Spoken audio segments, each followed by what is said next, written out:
makes me stronger.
Welcome, ladies and gentlemen, to LCK 2025, where the bangers never stop. I'm Atlas, I am joined by Wolf, and our first game today might actually be the most important of the season. Nay, the most important of the year. As T1 take on Bro, they had a very difficult one to start off this week, and it only gets harder from here, Wolf.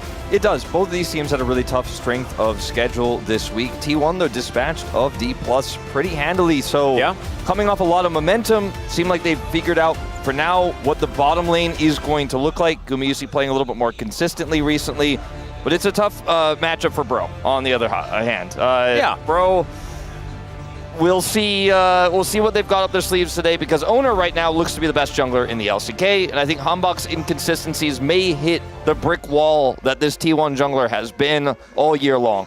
Yep, you can see Bro in 8th place right now, but T1 only sitting at 5th. T1 will definitely be going up the standings here. With a victory, they can make it to +4 at 5 and 3 to equalize with Nongshim in 4th place with a 2-0 over Bro, but I don't think anyone is expecting a 2-0 here today. I mean, Bro take a game at least. It's at least a guaranteed 3-gamer in my opinion, because the Bros, the more down and out they look, the less down and out they are against T1. That's how it goes. I mean, if everyone's paying their taxes, I could see where you're... Yeah, there's not enough purple in this chat, by the way, guys. I'm watching, and this is, like, where is the Bro tax? Are there T1 fans in this chat? Come on, Bro fans, rise up. Look at Bro's schedule. They faced Gen.G, T1, or HLE, and now T1 back-to-back here. And, you know, we'll see what Bro can get done here today, but I do think T1 has such a strong amount of momentum right now. They do feel like they're bouncing back in a big way. The controversy seems to have died down a little bit, and Doran is also looking for 3,000 assists here. He'll be the second to do so here, just behind Keen. That's crazy, man. Doran been around for a very long time on the top side of the map, but there are some big names like Smeb, for example, you know, Rascal. Both of these players have retired. Kingan's still there, but hasn't been there nearly as long as Doran. So going to be joining Keen in the 3,000 club for our top laners, and that is a huge milestone for this player. A player that has demonstrated some of the most powerful mental that we have seen in League of Legends here in Korea. Doran, the amount of negative press this guy has got and just not cared at all has been extraordinary. And I think the more I think about Doran on T1, the more I think about him being the perfect addition to this team. Because there is no team that you need more mental fortitude to be on than T1.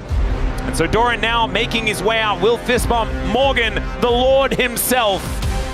as they make their way to LoL Park to face off. It's going to be a tough matchup for Morgan. I think he has had a rough year. I think he's had a rough, 2024 as well. I don't think he's lived up to the Lord moniker that we've given him.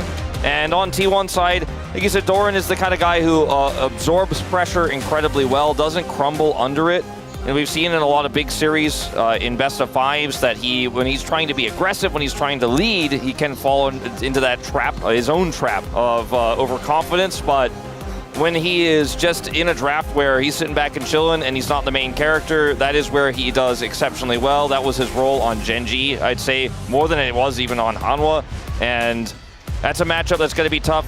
In the mid lane here, we do have a bit of a old rivalry here, as Closer played behind Faker on T1, came up as a trainee through the organization. Take a look at that matchup now. See damage percentage incredibly high here for Closer. I do think it has been Closer's best year of his career in terms of his mechanical abilities, his consistency. We've had so many ups and downs for this player. He's had so many champion pool issues in the past, but this meta really suits him. And he can play picks like the Sylas incredibly well. So even his Talia, I feel like, has really improved in his kill participation. See how high it is compared to Faker's. Is actually lowest in the league for mid laners. He is just such an integral part of Bro's success. Yep, and Faker, on the other hand, has a lot more pressure on him as well. With the current iteration of T1, Gumayusi a little bit more fitting into the utility role, right? Plays a lot of MF, a lot of Jhin, these champions that either set up or require setup. And Faker has been getting the most gold out of his champions on the Rift, largely by necessity, because he has to be doing so much. Doran, definitely just going to be utility. Looks the best when he's playing things like Sion, and that only adds to it. And it's so good for T1 that Owner is so incredibly consistent, because he can actually be that damage dealer, that carry for this team as well, because when a team lacks threats, it feels so much easier for them to be taken down if one of those pillars is to fall. Agreed. But Owner and Faker have been so good. I think, the fact that Owner has just been so unstoppable in this meta, and even in LCK Cup, he's looked so consistent, and we haven't talked about it recently because it's a while ago now, but they were so close to actually beating Hanwha in that single elimination match all the way back in LCK Cup, and he was a huge part of that as well.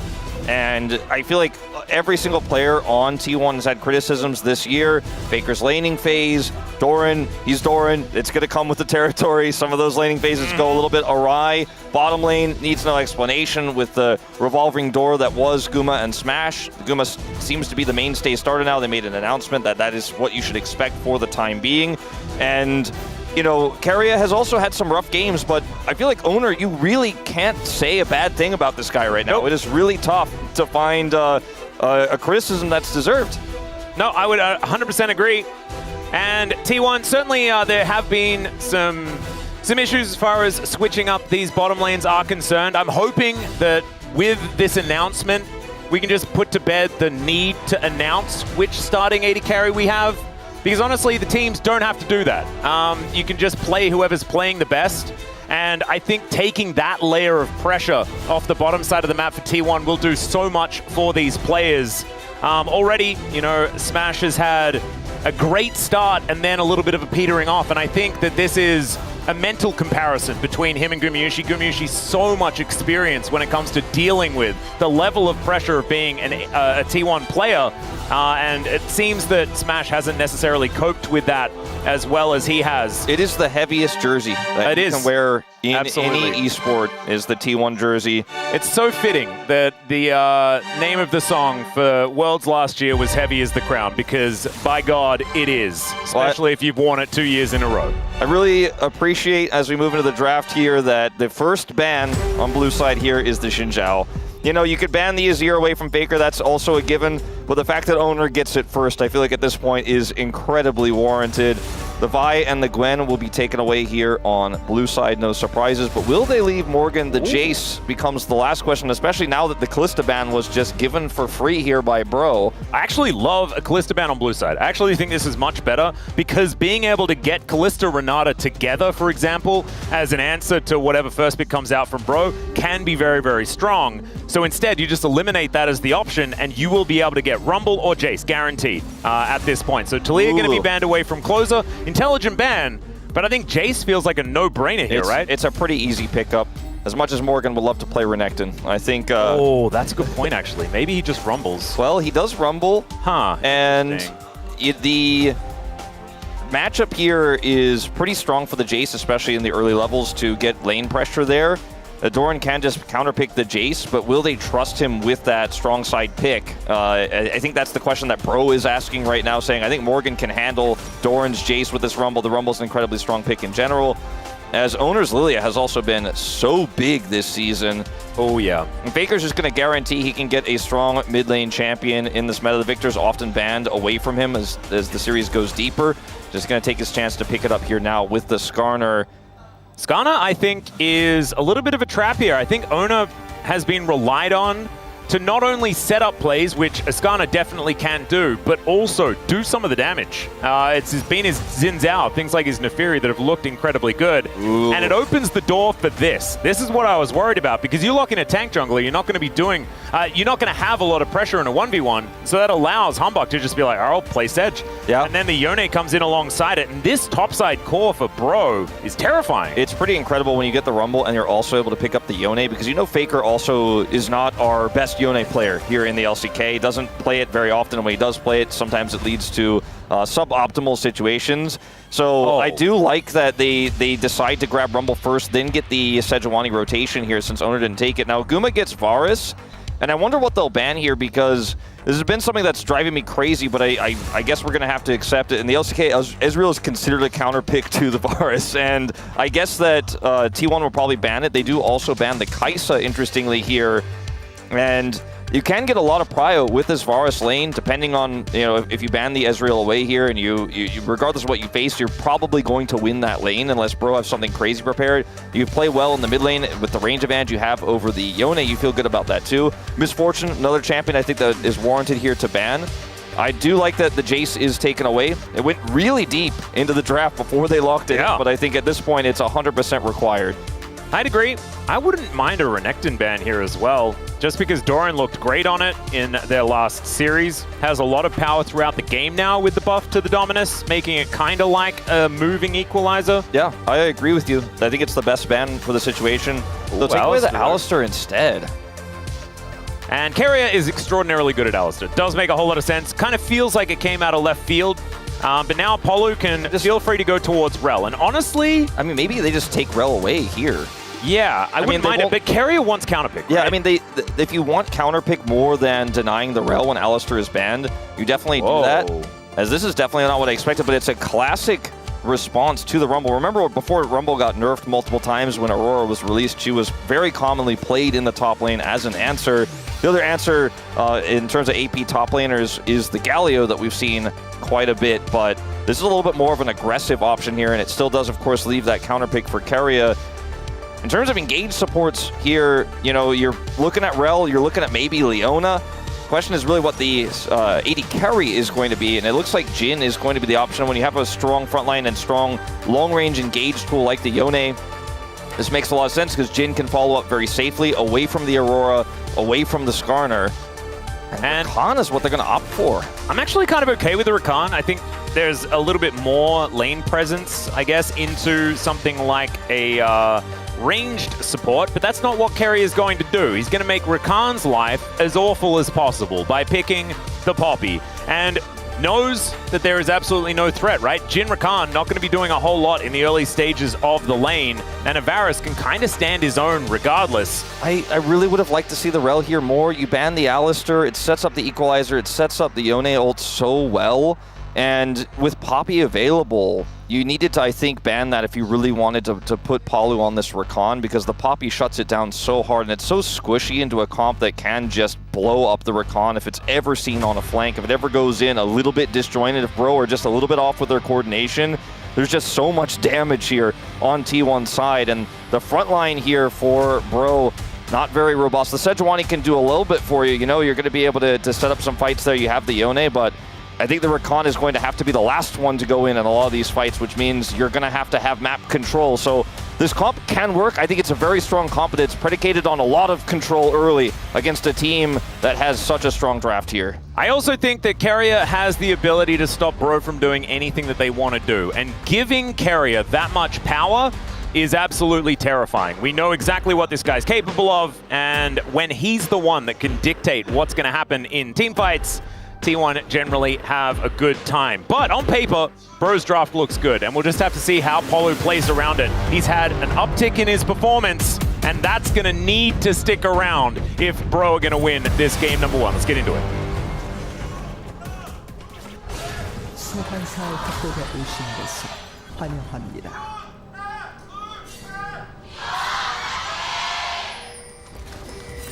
All right, here we are, ladies and gentlemen, onto the Rift for game number 1.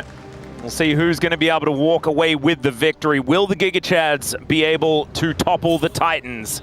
That is the question. They do at least have Blue Side. Blue Side has been very powerful here, but as we can see, the resulting draft isn't necessarily massive draft gap outside of the fact that the top side is going to be very, very strong here for Bro. And I think their early skirmishing is something that they'll be able to play around. They have been able to go toe-to-toe, even with their difficult strength of schedule in the early game.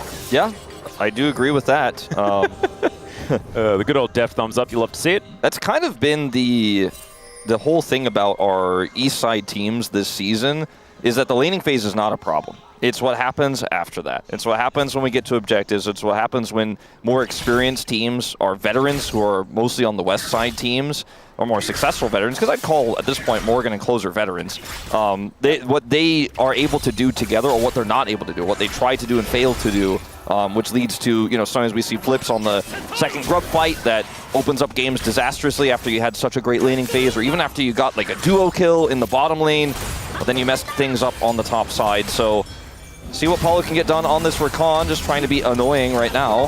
Yeah, the good old point-blank Gleaming Quill. You're going to land that one. As Gumayusi has a pretty good win rate on Varus. As we know, this guy, yeah, I mean, this is his champion. World's objective steals, etc., etc. There's so many things you could say about Guma's Varus. Yep. And none of them are bad. As Paulo still standing forward. Actually doing a decent job here as Closer going to tank a Death Ray, and Paulo is going to straight up miss the Grand Entrance and everything else. Got a flash out of Guma though. Yep, that is certainly a good move. Didn't even notice that, Wolf, so I'm glad you picked that one up. I would have seen it at the end and been like, hang on, why is that flash on cooldown? Yeah, I mean, it was a nice flash there from Guma. Really a lot of pressure being put on from Paulo before level 2 gets hit from Keria. That's the window you have to get a flash, and he's actually able to just eke it out barely there before Guma and Keria hit that level 2. Yep, so actually I had completely the wrong tone. It's a huge win for Bro on the bottom side. Oh, it's all good. I mean, it's a whiff, technically speaking, for sure. Is Faker is getting a lot of value out of this mid lane too, Atlas. You know, obviously in the early levels, you know, the Victor is just going to be able to press Q and E and annoy Closer repeatedly. We don't go first strike on Victor anymore, but in the past we would go first strike on a matchup like this. As Skarner's been struggling. Yeah, a lot of losses in a row, and I feel like we've seen this every single time it's been picked. Has still been prioritized very highly as Humbug looking to go aggressive, and as soon as the flash is down, Gumayusi has to play this defensively. Heroic charge, not going to quite work out there as Hype. Where was that going?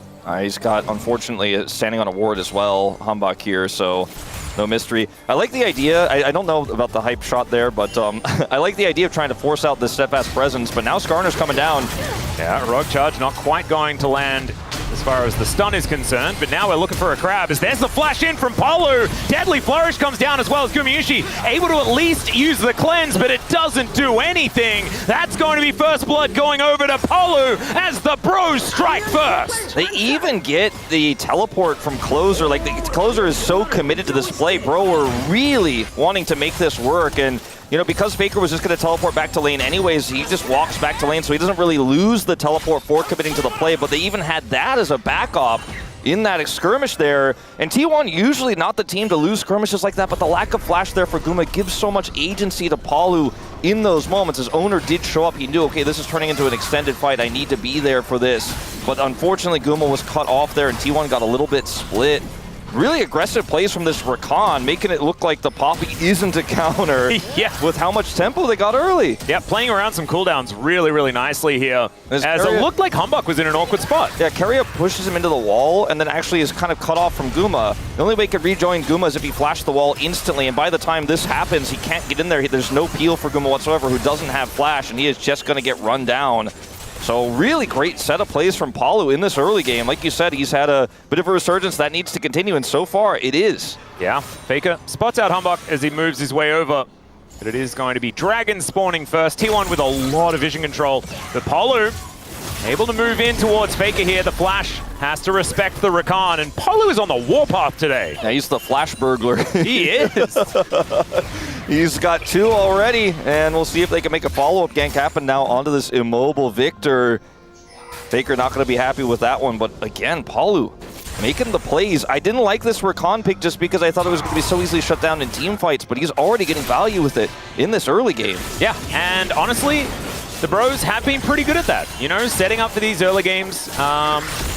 And we'll just see whether it's going to be enough to actually get them into a late game that's going to work. Because remember, this is Faker's Victor. He doesn't do things necessarily in the early stages. He's all about just winning the game as that continues. So the laning phase isn't quite as impactful as the amount of just raw damage he does from mid to late. And that's what Victor has always been kind of known for. The one big question mark here is Doran playing Aurora. And I was a bit curious, right? Because Aurora doesn't feel like a Doran champion. No. He has played it one time in his career, and it was a win. Do you know who he played it against? No. Okay. But I can theoretically find out. I was just curious if there was any additional context there. But I also don't associate him with the pick, as Hype gets his full shot here.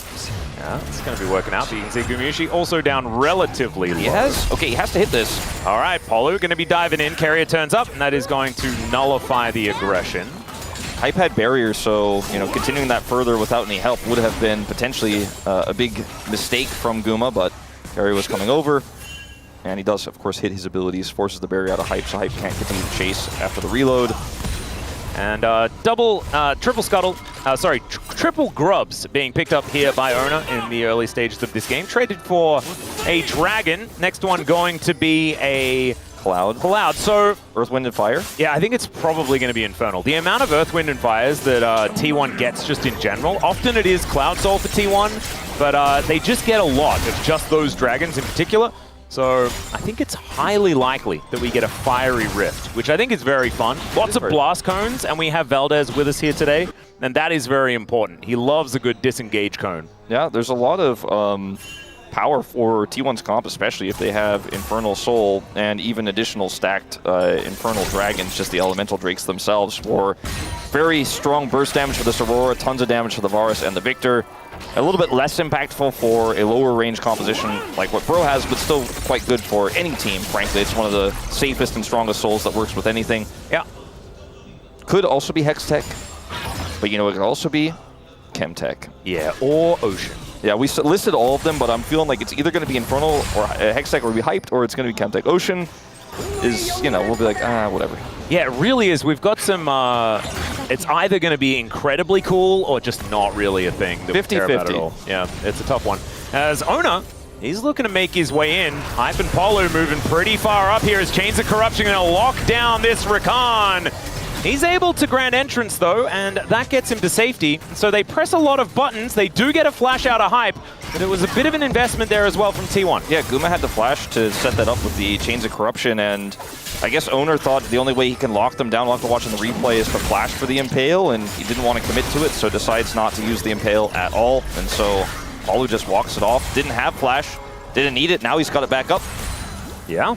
Did have to heal, of course, to help build that distance, but well handled there by Bro, because it looked like that was a big overextension that was going to be very, very aggressively punished, as Hype's going to hold the wave in an awkward spot here for Guma as well, who now doesn't have that flash. Love to see moves like this. Yeah, that's not going to give them a whole lot of tempo, but this lane is in a bit of a rough spot. Hype able to farm very, very comfortably. And Closer and Palu setting up here in this mid lane to try and get around the enemy jungle where they can. Closer able to get a little bit of damage onto Faker here. Jungle is behind here for Owner, so you know, Hambak could either try to go for a gank bomb side or try to be aggressive here with Palu as Owner finishes this clear, and they're going to come up and look for this. Yeah, that is going to be the camp secured by Owner. Morgan here as well, and luckily for Owner, he just got the clear before they show up, so he's not going to be under too much threat. Yeah, Gravity Field going down here as Carrier shows himself in mid lane. Might mean that Morgan can do something towards that top side. You can see CS relatively even between the Rumble and the Aurora. Guma falling a little bit further behind in CS, but nothing too crazy here in the bottom lane after that freeze towards the turret. As Carrier is looking for some deep vision, so you can see there's a lot of vision around this dragon that does spawn here in 90 seconds. As the focus for Bro has definitely been more topside here for the second objective. Second Grubs is where they have all their control and where they were playing around Owner's jungles. Here comes Carrier.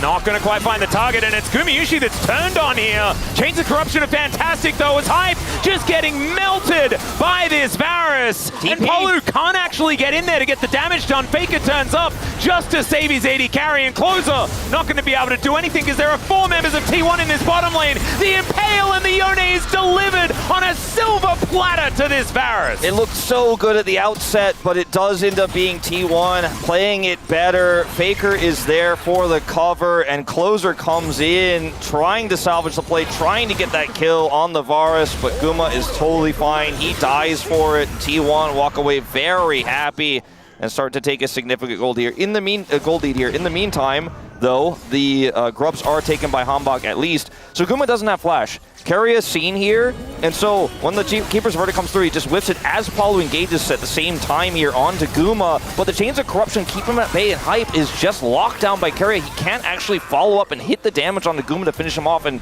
Closer realizes, okay, I need to come and salvage the situation, but Faker had prio. He was already on the roam, and unfortunately here, there is just no way to get out here for Closer. Just too much lockdown. Owner didn't use his ult, so can use it to make sure they guarantee the kill onto Yone. Yep, beautifully done. Some flashes invested, but I think you'd say absolutely worth here as Closer looking to take out some of his frustrations on Faker's bone plating, and will be able to do so.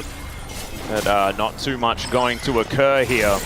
And one thing that I wanted to talk about before all of that action broke out is the fact that Gumayushi's actually playing the on-hit variety of the Varus. It's not necessarily his bread and butter on this pick. But now he's in a great spot this game. Hambak not so much, as now he throws out the ulti onto Carrier. Chains of Corruption comes down. 3-man knock-up there from Palu as the equalizer is actually going to burn down Guma. He's not going to offer too much more, but Doran, he puts them in the circle, and now Morgan's just trying to barbecue T1. The curtains are being called. So much value here from the Jhin as Morgan continuing the Flame Spitter. And Carrier, with that steadfast presence, the flash forward, and Closer just wishes he still had the ultimate, but he doesn't! And so T1 will limp away with these health bars so extremely low. Wasn't looking the best in the early laning phase, but Carrier has been so phenomenal in these last few moments, locking down Hype in that fight to save Guma, saving Faker in this moment. Massive knock-up from him in the fight as well to stop the follow-up. How did so much no one die? Crazy that nobody dies. Do you watch this breakout at first? It's like, okay, Closer's got maybe an angle here with his ultimate. Maybe if we set something up with Hambak's ult, we can really look for a big fight here. They find Carrier. Closer coming in. The TP is coming over as well from both top laners. Morgan's equalizer here hits Guma as he gets caught by the Deadly Flourish, but he doesn't really care. The front line is being lost here by Bro. And of course, with no ultimate left, Closer's going to find this very awkward to re-engage. He pushes the wave instead while the ult comes out here from Hype. And I think that's why nobody dies. I think if Closer goes in with Morgan here, they could probably secure a kill. They were a little bit disjointed on it, and the Carrier says, no, stay away from my mid laner, and denies Closer the play, almost guaranteeing a kill there for Faker as well. Yep, Closer just got denied anything in that fight. I think as if that Yone manages to get a big ultimate, that is so good for Bro. Instead, it is T1 able to limp away, now with a bit of a gold advantage there as well, as they take down the dragon, and obviously it's an Infernal. I mean, we knew this. Yeah. We knew this. Has to be the Earth, Wind, and Fire. And T1 now just going to be able to shove some waves in here. Even on the dragons, even on the grubs, and the gold is within 200. Something like that. It is such a close game. It's a really close game, and I do think that even though T1 have incredibly strong late game with the Aurora side lane pressure, Victor scaling, and Varus with his on-hit build into the Sejuani is going to be feeling really comfortable. He also has Cleanse, so he's going to be pretty safe later on. I like T1's late game, but I don't think that it's a safe enough situation here yet for T1 because there's still a lot of power in these mid-game fights with Bro's composition. They definitely could pull ahead. And this is an exciting one. Definitely turning out a lot closer than I thought when I saw that Rakan lock in. Absolutely. And I think that things are going to get harder for Rakan as the game goes on, right? Like the ability to fight when there's not a Poppy is going to become less and less. But still, we've seen that Bro have been able to navigate these fights relatively well. I think so much is going to be on Humbug and how much they can get summoner spells out of the damage dealers of T1. Oh, there's a control ward here. Doran could just die. They commit to the dive. Well, Closer's going to be backing away now, looking to turn it as the Glacial Prison comes in. Doran throws down the ulti and is going to be able to stay alive. There's no minion wave, so they don't commit to the dive. Closer had an ult angle there, but was scared that the turret damage was going to be too much. They get Doran's ult, but that's it. Still, Bro just testing, you know, finding angles. As Faker here towards the top side, put pressure onto the Lord. And Morgan doing okay right now, as you can see, is actually ahead by a wave over Doran on this Aurora. Both of them have their first items completed. And I just wanted there to be another team fight. I want another team fight. I want maybe one where, you know, someone dies on either side, you know? Herald's up in 15 seconds here, and I think that's where T1 have their eye. They have a lot of vision, a lot of control wards towards the top side of the map. Doran has TP as well. While they're putting a lot of pressure on him right now, this time there is a wave. This time he is going to be engaged on by Palu. Yeah, he does get charmed up momentarily, but Carrier, he's just running on over. And Palu not going to be able to get out of there. Let's get stunned into the wall as now Faker taking some damage from Morgan, who said, nah, I guess I'll just run away from the Chaos Storm. Fair enough. Fair enough indeed. Gets the ulti though, so that is certainly something here. Palu, Morgan, not having his ult in this upcoming fight does hurt a little bit, and see if that fight does break out. I think it will, as T1 really looked like they wanted to heavily commit to topside. I mean, that's part of why Faker ulted there. They really want to make sure they have control, especially with the commitment of Carrier. Their bottom side need to rush over there, maintain that control. They still have so many control wards as they're looking for an angle. I think Hype is probably dead, ladies and gentlemen, as the Impale comes through. He had nothing that he could do about that situation whatsoever. And there's just, I mean, there's a control ward there to the top side. They have 2 wards on the bottom side. T1 have all the information, so they're like, all right, you think you're safe because you have a turret, but you can't see where any of us are, and we know exactly that there's no one to save you. And they just commit in easily, and they don't even get to have that team fight that we were talking about because they kill the AD carry. They say, this is mine for free. Yep, and that's going to be feats of strength there as well. So feats of warfare picked up, and immediately afterwards they lock down the upgraded shoes. As you can see there, they had 5 ready. Faker doesn't exactly have much ready for this one, though, as the ulti from Closer is decent. They get the knock-up on the Skarner, but they're too tanky. There's not enough damage here for Bro, and they're unable to get either of the kills. Yeah, they really want that kill so badly. Faker's very low, doesn't have his flash anymore. And they're going to maybe have to settle for trying to siege this turret, but I think even that is a bridge too far here. They needed to get that kill onto Faker. He's got so much wave clear here. While he's here, killing this turret is going to be so challenging. Owner is just going to play bodyguard here, and Faker will clear another wave. Hype considering coming over as Morgan.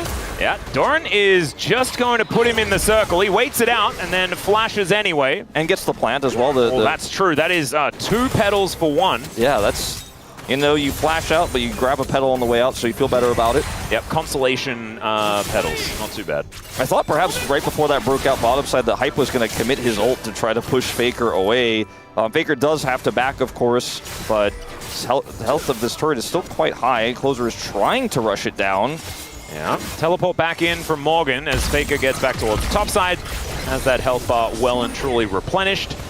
Yeah, first brick less relevant since feats of strength are already over. So the race in itself not as important as it once was, but still, both of these teams want those turrets. Yeah. Faker did not have to teleport to defend it, whereas, as you mentioned, Morgan did. Closer. Once again going for a big trade. Palu comes down towards the bottom side, finds Owner. As that Harpoon managing to thread the needle there was quite nice from Morgan.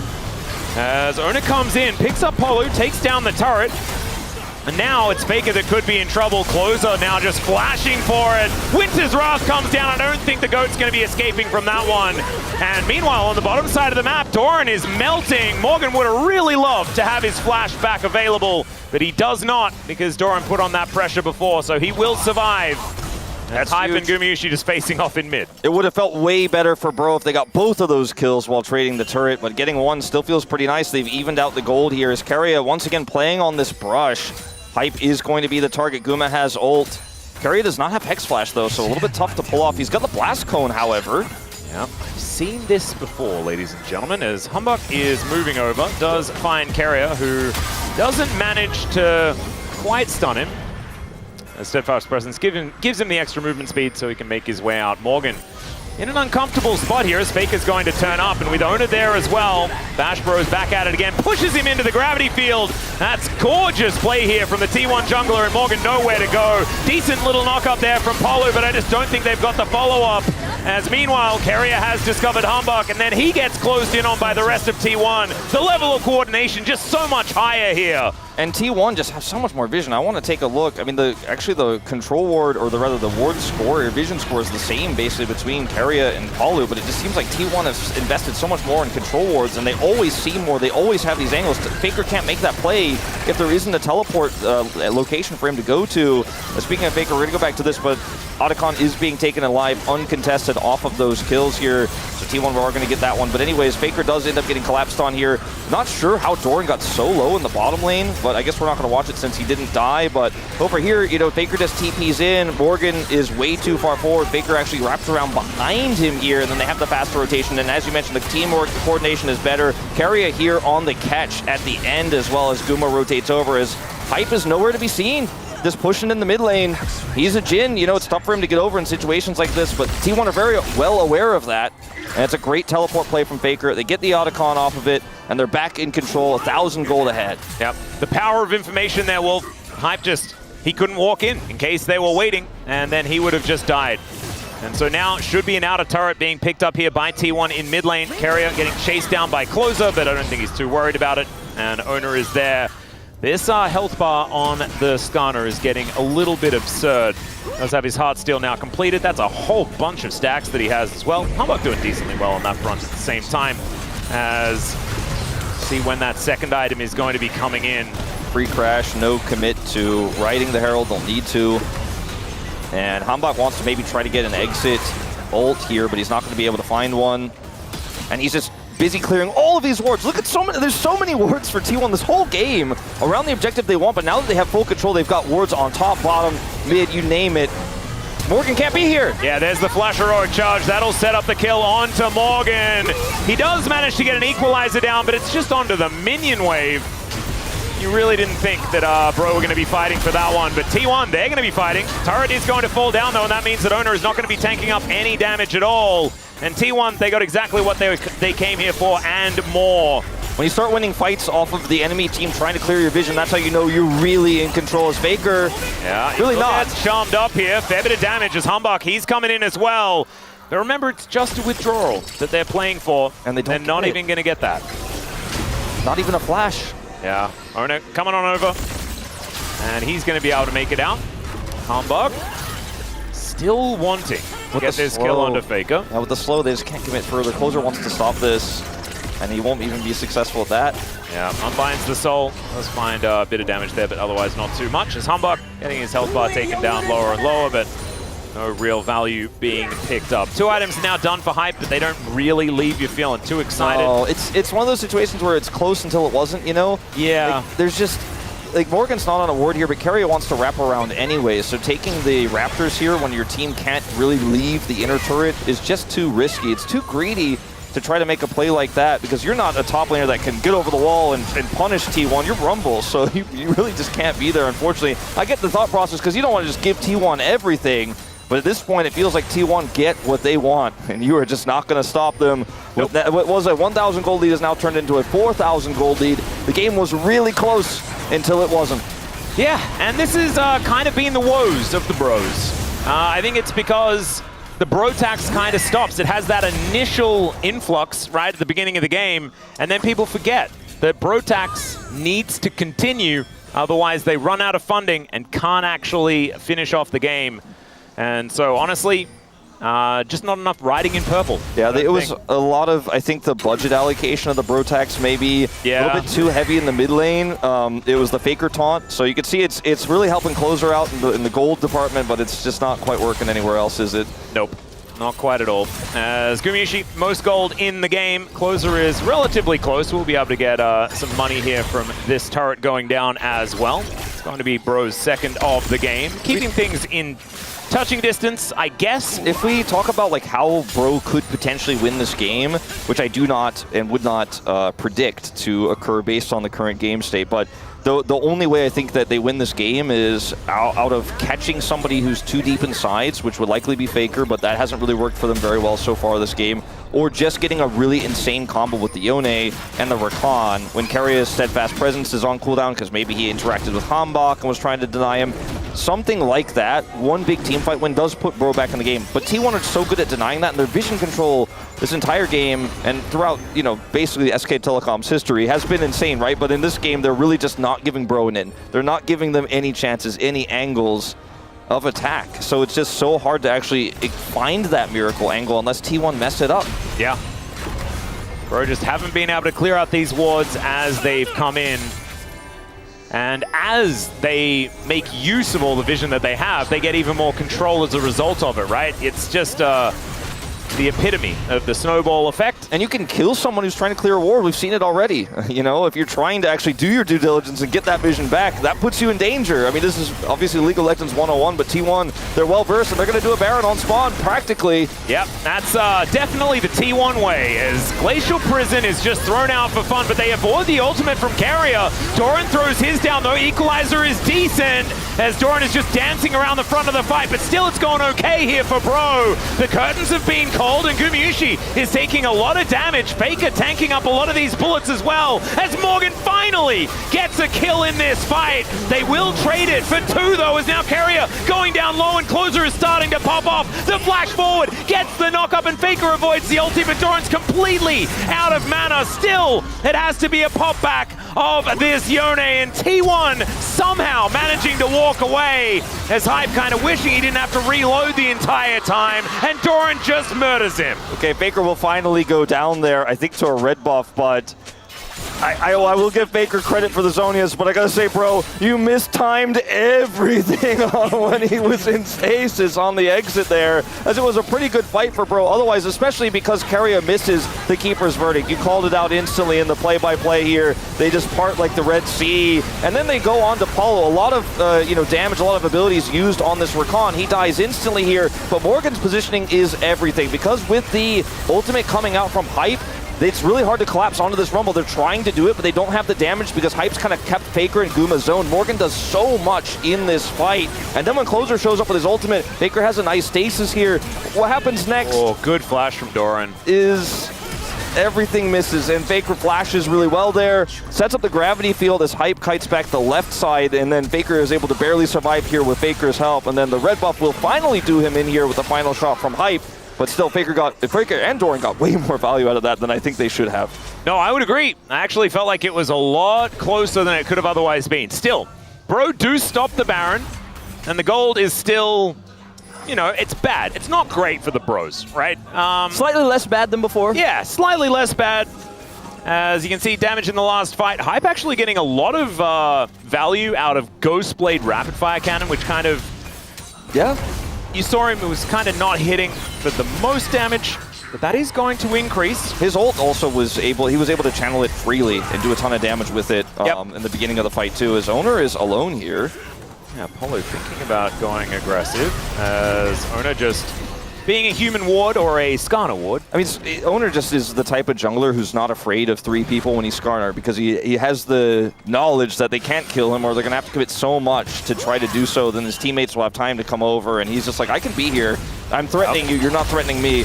Well, they're going to go for it. Morgan is in position, and that is going to be the ulti coming out from Owner. It's onto Humbug, though, and he's pretty tanky still. Taken down extraordinarily low.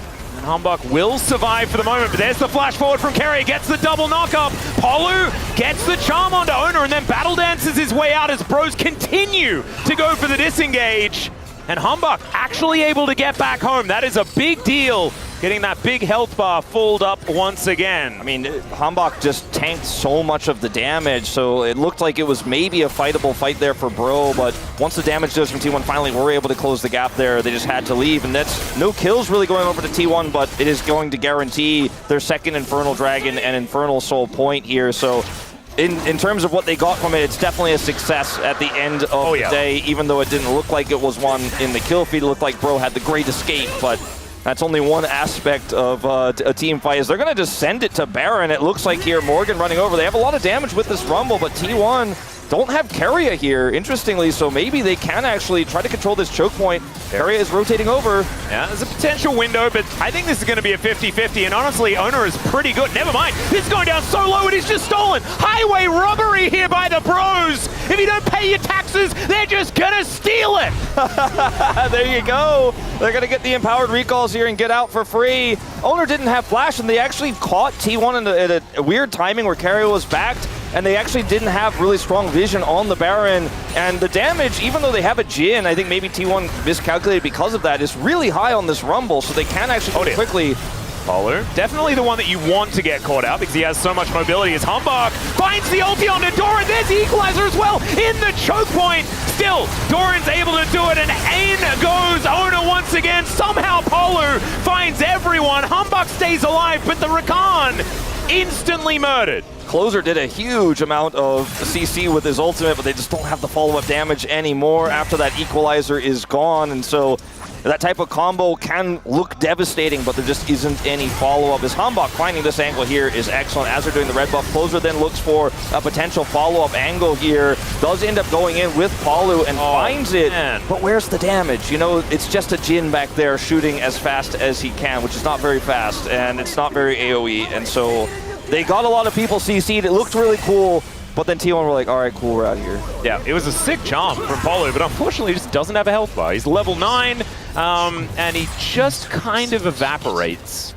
when he is seen. That was the other issue I had with the Rakan we mentioned in chat. Like, this guy just pops when he goes in. You can have the engage maybe, but you die every time in turn for it.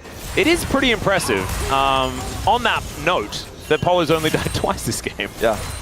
Because honestly, a lot of these fights have ended with a lot of people limping away rather than there being actual kills that are being collected as the Pros still playing up. Yeah, they have Baron. They're going to take this red buff away from T1 and continue to pressure this top inner. Yeah, there's the ulti straight on to Doran. Now goes Closer though, as Hambach looking to go aggressive as well. Owner moves in as the equalizer goes down and actually just destroys the Aurora. Once again, Owner is going to find Hambach though, as Closer finding a massive angle, gets on top of Gumayushi. He threw down the ulti, but it didn't land onto the Yone. Still, Guma will survive, and Morgan is barbecuing the entire team. There's the fourth shot from Hype as he takes down Keria, and now the Bros might be able to get some meaningful damage onto this inhibitor turret. I can hear Dagon from here. This team fighting comp is so difficult to execute, especially when you've got Stasis to deal with. You got Faker's TP coming in. They played it so well, and they're going to get more than that in. They're going to get this inhibitor. 30 seconds on Faker, and Bro looking for an angle to end here. Oh no, Owner is just melting. Polu goes in, gets the knock-up still. Hype just doesn't quite have it, and Owner stays alive, able to actually get the kill onto Closer because he tanked the turret for about 6 million years. Morgan's still going to get some value here in the mid lane. They're not going to find the end they were looking for. I think if they kill Owner or Guma there, they get it. As TP comes through from Doran. Morgan may die here. He doesn't get the turret either. Yeah, Morgan is going to come in. There's the flash out from Morgan, but Doran still going to be able to find him. Slows him down momentarily here, but the harpoons land pretty well. Still very so extraordinarily fast. Finally, that scrap shield does come in, and Doran just blows him up. The equalizer is going to be able to get some popcorn chicken, so I guess there's that.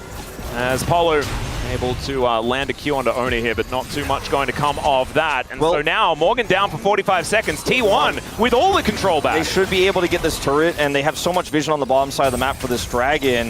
The important thing is that Faker doesn't have teleport, and he's the one dealing with that top wave right now, so that's the one boon for Bros. This fight here, this is the one that makes Dagon proud, because it's so difficult to execute. You got on top of Doran, but you committed your ult, you don't have that anymore. Drop equalizer, you cleared the wave, didn't do that much damage. Now how do you actually win and finish the fight from here without Hambach? It has to be Closer. Triple Q! Hype on the follow-up.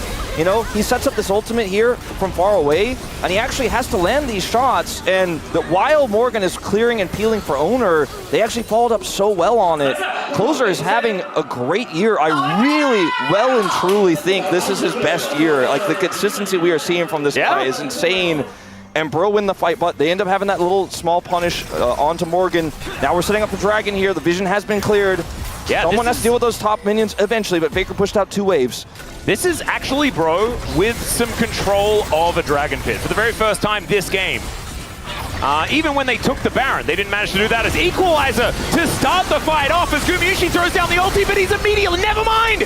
He lives! Okay, but he's basically dead. He's so low, he does not get hit by that final shot, but that should be enough here to start the Dragon off for Bro. Kuma has to go back. He has to go back to full health, and someone is still going to have to deal with that top wave. Now, this is still just the second Dragon here for Bro, so it's not a massive win, but it is a denial of soul here for T1. And it was such a decisive call from Bro. The fight initially looked like, okay, this is a little bit much, it's a little bit crazy. Can you get Guma? They didn't kill him, but did enough damage to deny the fight to T1.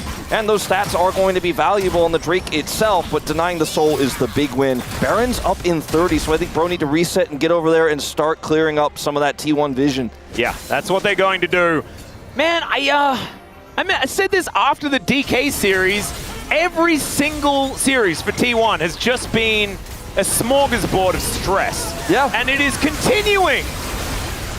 Oh man, Gumayusi able to limp his way out of this one. I think if Closer autos one more time before he rebinds, I think he does kill him, but it doesn't ultimately matter because the goal was to get the Dragon. Sure, he would have loved the gold, but at the end of the day, still a successful engage. Don't want to nitpick too much as Baron has spawn. Choke point control goes to Bro here, and they've got Morgan with his ultimate online. Yeah. Closer right now dead even with a Victor in damage at 36 minutes. Pretty impressive. That being said, Faker is doing it with 2,000 less gold, which is pretty impressive. That's true.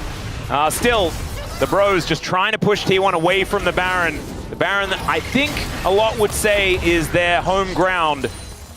But still, vision being cleared.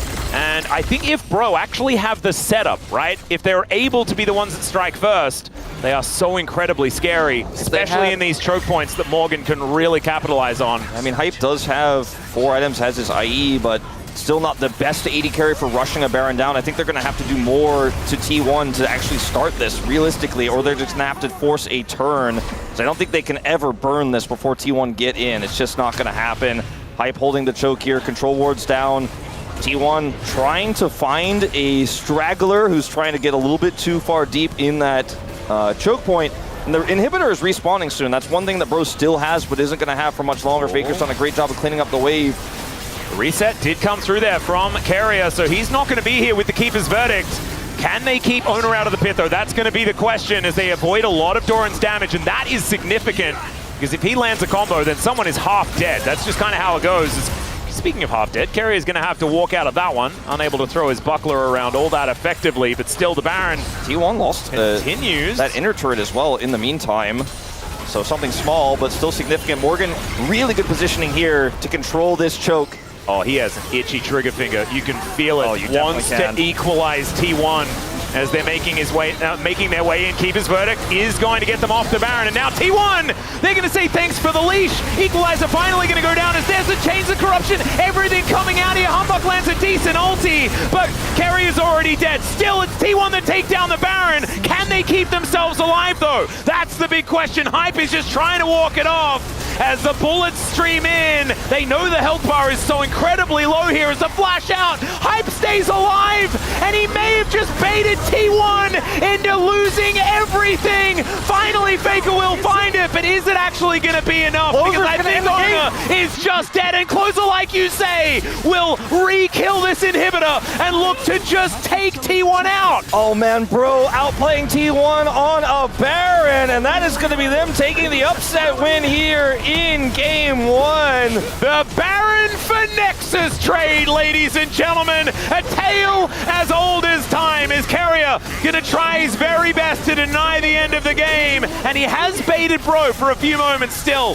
That's gonna be enough damage. Morgan and Closer get it done, and the Bros strike first. And I'll be honest with you, we've had some series for T1 this year where you could definitely point your fingers at some players, you could point your fingers at certain moments in the game where T1 dropped the ball, but this was 100% a Bro-earned victory. 100%. Closer and Palu playing out of their minds. Morgan Look at Edgar's face, man. That says everything right now. He is so incredibly stressed because he can feel that Bro could win this series. Now you know it's winnable. Now you can believe, now you can trust that it's winnable because Bro earned this one. This was not a T1 toss away.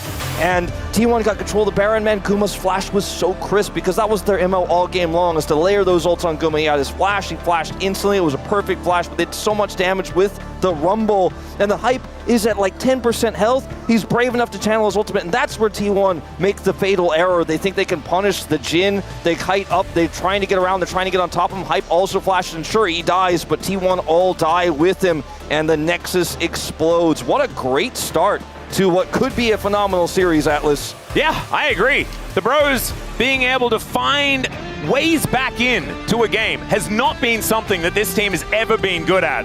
And so the fact that so much of the time the gold lead was in favor of T1 and they still get it done with good decision making is absolutely absurd. Time for us to take a short break. When we get back, the space is going to break down the Bro victory. We'll have game number 2. We'll see you soon.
야, 뽀삐 17초 집중해봐. 아니 괜찮아 끝났다 무조건 나이스, 잘했다.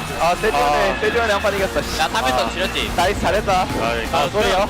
나 살짝 다행이다. 정신이 안 찼나? 아니 근데 변정에는 그렇게 왜 안 죽었어? 아니 근데 왜 죽어 나 패갔다 했는데 아 미안. 아니 근데 나 진짜 죽을 줄 몰랐어. 아니 이주연이 이거 진짜 그냥 끝나 딱 끝내줘요. 잘하자 오케이. 잘했다 우리 팀 나이스요. 나이스요.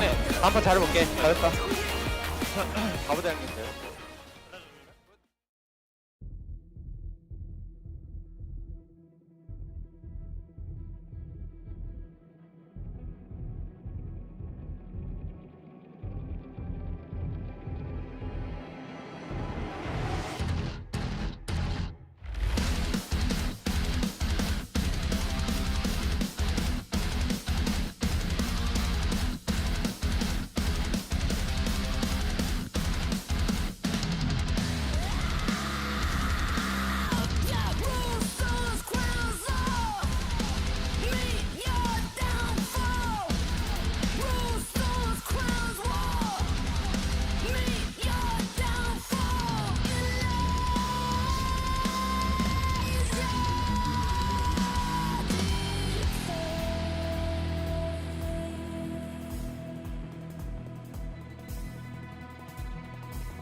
Hello, and welcome to the space. You are here after Bro took out T1 in game number 1. You heard me right. Yes, they did win game number 1 up against T1 in a very close battle this one was. I'm Valdez today with Chronicler and Wadid. Thoughts on that crazy victory going the way of Bro? When we came in today, Atlas was talking about his waters, and he was like, guys, I can feel it. There's going to be something happening today. And we have discussed this on air as well. This is about a 50-50 hit rate. But guess what? In this first game, we flipped right. And I love it. I think it's justified. T1 are still, despite their good showing against DK, very clearly struggling. And Bro, seeing them step up and actually win team fights, something that they've always struggled with when they don't have early leads, is really, really good to see. And also, they have such a great draft as well. We could see Yone and Sejuani working out together really well. And also, so many good team fights against T1, known as a good team fighters. But I guess, I shouldn't say that. I don't know what happened in that game as an analyst, but I really don't know. I don't know. So we're going to replay. We have a replay to just break down the plays, but yeah, we gotta see what happened in that game actually. If you missed it, or if you're like Wadid and you're a bit confused about the way that this one really turned out, how did Bro come back in this game? Well, we're gonna take a look at highlight number 1, which will showcase the first fight where Bro really came back in this one. And it is important to note that even this is kind of a mess, as the whole game was, in terms of back and forth, in terms of skill shots hitting. Crucial here, though, that I want to highlight is I think T1 really struggle when owner isn't the one doing damage. This is going to be a consistent theme. I think we've seen this with DK as well. I don't think any of the other T1 players right now are doing their job well enough to trust them to carry fights. Like Doran just missing stuff. I think Guma, even though his KDA looked good, still didn't have the best game here on a pick that he used to be exceptional, right? Like his on Idvarus 2023 Worlds was absolutely insane. And you might see this and be like, well, did Bro really win a lot here? Yes, because if they lose that fight and they lose full control of the objectives, they are out of the game.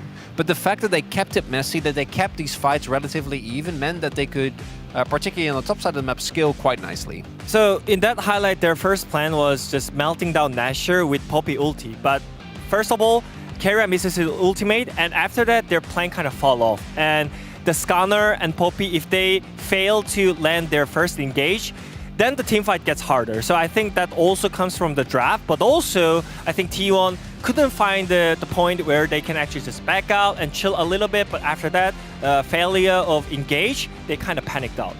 They panicked, they went very deep, and even Bro didn't look confident at first to take the fight, but given enough time and T1 going that far into the jungle, I think Bro eventually were like, hey, we can turn this one. And that they did. So let's take a look at the second highlight as well, which really showcases the final moment where we really truly knew that Bro was going to take this game. And the initial call from T1 here makes sense, because Keria ults 2 people away. This equalizer doesn't really hit the mark. If that's in the pit, this fight isn't even remotely close. But so much damage goes into Palu, and then you see Doran just gets blown up by Hype, who, being Jhin, still gets to offer a lot of value in this fight. And Morgan, his rumble is so big in these longer skirmishes. Look at his position, man. He drags all the players and he's still alive. That's a hype right there. And I think the plan that T1 had in this situation was correct, which is to force them out, to just push them out with the Poppy ultimate and also just get the Nashor by themselves. But Nashor HP got resetted. And Edgar knows that what's happening here. The reactions. He's pointing at top. He's yelling top. Nice! I just love in these videos, you can always see when they realize the fight is like actually won. Because up into that one, look pretty close. So you have Faker who's still alive on Victor. If Hype sets up and just dies, gets lasered, then maybe they don't actually get the follow-up kills. T1 tried to clear the wave as well. And this, it goes both ways. I think Brion are consistently showing, and a lot of our mid-tier teams are showing, that if you have a bad day as one of our, what is looking to be the legend group teams, you will not get away with it unless you're Genji, who doesn't have bad days.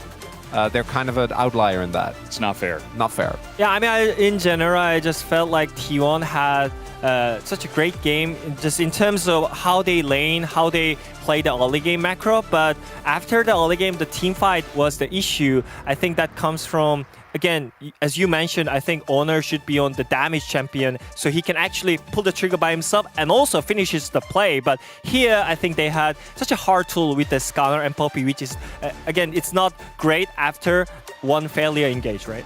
It's also, it would be fine if Carrier was playing well, because Carrier's sense of engages when T1 is playing well is often something they really heavily rely on. That's fair, yeah. But right now, I think because Carrier's not playing well, they're a lot more likely to put Owner on tanks to still facilitate the team fights.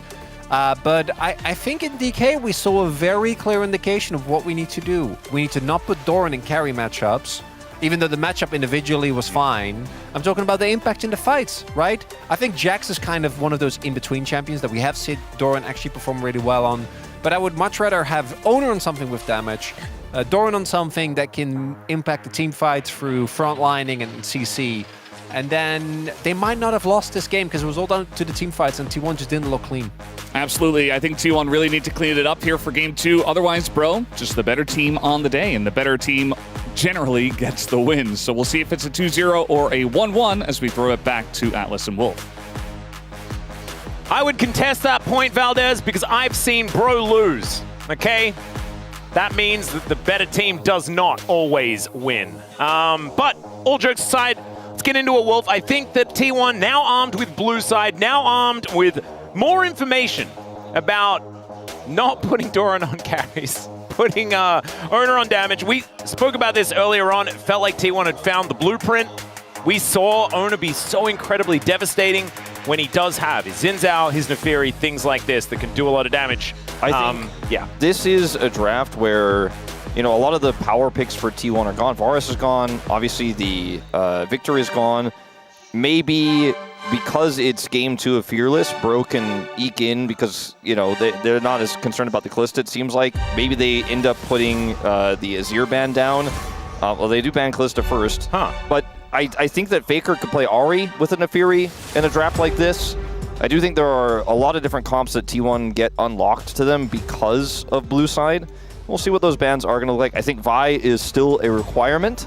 Yeah, I think Vi is still going to be banned. I think you still need to ban Gwen. So it's kind of like, well, Bro kind of just have to ban those two champions. If you leave Gwen and Jace, I think Doran plays Jace, but then maybe you feel like you can handle that. Is another idea that might be going through Bro's heads. If Doran plays Gwen, that's an interesting one.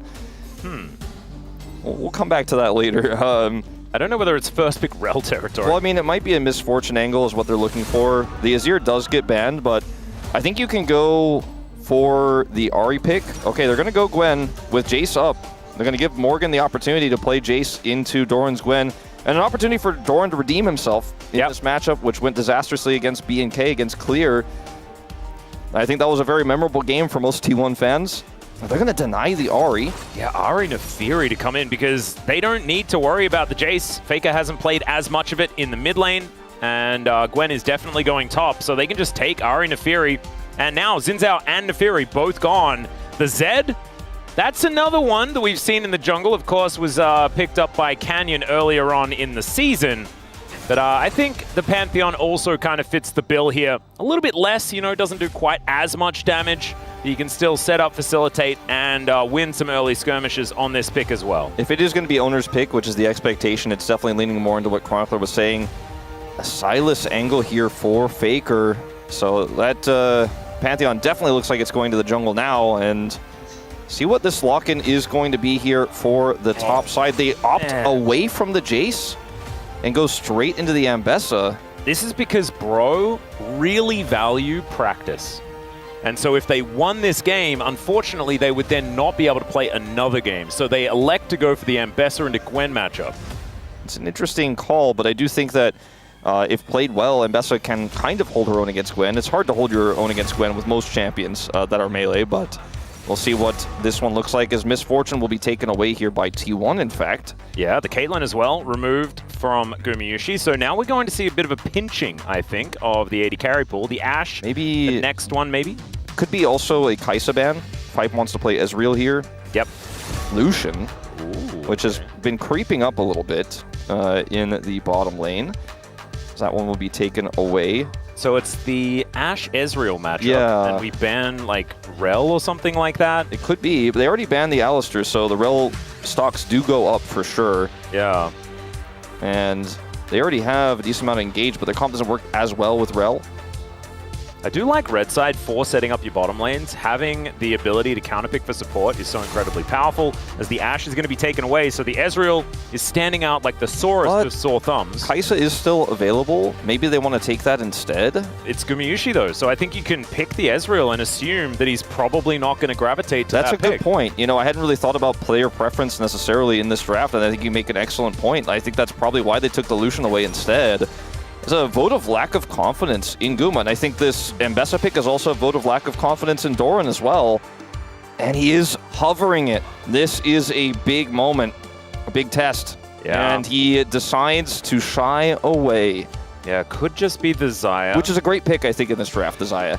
Could certainly work. I mean, they are going to be engaging into you. Still, can be hard to get the Feather Recall to work out when there's so much extra mobility and the untargetability of the Neferi as well. Still, Gumayusi, a phenomenal player of the Xayah, and now with a lot of extra control of the bottom side, pick potential added if this Elise is indeed picked up. I really like going for double range so you don't get countered. Still, I wonder, that's though, different options. If they go for the Elise, does Palu just try to counter it with another range support like the Karma or something like that? Because they don't have a great front line, and their engage is relatively decent. Like, it's not the safe tank engage, but you've got Mbessa, you've got Ahri. They could play Karma here and just crush the lane and say the Elise has no value here, but the Rel is just such a comfort pick for Palu. This is going to mean the lane is going to be very difficult to play out if Keria plays the Elise well, which at this point Elise is no longer just a niche pick that only a few of our upper echelon supports play. Everyone is playing it, and Keria is in the upper echelon, so you know he's going to pilot it well. Palu knows how to deal with this, but I do think the draft here for T1 is very short range. It is very difficult to win from behind. It's very difficult to set up on objectives from behind. But the added safety the Xayah gives you, I do really like, because they could have changed this into a completely different comp if they had played the Kai'Sa and gone more like, we're going to go more dive than your dive, and gone in on it. But it's not Guma's mastery level that they're going to trust here. They're going to go back to the Xayah that he's more comfortable on, that he's had some phenomenal games on. My standout Guma Xayah game was the KT Rollster series in the lower bracket finals, where he was able to close things out with an amazing performance there against aiming. He's had so many big Xayah games in the past, and you know what? As much as people criticize some players' champion pools, if you have such insane mastery of a champion and it's good into the enemy comp, even though it isn't the expected counterpick, I think it's okay to lean on what you're good at. Yeah. Faker's been doing it for several years now recently. No, I agree with you. I do think that Hype has absolutely zero threat on him in this game. Because he's Ezreal, he can stand at Mystic Shot range and no one can hit him. Unless Keria lands an incredible cocoon. There is nothing that's really going to stop him from having his day. So a lot of pressure now on the young player on the Bros. See how it goes. We jump onto the Rift. 수환사의 협곡에 오신 것을 환영합니다. All right, Bro fans needing to raise their voices just a little bit. However, we are on the T1 side of LoL Park today. T1 a little quiet today, to be honest. A little bit quieter, that's true. Because I wasn't entirely deafened. Still, there's a lot. There's a lot of bums in seats here in LoL Park for this match. As the Bros lead 1-0. I think that the Sylas having Spirit Rush does change things a little bit here for this game. I do think that is going to give Faker a lot more agency than he would otherwise have. That can be one of the ways you can get on top of Hype, because he only has one Arcane Shift, right? So, I mean, again, just grasping at different concepts, different ideas as to how they do punish this Ezreal. Flash Cocoon, you know, if there's a late reaction, that's bold, but it can work as well. And you don't have to necessarily kill the Ezreal first. You can front to back a little bit with the late game Xayah, as long as you can stay in range, which is why I was mentioning you've got to kind of be in control of the game to make those types of fights work. Also, only 8 more assists for Doran to get towards 3,000. So we'll see whether this is going to be the game for that to happen. I think a fair bit of action towards the Gwen lane could be good here for T1. It's not necessarily Doran's bread and butter, But Gwen is extraordinarily strong. Has a decent matchup into the Ambessa as well, as we've seen many, many times. And Cocoon, that's what you were talking about. Find hype with it. Not a lot of follow-up there, as we could see. Fortunately, not at level 1. Yeah. That's all right, Polu just going to crash in. Level 2 gained by both teams, but Gumayusi going to have to cleanse off the Ignite, the flash forward, and they are gunning for him. There it goes. Carrier likely to be able to take down Hype here. Let's see whether they can actually get it done, and he does. Is a Shattering Strike going to be available? The answer is no. So a 1-for-1, both AD carries dead. But both supports also getting the kills. So there's several different ways that could have gone, and I think actually when Carrier repelled, Bro could have just walked away and said, you know, we don't want the double necessarily. It's going to be tough to get it, but they actually were super confident they were going to be able to get out there and win the fight, but they did not, as Carrier's repel was high value. Going back to the initial exchange here, most of this is about level 2 being reached for Bro, which allows Paulo to do so much more in this. Hits the stun on the Guma. Does not hit Carrier critically there. And then Guma tries to buy space here, is taken out by Paulo. The kill does not go over to Hype. And then here, you could have just walked away and used your range, but they get the flash out of Carrier just the same. As Doran gets a solo. Yeah, Doran's just going to solo kill the Ambessa. And I'm not even surprised. I know people are saying that Doran's not necessarily... He's playing Gwen! Yeah. Jace was up, guys! Yeah. They did choose to not play Jace. Yeah. But they'll have blue side if they lose this one, so maybe things will change. I don't know if it'll be open, though. So we'll watch how this did transpire as Morgan goes into the queue. Misses a bunch of buttons, and then Doran 1-2 stacks. Boom. Yeah, that was the kind of redemption level you're looking for from Doran on this Gwen pick. And that's a lot of money that this Gwen has very early in the game, as Faker is playing melee Sylas into ranged Ahri, and it's one of Closer's best picks. Again, this is a fantastic meta for Closer. Yeah, could have picked Jace, but anyway. Let's have a look at the Gwen versus Ambessa stats just momentarily. Come on, give Doran some credit, production. Yeah. Still, let's see. Morgan with Wave in a decent spot right now, trying to get this one shoved in, and does now at least have himself a bit of an advantage, as Faker was sticking around, actually. The only way that wave. they could have done Doran dirtier was like put up like Doran 0 wins. Like oh no. But he is winning now. He is winning, as the Gwen often does. Hype is, I think, trying to bait something here, but not going to happen. Ooh, Faker actually comes back with the teleport and gets a lot of pressure onto Closer. It's a little fake, as of course Closer still has the teleport available. They're going to pull this one back as Morgan fighting once again. Has at least hit some of the buttons this time, but oh no, the flash gonna have to be invested. And Doran used his for the last solo kill, so he's not gonna get another one, but this time gets the flash out of Morgan, and the wave is doomed, exactly. Yeah, Doran set that up by just pulling the wave closer to his turret. Morgan cannot actually interact with the wave without actually fighting Doran, so, you know, opts in to try to get what he can, and then is forced to flash as a result. Sometimes you go to flash to farm. Sometimes you don't flash a Sylas.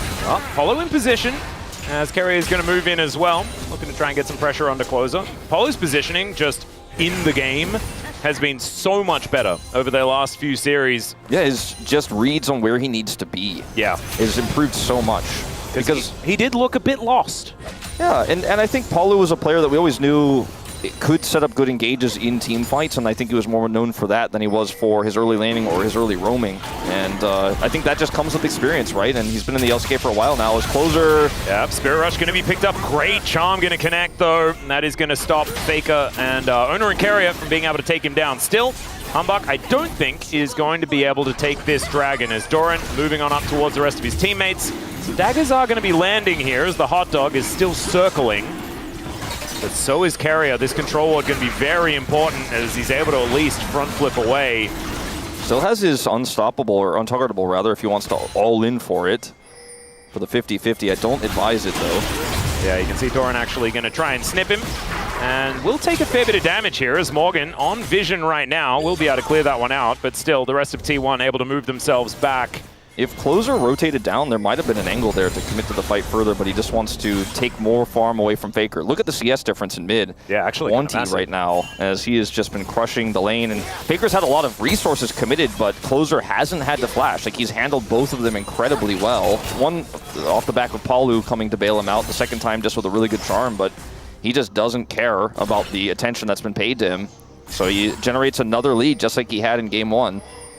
This wave stacking up here. As Morgan is, playing pretty respectfully, which I think is probably for the best. And, okay, never mind. Goes inside the mist here as now some needlework comes out. Morgan still trying to dance around this one, does avoid a fair bit. And now the public execution going to come in. Doran could be in trouble. The crash down is beautiful, but still, Owner is going to turn up in the nick of time. And Polo is also going to bite the dust. Let's just stop trying to fight in this lane, guys. Yeah, no, I like, on A, he's telling her a secret, which is that they were never going to kill Gwen in that situation. His Closer. Yeah, Flash has to be burned there. His Closer gets away. Yeah, I mean, I think Doran was never afraid because his jungler has a semi-global ultimate, and even if he gets CC'd by the Rel, he's like, I'm Gwen, by the way. Yeah. You're not winning. It looks like you're winning. You have a higher health bar, but that's not actually what this matchup is about. His height may be in danger. Now, True Shot Barrage is going to be thrown down to try and scout things out. Gumayushi will find him here. And the Arcane Shift going to pull Hype back. Carrier not going to be able to get in range. So the Ezreal going to be all right for now. Polu going to turn up as well. Slick this move. wave will be catched. Yeah, slick move by Guma there. All right, Closer continuing to have a health advantage here in the mid lane. Faker struggling a little bit in this matchup for now, as Owner is going to move on over.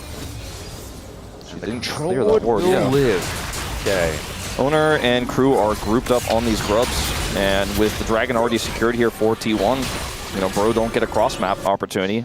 And I think they learned last time from trying to punish Doran on the other side of the map that it's probably not a good idea. And really, it's just like game 1. The only lead is Closers in the mid lane. There are some ways to win fights later on, obviously here for Bro. The gold lead is 1,000. It's significant, but it's not an unplayable game. The Ezreal is not going to come online until much later when he gets his second item, Spike. Risky Morgan. Yeah, Morgan actually standing in this brush, making sure that he got all of the experience, at least, for the minions that did die in this wave. Is now walking on back. And Morgan will just stack this wave up, let that one crash, go for a bit of a reset, I could imagine. First item's going to be in the books here for the Gwen. As Closer going aggressive onto Faker once more. Polu not really finding an angle, though, as we could see there. And now Carrier moving over. Closer pretty far up. Phenomenal sidestep there from the Ahri. And Faker going to grab himself the Magnet Storm. Charm going to go wide, but still Closer able to get himself out of the way before that CC could really land. This guy's Ahri is looking real good today. He did so much work to lead up to whittling down Faker's health, like by weaving in autos. I mean, constantly harassing him, procced another electrocute. Like, he really wanted to have the health advantage you need against Sylas, who can sustain himself, especially with the Catalyst, so well that I'm not sure if Faker had the Catalyst actually at that moment or if he just picked it up. I think he just did, but either way, put him down so low that that actually seemed viable. Like, maybe Faker was killable there, it seemed, but the charm does miss, as you mentioned. And Closer's looking clean, man. I'm telling you, this guy is really good this year. It feels like there's always a Bro player that's stepping up, you know?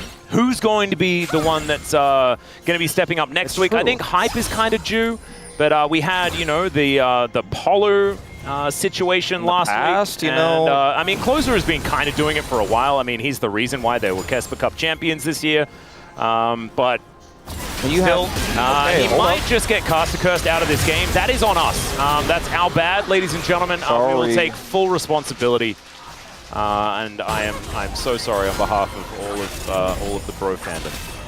But yeah, I mean, in the past we've had players like Umpty, you know, Lava, Walking Lava, the old Fredit days, and there always is one player who kind of stands above. It's been Morgan in the past as well. Oh, 100%. And, you know, even if it wasn't necessarily on Bro, his time on Hanwha, like, that was a lot of the Lord. Yeah. I mean, I think he had his time on Bro. Oh, yeah, he did. That's the most memorable. Sure. That was the most Morgan, but, like, there were moments where he wasn't maximum Morgan, but he was the Bro that we were talking about. Oh, yeah. This is just a good play here from Owner. Like, Owner's having a great early game here, punishing super hard, and knowing Ahri doesn't have flash means that Faker can follow up. And T1 are just kind of taking whatever they'd like this game. Outside of Carrier just having to flash right there, it's not really going to be enough. And T1 getting into positions earlier, being able to lock down all of the objectives. You can see 3 out of 3 grubs in the first pack so far, 2,000 gold the lead, and they took the first dragon. Nice little tank there by the little hot dog, as Closer taking a fair bit of damage here from Faker. And the dragon continuing to go down lower and lower. Humbug wanting to get in there to try and challenge his Hype now, getting himself set up as now Closer's come on over. They're not going to find the dragon. Owner as well is going to get caught up in that Magnastorm. Apollo is now by himself. Faker looking to come over and try to assist as Closer is in trouble. Chain's going to connect, and it's a double just out of nowhere here for the Pantheon. Hype having to flash, and T1 just winning everywhere. Yeah, I want everyone to take a picture of that fight when Closer was in alone and look at the timer where it said 12 minutes, and this is exactly the kind of 12-minute flip that has been plaguing me at the LCK. It's either a second Grubs fight or a Dragon fight that goes awry every time. I'm telling you. You're in no position to contest this. Hype's trying to use his W burst here with Hambak coming in to maybe steal this, and then they're like, well, we're here, so we might as well force. And then Paulu's engage here is just so disjointed from the rest of any follow-up. It's not like it's his fault, but the team can't get in there, so he probably shouldn't go in on that. And Hambak can't get a kill to get a reset for his ultimate, and T1 win this fight cleanly, not a member to go down. I mean, it doesn't get better than this. T1 were able to get the objective and a free team fight lead. That's 4,000 gold, the advantage for a team that usually is able to snowball games so incredibly well. You can see the big bump in the gold difference over time here when that fight occurred. I mean, Bro came back in game 1 pretty well, but I'm not sure that's going to happen twice in this series, and that might have been the moment where Bro lost this game. And it's just a second Drake. I mean, sure, you want to stop that momentum, and you're in a position to maybe get that Nefarian and look for the steal, but then committing to the fight afterwards was the bigger issue. And T1 just navigating it so beautifully. I do want to say that Apollo probably could have aimed somewhere else. And so like, deep. yeah, like you were saying, went a little bit too far, but he bypassed the 2 carries that were sort of just chilling. So that could have been an option instead. I mean, Still, T1, hindsight is 2020. Sure, T1 now have like all of the objectives. Yes. 6 Grubs, 2 Dragons for Mountain Soul, which Gwen and Pantheon are going to love. Even Silas is going to be pretty happy about that.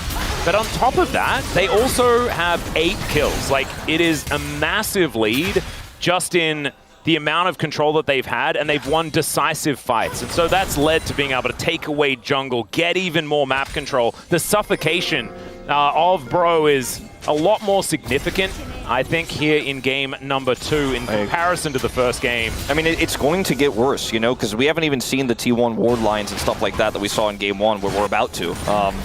As Carrier gets a cocoon. Yeah. Electrocute there onto Morgan as well, who does do a fair bit of damage back to Carrier if he finally is able to do so. And Morgan won the 1v1 game, but this isn't the 1v1 game that we are playing here. Or sorry, not Morgan, Closer. Yes. Won the 1v1 game, but that's the only win they had, and then Faker picked up a second kill in that last fight. Now he's ahead as Hambak's trying to force. Yeah, we're going to throw some daggers towards Carrier, who goes into Spider Form and then tries to get out, but that's going to deliver the kill over to Morgan. Closer looking for a charm, doesn't connect it onto Doran there. That's how you use your side lane prio, I guess, is to TP down, force a fight, and grab a turret, as Doran will not be able to defend this. And if he tries to, I think he will regret it. Yeah, well, he's going to try and come on over, of course. Gwen is immune sometimes, and Owner is just able to turn up at a moment's notice, still taking a lot of damage as Morgan trying to utilize that mobility to get himself out of there. The rest of T1 have moved over. The public execution going to be used as the 1v1 will be lost by Morgan because Owner is extraordinarily strong here. And I like that T1 just left Owner for the 1v1. They were like, you got this, bro. And he's like, yes, I absolutely do. Well, it looked like it was going so well for Bro, but Owner once again just has that ultimate, can join. Faker still had his TP. So even though they committed Closer there with the prio, you know, it meant that Faker could just come in whenever he wants. And so 2 near turret takes for Bro, but both of them do miss, and T1 regain their 4,000 gold lead with the take of the turret there in the bottom lane. Faker now has free roam in this top lane as Closer doesn't have TP, has to deal with this bottom wave. I don't know if Faker's going to fully commit to the turret here, but he has Carrier nearby and will crash another wave in. Morgan's not going to commit the TP, but that's more turret damage done, more farm denied. T1 wins so much out of this skirmish. Really do. It was a good call from Bro to try to get the turret. I totally understand it. If Faker doesn't have teleport, you know, if it's not Pantheon jungle, I think this decision makes a lot of sense. I was kind of worried for Doran. Like, I was like, I don't know if he should really go in there, but he has, of course, 2 teammates who can join in and turn it into a skirmish, not just a Gwen under a turret with 4 enemy players. Yeah, I also think that if they weren't as far behind, right? Like, the Gwen is actually pretty tanky at this stage, has the Riftmaker now completed, as well as some steel caps, and there are level leads across the board, right? T1 are just in a really good spot. Bro do need to throw some Hail Marys, so you can understand why they went for the decision, even if it wasn't necessarily the right one. And I did feel like Bro had themselves a decent team composition if this Gwen didn't get out of control. And unfortunately, the Gwen got out of control, but so did everything else. Yeah. And Owner is really running the Rift right now on this Pantheon. I feel like this guy is just a POM farmer. I think he's on track to get it again if this game continues the way that it's going. The 1 and 3 Ambessa is still not a Jace, still a concern. Yeah. Yeah, this is the thing that keeps coming back to bite us. Now 1 versus 2, and Doran is pushing both of them away. Getting a flash. Oh my god. Okay, fully stacks up that Q once again as the rest of the bros are coming on over. Carrier not able to walk through the enemy jungle with as much impunity. Minion wave is going to get shoved over, and T1 now making their way in. Bounties. A lot more scary. Bounties are up here. And Morgan, I don't think so, my man. I'm gonna press X to doubt. Yeah, well, Humbug is at least waiting. Carrier gonna move over the ward here, as we can see some daggers are gonna land, but Doran in the 1v1 feeling pretty good. Polu rotating over as well. At least this time Morgan doesn't die, but it is still going about the same direction, as public execution going to be avoided there, as now Doran gets into the mist, but so does Humbug, and the rest of T1 are going to show up. Here's the Grand Starfall, as well as Owner is wanting to pick his poison. Choose who is going to be dying first. It will be the Neferi, his opposite number, as the chains connect, and Faker is just on cleanup duty. Down goes the turret in the mid lane. There's at least something there for hype, but Polo is likely to die. Chainlash not going to come out again, but the charm is going to miss. And Closer, unfortunately, unable to find anything as the teleport in from Doran. Carrier with the flash execute as Closer looks to try and answer that one. And even if Carrier goes down, it is still fantastic here for T1. There's the Orb Deception. That'll finish off the Spider, as now Hype just trying to escape from the Gwen. Yeah, chasing an Ezreal is always hard, but... he does have flash, and he's walking into a lot of bad guys, so he's just not going to use it. He might. He might actually just use it here. There he goes. That was a Feather Storm from Gugushi as well, so not bad. Sometimes you think your feathers are bigger than they are. Yeah. Or reach further. Oh dear. Fly further. Well, Humbug is going to go untargetable for a few moments. Morgan's rotating over, though, and Ona may have overstepped here just a little bit. Magnustorm going to be invested. Shattering Strike comes down. Morgan gets in there now as Humbug still wanting to try and offer some of his damage. As Ona does have flash, does use it to get himself out, and that is going to separate Humbug from the rest of the players. Ona is just running them around the Rift right now. The rest of T1 making their way in. The crashdown comes through, and Ona's going to go back in for the stun. Oh, they are so strong. The Pantheon will eventually go down, but now Faker turns up, and he has a public execution that he's picked up. Doesn't even need to use it. Man, Owner is so good at this game. He's really good, and he's really ahead, as it turns out. And when you're far behind like this, sometimes the play is to wait for your 2-item spike on your Ezreal and not try to force fights like this. Is T1 are on the other side of the map, but that's a Pantheon. And you have an Ambessa and a Rel with this. So the damage just isn't really high enough to kill this champion fast enough. And then Owner is just like, I'm over the wall, and now Hambach is separated. He has to use his defensive option, go over the wall again. And so Owner's like, okay, well, this Ambessa will take forever. By the way, forever is long enough for Keria and Guma to show up. And it's just, you know, the plays like this when you're 1,000 gold behind, 100% the right call. Plays like this when you're, 5,000 plus behind, you're almost never going to make it work. And you're just spinning, in a circle. You're like, you're going down the drain faster and faster. With plays like this, you are really starting to lose any semblance of control you once had. And Morgan dashing around here towards the top side. 1.5 minutes on Mountain Soul as well, Wolf. Yeah. This composition lacks a true tank, but they'll probably have one, as Carrier is just going to deny any option of escape, and down goes Humbug as well. He was pretty targetable there, as we could see. With a Gwen with 6 scrubs, I think Bro are starting to think about their Game 3 draft. Whoa, Vega almost finds the public execution onto Hype there, as this inner turret is not long for the world. T1 looking a little bit angry. I mean, we might here be in this game too. Inhibitors here with the Gwen with 6 scrubs. You walk at the enemy, you charge at the enemy in this case, and this might be like the stacked waves that could start to threaten Nexus turrets. I mean, this is really huge here with all the Voidlings taking these out so fast. T1 may consider an end attempt. I mean, who's going to stop him? Who's going to stop him? So many Void Mites. That is absolutely absurd. So many doggos coming out of the fountain, but I just don't know whether it's going to be enough. Bro just have no money. Look at these gold advantages. It's a 4,000 gold lead in the jungle. Yeah, it's crazy. Humbug going to have to go untargetable. The waves are cleared, but so much damage has been done to the champions here. And now super minions are going to arrive, but it's going to take long enough to where T1 decide. They'll back away. They'll say, we could have won the game, but we'll win the game by getting Mountain Soul instead. Yeah. And, you know, why risk it? Why Diablo when Mountain Soul could do the trick? That's exactly right. I don't understand. Oh, yes. Oh, no. I didn't even mean to throw a phrase out of us. It's just a random, like, he's a young player, Wolf. You don't need to do that to him.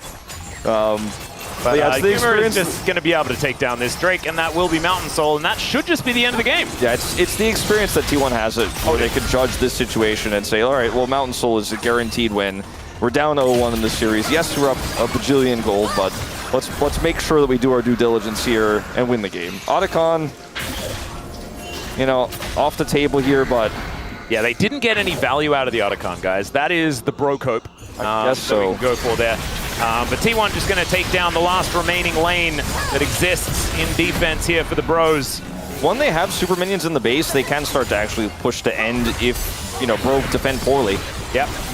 And Doran is going to go a little bit far forward and will probably die. There he goes. That's a kill going over to Morgan. Still, the answer was almost there. Faker with the public execution up and available. But that's Bro's just able to punish the top laner here of T1. Small victory, you know, a little bit less immune than he would have liked, I think, in that situation. But I think the thought process there is that if they spend everything on me, maybe we can follow up. Speaking of following up. Yeah, public execution going to be used here onto Humbug, who, goes untargetable, but unfortunately will still just die in the air. A little bit of a Chihuahua situation here in this one. Yeah. That's all right. Carrier is going to answer that with a whole bunch of damage onto Hype, and Ona says, you are just dead, buddy. Is he going to land the spear? The answer's no. Was expecting the juke, and it did not come through. Still, maybe T1 will then instead decide to win the game. True Shot Barrage going to come on down as now Polo setting up the defense. TP for Doran. Yeah, Closer actually spirit rushing forward, but that is into the blender. Carrier goes golden. Somehow he's got an arm guard. It's kind of ridiculous. As Polo's flashing away, Carrier just going to follow him. Owner able to push them all the way towards the fountain. Public execution used here from Morgan. He's trying to just get them away from his base. As finally the Pantheon goes down, but so does the Ambessa. And T1 now find themselves in a 3 versus 3. Hijack used here onto the Spirit Rush. And Humbug, what goes up must come down. And now T1 going to finish off game 2. And it is going to go the distance here, Bro versus T1.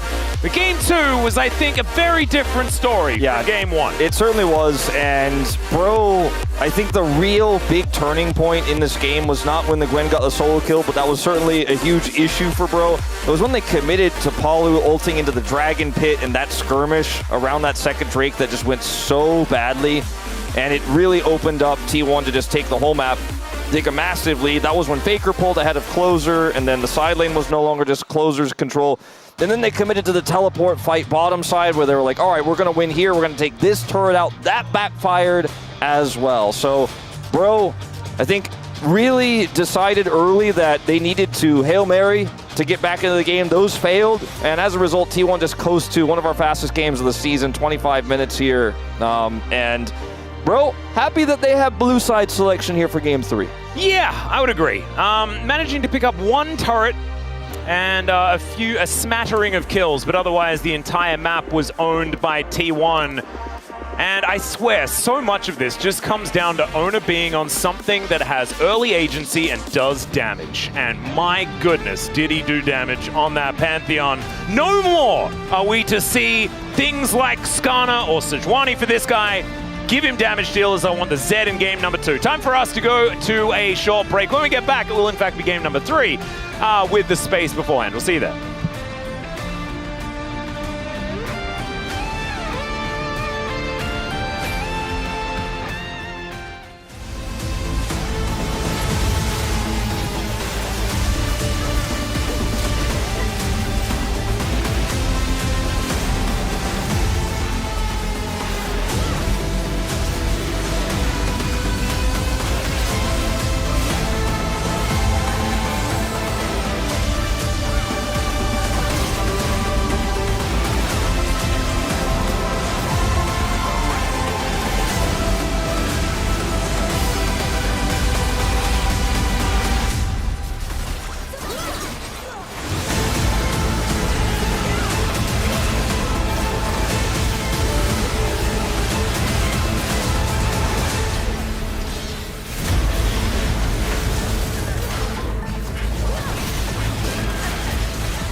해도 돼.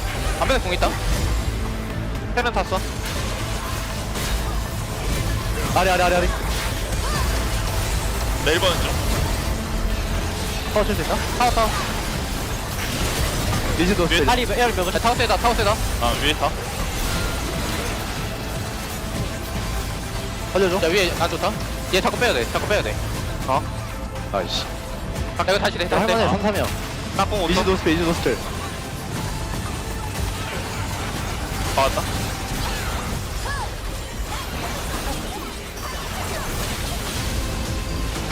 아 형님.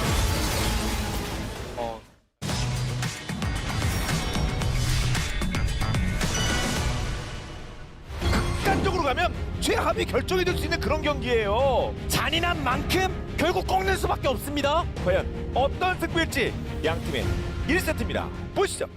바텀 보성이 형 써도 돼. 내가 미드해줄 수 있어. 아리 보여주지 말래 그럼. 살짝만. 보면서 할게. 야 내가 맞으면서 나갈게 지금부터. 달려봐도 이거. 탈리아 봐줄래? 탈리아 한번 볼 수 있다. 탈리아 볼게. 탈리아 웬만하면 다 왔어 우리. 탈리아 다 왔거든. 우리 갈리아도 죽었어. 갈리아도 죽었다. 여기로 가. 조심. 천천히 해봐. 천천히 보자. 기다려. 오케이. 럼블 볼게. 빠르봐. 여기 너무 깊어. 영화 tak한. 아 쏘리 이번엔 내가 못했다.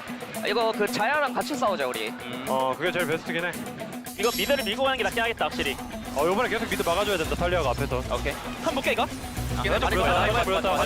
맞아서 와. 나를 살짝 봐줄래? 아래. 괜찮은데. 나머지. 아래 럼블 로플이야. 다 왔어. 10분에. 살짝 빼면서 가려고 있어 아직. 가려고 있어. 너무 빨리지 마. 오케이 칼리 봐봐. 그냥 때려. 나이스. 아 이게 평타한테 안 나왔다. 까비. 이제 나가야 된다 우리 나가야 된다. 이제 슬슬 볼 생각해봐. 나 가는 중. 얘네 미드 대기 탄다. 미드밖에 없다 다. 나 미드 오른쪽으로 돌아볼게 이거. 나 미드 공대 그냥 물어도 돼. 미드 한번 볼게 그럼. 야 이거 왼 오른 아리 보자. 아리. 한번 더 잡아도 돼. 가줄게. 나 괜찮아. 천천히 해봐. 아리 우리끼리 막자. 우리끼리 막을 수 있어. 얘네 빠지면 쳤죠. 바로까지 갈 생각. 바로 치고 나가자 우리가. 천천히 해. 나 집 갔다가 가게. 나 피 없어. 나 위치 보면서 해. 내 위치 보면서 시간 물리지 마. 나 여기 자야 없는 거 같거든. 천천히 보던가. 나 퍼져 있다 살짝. 기다려. 탈리아 노플. 탈리아 봐줄 수 있어? 맞을게. 천천히 노플 펴. 괜찮아 같아. 이게 내 몸에 넣어줄게. 나 준영 있어. 볼만해 앞에서 나. 나도 나 이번에 볼만해? 앞에서부터 와봐. 나 터졌고. 자야 좀 많이 세다. 나 봐줄래? 야원 너플 자야 이게 누구? 나 위에 봐줘. 위에. 가줄게. 짱 노공. 더 몇 개. 와봐. 가는 중. 라인보다 이거 그냥 포지션 잡는데 좀 위주로 해줘 이번에. 나 이거 대충 정글 먹고 이거 가인 하나 사올게 그냥. 치고 있어 얘네. 봐야 돼. 가는 중. 천천히 나가자. 아직 많이야. 우리 들켰어. 신호 봤다. 치는 거에 문제 없어. 야 3쪽역 조심. 정면으로 던져. 나가줄 만해? 나가줘. 맞아. 불리다. 뒤에. 잘 봐줘. 갈리오부터 볼게. 우린 뒤에 볼게. 라인은 빨면서 볼게. 스카너부터. 칼리 봐줘. 나 물리다. 천천히 볼게. 자야 노플이야. 자야 볼게요. 갈려. 맞아. 자야 봐줘. 자야 이거 매운 볼게. 기다려. 나 가인 있고 봐줘. 이거 매우 맞아줘 이거. 내가 맞을게. 아직게. 장로 가자. 아 내가 맞았어야 되는데 내가 궁극 기회를 좀 멀리서 쳤다. 맞아줄려 했는데 쏘리 좀 판단이 늦었어 내가. 아 우리 그 쌍법이야. 바이브처럼 생각 게임 끝낼 생각해 이번에. 야 무조건 자야 지켜야 된다 이거. 오케이. 얘네 사이브 할 거야 조심. 아안 죽기만 하면 된대. 바로 줄게 이거 그냥. 위타워부터. 퍼져서 살짝 빠져 럼블. 럼블 좀 봐줄래? 럼블 봐. 갔다 올게. 럼블. 아유 불렸다. 아래 봐줘. 원래 천천히 와네. 칼리 봐줘 칼리. 갈려부터 맞아 갈려부터. 나 조냐면 돼. 빼면 더. 야 매운 맞아줄게. 나 수분 빠졌고 아리 노공이야. 바로는 20초 남았고. 싸움 봐야겠다 그냥.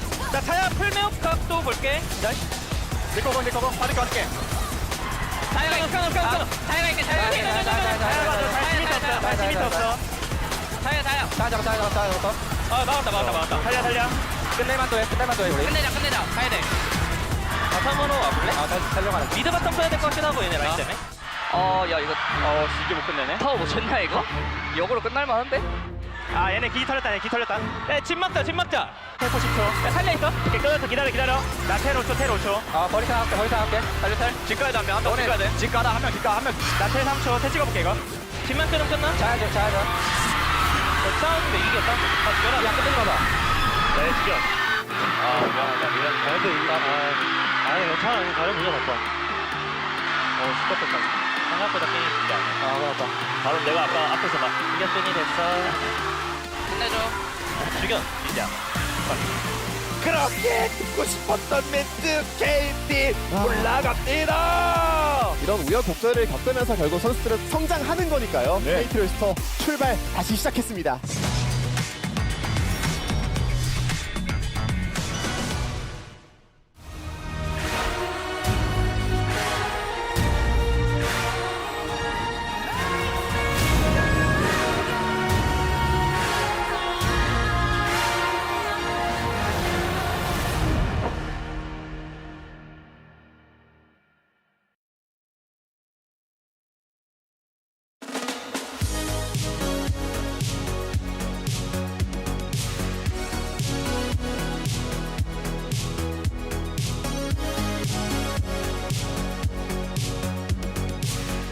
Welcome back to the Space Guys. We're here after T1 did get back on the horse and they took down game number 2 over Bro. And now the series is all tied up. It will come down to one final game where we can assume Bro will pick the blue side. Thoughts on this draft in this game, guys? Ooh, that was a beat down. That was T1 clearly being very upset. There's a few things I want to highlight. I do think that both these drafts, if you're ahead, we're gonna be having a great time. If you're behind with either of these, because I want to make very clear, I think that T1 was at the risk. If they lose the mid jungle 2v2, for example, it would just be cooked. Why are we picking Mbessa into Gwen? I cannot. I do not understand. I am so mad. I know Doran hasn't been I know Doran hasn't been performing well. But Jace at least can match it in the lane. If you go for some crazy counter pick and it doesn't work, I'd be like, sucks, but it happens. Diana. It's Mbessa. We know this matchup is unplayable. Yeah, I mean, he got solo killed in lane as well. So it definitely shows that it's not a matchup that Mbessa should play. Also, as you mentioned, Jace is still up, by the way. And I think they kind of wanted to snowball with that Ahri Naafiri combination in the mid jungle, but if you're getting solo killed in lane, yeah, right. Jace doesn't help with that at all. I guess No, I'm joking. No, it's fine. You can play it. I must I don't know if it's a matchup thing. If it's we've seen this at Dudu as well, right? Like I'm not playing well right now. Mbessa has something with a lot of comfort because Mbessa has a lot of agency later on. But her laning is so weak compared to champions like Gwen, Jace, and Rumble that Yeah. It really harkens back to like week 1, week 2, where we were seeing this all the time, and it was kind of like slipping by. But then Mbessa's really fallen off a cliff. She's like a 20% win rate. It is rough for her. But enough about the draft. Let's talk about the game. 12 minutes in, highlight 1 at the Drake, where Bro tried to do something, but it backfires immediately. I mean, it still feels like it's playable, and Azure has such a great positioning, but Polu, you shouldn't do that, bro. Like, seriously, I think he had such a great positioning with his damage dealer. They were actually pushing them out, so they had enough time to just play with them.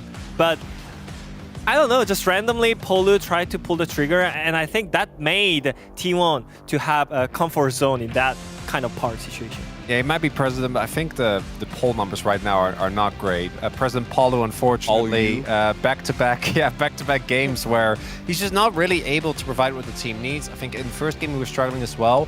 And let's be real, I think that game was looking kind of rough, even with some great bot lane plays, right? We had the 2v2 that was actually going well for them, but I think the fights were not really what you'd want. Yeah, I mean, he gotta understand how to make the space for the damage dealer. You know, if your damage dealers are having such a great range, like skill shots like Ari and Ezreal, you don't have to do anything. Just let them play their game and like standing there, like pretend to be like engaging on them. You know.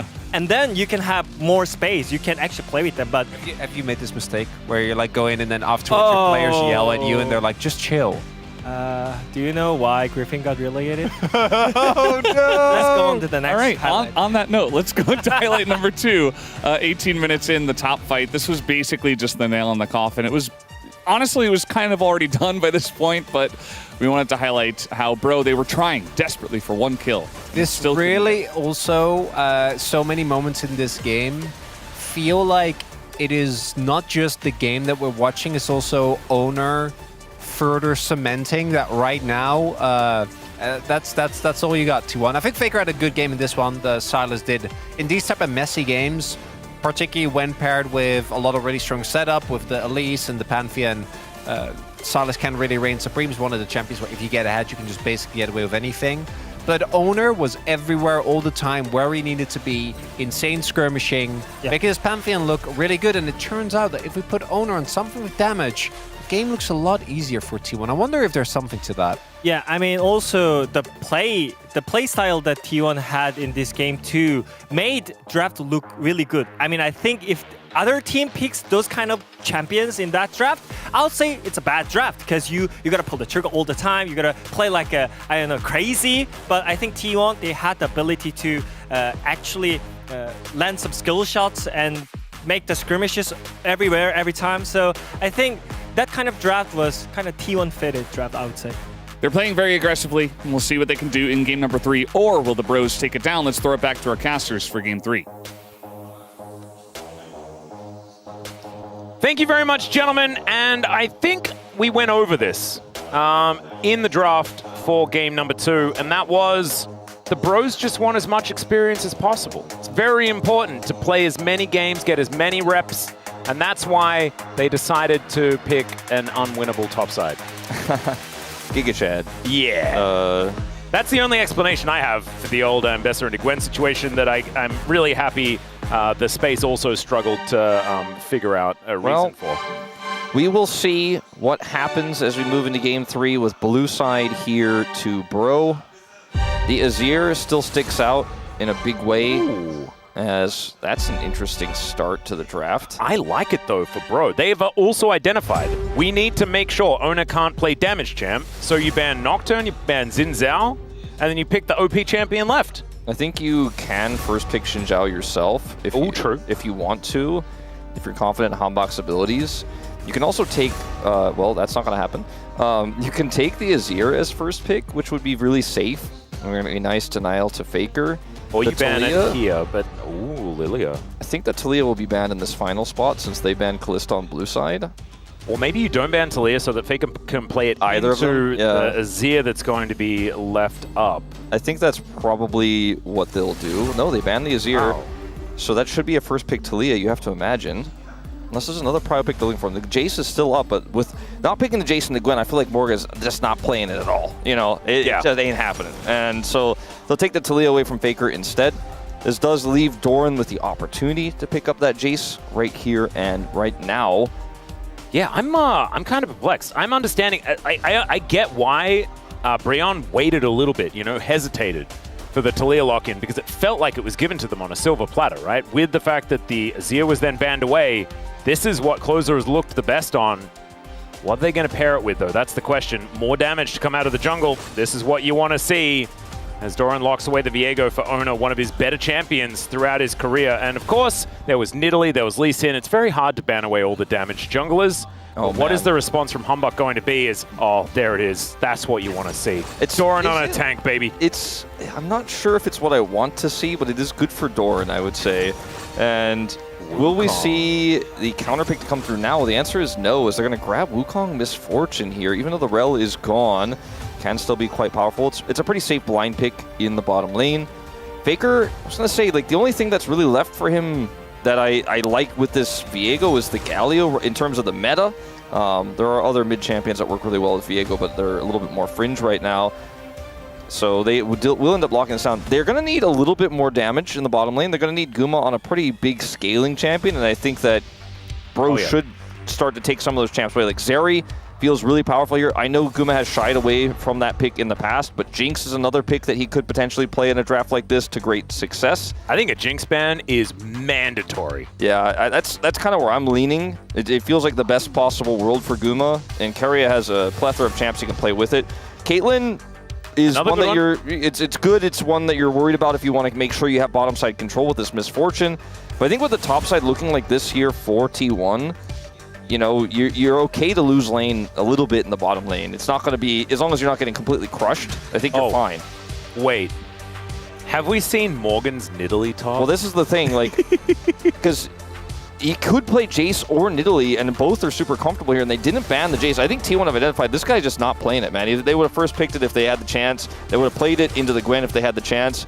And so they're taking away some of his comfort instead, but Nidalee fairly simple. As the Alistar tier list slots in, makes some of the picks we were talking about a little bit less likely. You know, Jinx Lulu would have been a strong combo that we're no longer able to see with the ban coming through there in that final spot. Zeri Alistar could be a thing. Oh, this is Yorick. It wins, but I don't know if I like it. I mean, I love Yorick as a champion. I always have. Goalie Wall, greatest ability name of all time. It doesn't fill me with joy. We just watched a perfect game occur, almost. The Yorick in that game was able to take 2 turrets, which were the only things that stopped the perfect game from existing. Still, it didn't look great. The Nautilus is going to be the last remaining engaged support that could actually come out. Is he so bold to play Aphelios here? Oh my goodness. No. I mean, it has to be, it's got to be Zeri, Zeri right? or Aphelios, right? Like, no, that's not the one. Okay, Lucian, I mean, it feels a lot more like a Gumayushi champ. Yes. It does offer you a fair bit of poke there as well, but it's a lot of dashy and a lot of Talia as an answer. Yeah, the dashes are really good at getting away from some of the other problem CCs here, but the Talia is going to be an issue. And also when you dash away from Wukong's ultimate, he kind of just follows you and doesn't care and gets on top of you. And if you're running away the whole time with this champ that doesn't necessarily do the same sort of sustained damage, you can have a lot of problems in team fights later on because you're just not able to actually do said damage. And for Bro, it's just a circles comp practically. I mean, you set up the Misfortune, she channels her ultimate in the correct direction, you win the fight. That's kind of the way it goes. Even the Yorick can kind of help out with that with his Ghoulie Wall. But his job is going to be to try to annoy the Scion in lane. That's what you do when someone drafts a Scion blind, is you pick a champion that crushes it in lane. The most common one recently has been the Nidalee you mentioned, but we've seen Jace in the past, and this time it's going to be the Yorick that I guess Morgan feels more comfortable with in this situation. So the Lucian is the one part of the draft here for T1 that I don't want to say I struggle to get behind it, but I don't think it's the optimal pick. But if it's what Guma feels comfortable with, like I said before, sometimes that choice is the right one. Yeah, and honestly, I think comfort is important, but would have liked to see something with a little bit more hyper carry potential. There was only really Zeri and Aphelios like you were talking about, unless you wanted to play Cog more, something weird like that. But I think the Lucian, as we saw already, Gumayushi really, really good at getting maximum damage out of it. Let's dive onto the rift for game number 3. 소환사의 협곡에 오신 것을 환영합니다.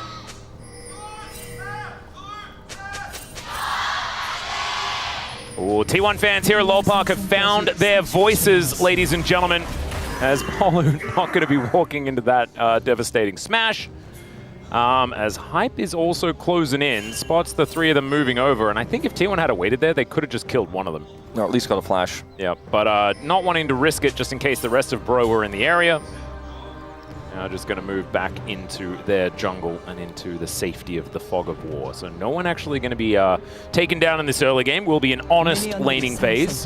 The one thing that Lucian does have, and you mentioned it, we talked about earlier, that Aphelios doesn't, is a dash, right? And he also has a lot of lane power. Aphelios has his own different types of lane power, and he has his moments where he can gravitum, and maybe the Viego's there at the right timing, and Alistar gets into the thick of things, and you can make something happen there. Like it's not necessarily like way worse than Lucian in lane. There's other aspects of the kit that are better. But given Guma's proficiency on the Aphelios, so what it does for this draft, even though it's riskier, that's the kind of thing I wanted to see out of Fearless. I'm like, oh, it's Fearless. Maybe in game 3 in this situation, Guma plays Aphelios. He's playing Lucian, which is a little bit less meta than a lot of our other AD carries, but getting a little bit more popular these days. Yeah, we saw it was Diablo that played it yesterday. I'm pretty sure. Looked pretty good on the champion as well. It was just after Gumishi played it for the first time. As Hook going to connect here onto Carrier. Of course, Polo with a little bit more to do at level 1 than good old Alistar. Yeah, this is not the fun part of the lane for the Lucian just yet with the Alistar pairing, which is another reason why the Lucian doesn't feel as strong as it would with a lot of other pairings.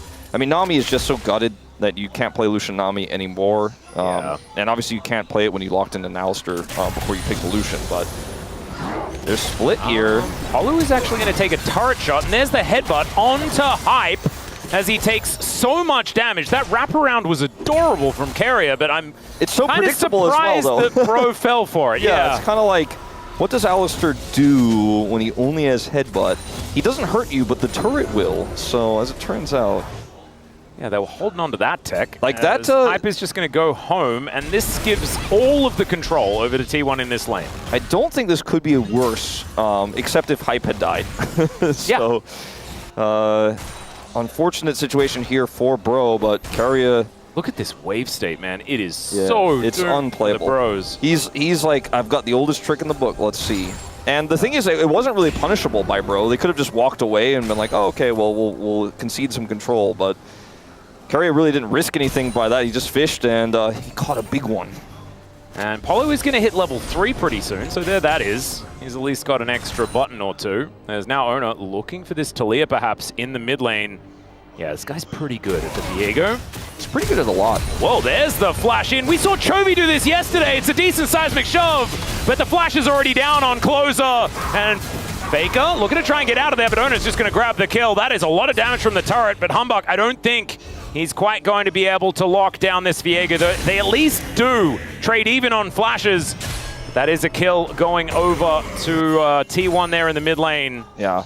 Kill goes over to Hambach. Yeah, wait, how did Faker die? Yeah, I'm not 100% sure. I think it was the turret, but I was actually confused by that as well, because I was focused on, like, can he get the kill I looked at Owner? the top of my screen. I'm like, why is it 1-1? Yeah, because we'll have to see it again. I think it must have been the turret, right?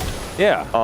He must have had aggro for an extra second, which explains why Owner was not taking as much damage as Hambach wanted him to. And Hambach wanted to flash to get the red buff tick so that he could then hope to chase.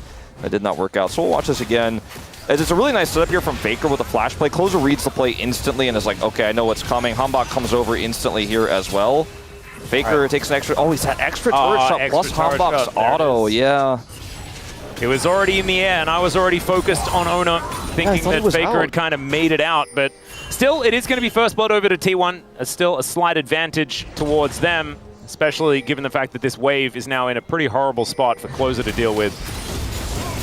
It will be okay here. Paulo's going to come over and help bail him out. Yep. And Faker's, realizes this, just clears it anyways. The bottom lane salvaged pretty well here by Bro. Yep. And, there's a faster swap to the top here for Guma with the tempo he has, so that feels really nice. So that means that with the leader teleport down here for Morgan, it means that the Scion is kind of chilling. The Scion that should be losing lane hard actually now has a teleport advantage. Ooh. As, that's not... It's a lot of rocks. Yeah. It's not the ideal place to dash away, but Faker's fine with it. Yep. Also, it puts a ward down on top of the sweeper that Polo already had at the ready. Still does give some additional information over to T1 about where Polo is. Great buffer of the Justice Punch. Faker's still going to take a fair bit of damage. They're still buying some time, though, as Ona still on this. They have full information. There is a control ward in the back of this pit. Now Humbug looking to make his way in. No flash, remember, as the Weaver's Wall comes down, as that is just a steal, and Ona is just going to get wiped out. I'm not sure about that one. Yeah, a little greedy as there. Now Doran's in trouble as well, the Maiden. Is she going to be able to take him down? That's the question. Look at Morgan taking care of his Maiden. Absolutely beautiful stuff. Yeah, a fair Maiden. Yes, indeed. One that is fair and just as well and lets Doran live. Doran doesn't have to flash, but those lose a lot of control there. But you didn't have Prio in mid or in bot to hold that dragon. So Owner was just saying, like, maybe they're a little bit too slow. Maybe I can greed for this. But the Weaver's Wall allows Closer to get there so fast that it was a very risky call, and he is punished for it. Oh, Humbug was thinking about trying to grab some shellfish here, but he's going to be denied. Able to use that Warrior Tricks to get over the wall. He got it. Comes in, and he will be able to steal this away. If he got it, he would have gotten 6. So super frustrated with that. This is going to try to go get it off the Gromp now and then come over. But there's a window of time here now for T1 to take these grubs before he hits 6. Yeah, so really nice deny there by T1. That was pretty pivotal to actually secure that Scuttle Crab. Yeah, really nicely done. And we're going to have a look at this one more time. Humbug just comes in, steals it away. And Closer, I mean, he's just been really, really good at this Talia. So obviously finds the shove, takes down Ona there. You feel okay with it if you get the dragon? Oh no, the Ghoulie Wall. It's going to trap him. He sidesteps the knock-up. And Doran's so tanky, it doesn't really matter as I'm commentating top lane matchups, Wolf. Oh, the grand trap. But still, it's going well for the Lord. Doran's like, well, you don't have your Ghoulie Wall now, so I'll fully channel this Q. Yeah, look at those little ghoulies. Always reminds me of like TFT. I think it was like set 10 or I don't remember which one it was, but it was when this Yorick skin was in the game. And the particular comp that he was in was like incredibly strong. I really need to get into TFT so I can understand what you guys were always talking about. There's often, like, because it's based on the skins of the champions, not necessarily the champion, you like start associating it with the like actual TFT sets. Kind of wacky. I mean, that's like me, you know, with Hearthstone. Like, I never played WoW, and I learned all the characters from Hearthstone. Yeah, right.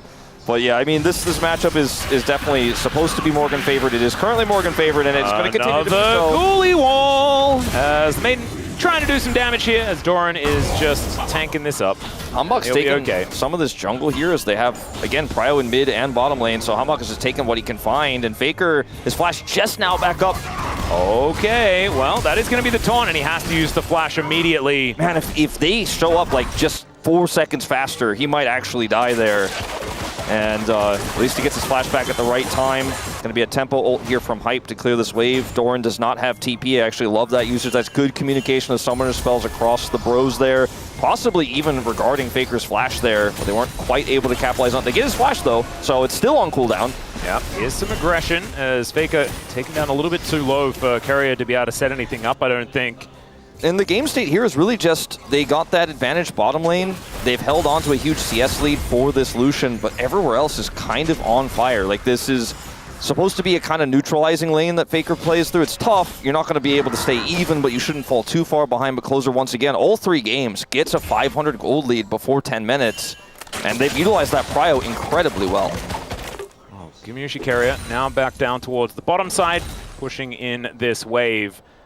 We do have a slight advantage as far as the journey towards feats of strength are concerned. Bro being able to pick up that 1 extra kill. Only 1 more required to get those feats of warfare. It'll be the first game that they'll be able to get the feats of strength in this game. They're able to do it. In this series, I should say. Yeah. T1 have been able to pick that one up, whether they win or lose so far this series. There's a cull for Hype here as well. And because, you know, they weren't able to push those advantages into kill threats or anything like that onto Hype, he will cash it in without any problems here, and that will shore up a lot of that deficit in the bottom lane. And that will put Bro in such a fantastic spot around the Rift in terms of their small edges they have. Man, Morgan is really keeping his Maiden happy in this game. It's beautiful to see. As, look at him, just draining the Scion over and over again. The Ghoulies are going to pounce onto the Scion, but he's at least getting a little bit of extra money. 2 per kill onto those. As Closer takes a bit of damage from the Winds of War here at the same time. A little bit early on that credit volley, but it's going to be okay. We'll grab those, and Faker will have to punch. His buffers have been really good, but it's not going to get you back to control as missed cannon. Unfortunately as well, the if you buffer the Justice Punch just to try and get out, you still take so much damage. Yeah. It's kind of ridiculous. And you don't have it to do anything after that either. And Closer just keeps pelting you. Closer didn't get the cannon, but he's happy, I think, with the result. Faker does not have teleport, so we'll have to back here, and that's going to be some farm that has to be picked up from Guma, which means it's a free lane for Hype in the bottom side of the map.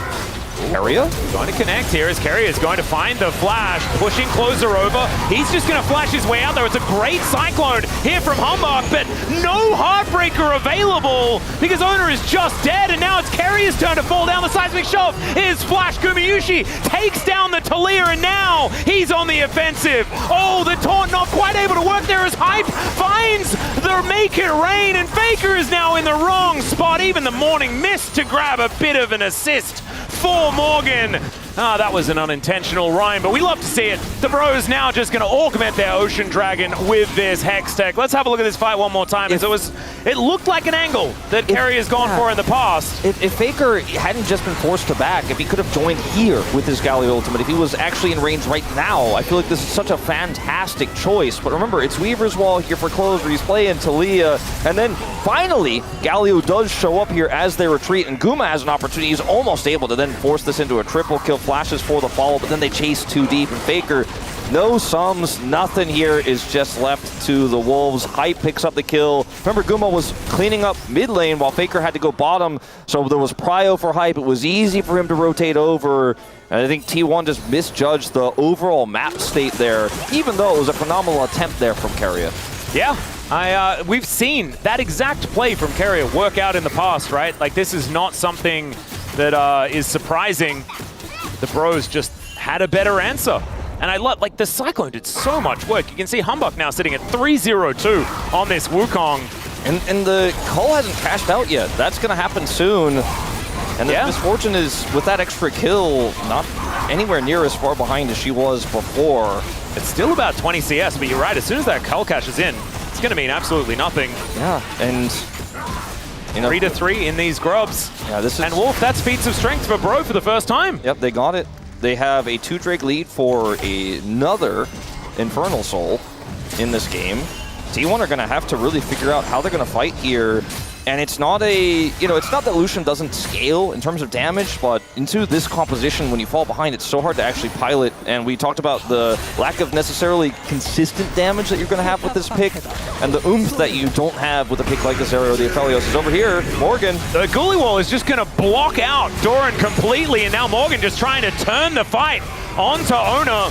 And the hook going to come down to the mid lane as well. We are fighting everywhere. The Weaver's Wall brings Closer in as the culling going to be interrupted. Does nothing. Seismic shove pushes Guma back, but he's offering so much damage. Another double tap, and it was almost an anchor to the noggin, but instead, the bullet takes him down. Guma caught here in the mid lane, in the play, and I mean, Doran's attempt to look for something there with Owner is blocked by the Ghoulie Wall. Owner's forced to use his Heartbreaker. He doesn't have flash in that situation. They're losing there, they're losing mid, and it's Closer's Talia every time. That's exactly where he needs to be.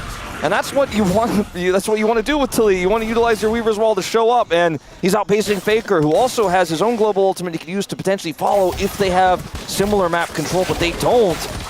And I think T1 are not respecting the Bros. And I think Chronicler put it really well. I'm pretty sure it was Chronicler said earlier, like, even our, likely Legend group teams, if they don't respect, every LCK team can take them down. Yeah. Every single one.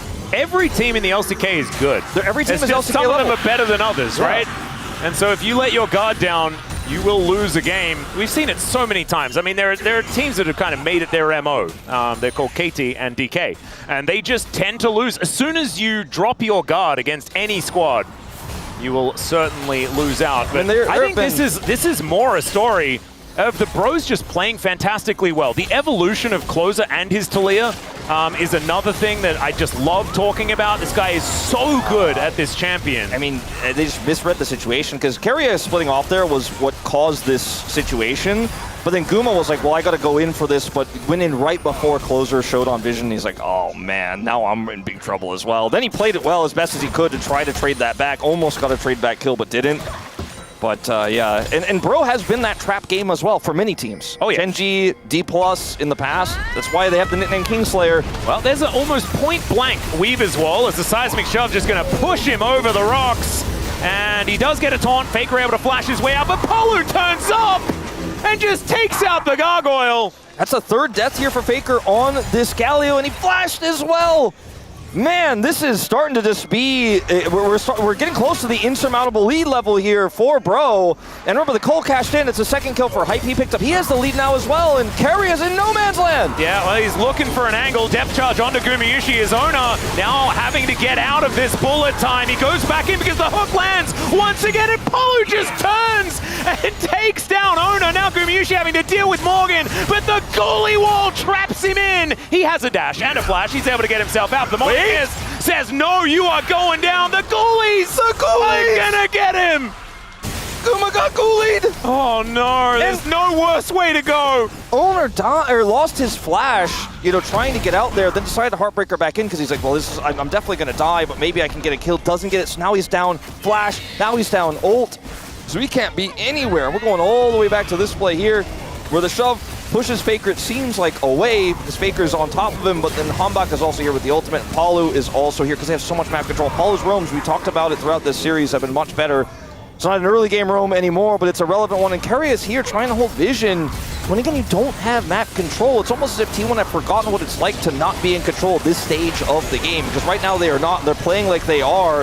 As Owner Flash goes for the Heartbreaker here, is taken out, and then Guma with the red buff here for Morgan tries his best to get out, gets caught in the ghoulie wall, and then flashes, but he's not in range to get over the wall the way he wants to, and then boop. Oh, just understanding that your ghoulies can take care of it as well. Look at Morgan. He might not play Jace, but he's going to play what he likes, and he's going to enjoy it. And he definitely enjoys playing some Yara, because this guy, he made his career. We were talking about his time on Humble Life Esports, where they somehow made it to the top 8 at Worlds after being a 7th place team or something like that in the LCK. Of course, DRX then did it better, but this was the year before. But he was playing Camille, going like 0-3. He's 1-0-1 in this game, but going like 0-3 and then still winning the game by playing split push better. And he's doing it once again here on the Yorick. Died, I guess, in replay, or no, forced to flash, I guess. And then they got the turret on the top side. So T1 did get that back. It's still a big gold lead here for Bro. And so much hangs in the balance for this game. Of course, it's a huge win for Bro. And it really is. Up to 3-5, it's an upset win. I think confidence-wise, it does wonders for you. And for T1, it's another block. You felt like you really got your confidence back. You crushed T+, but then lost to Bro. It feels like you've gone back to square one. I mean, they haven't lost yet, but I'm just saying if they do, the implications are high. And it's a sole point here for Infernal Soul for Bro. I mean, everything is coming up green. And this is also Degon's elected Bro prediction for the week. The only person who did it. He did. He was the only person who predicted. He probably felt like he needed to, because he's the Bro guy and likes to definitely do it. But this is looking pretty likely right now. You actually did predict T1 against D+ as well. So you and Degon were the only ones to pred T1 in that series, and then you predicted against them here. Well, I mean, you put in all of your work to try and take down the team that's in the top 3, and then you let it slip against the Bros. We've seen it so many times before, but that wasn't the reason why. It's just that DK just loses to T1. This is how it goes. Owner going to come on over and smite away the blue buff. Nicely done. I mean, they're going to get this turret here, and the Herald may not even necessarily need this charge for it, but they will use it just the same. I think they get a second, whichever way you slice it. As Doran's looking for a flank.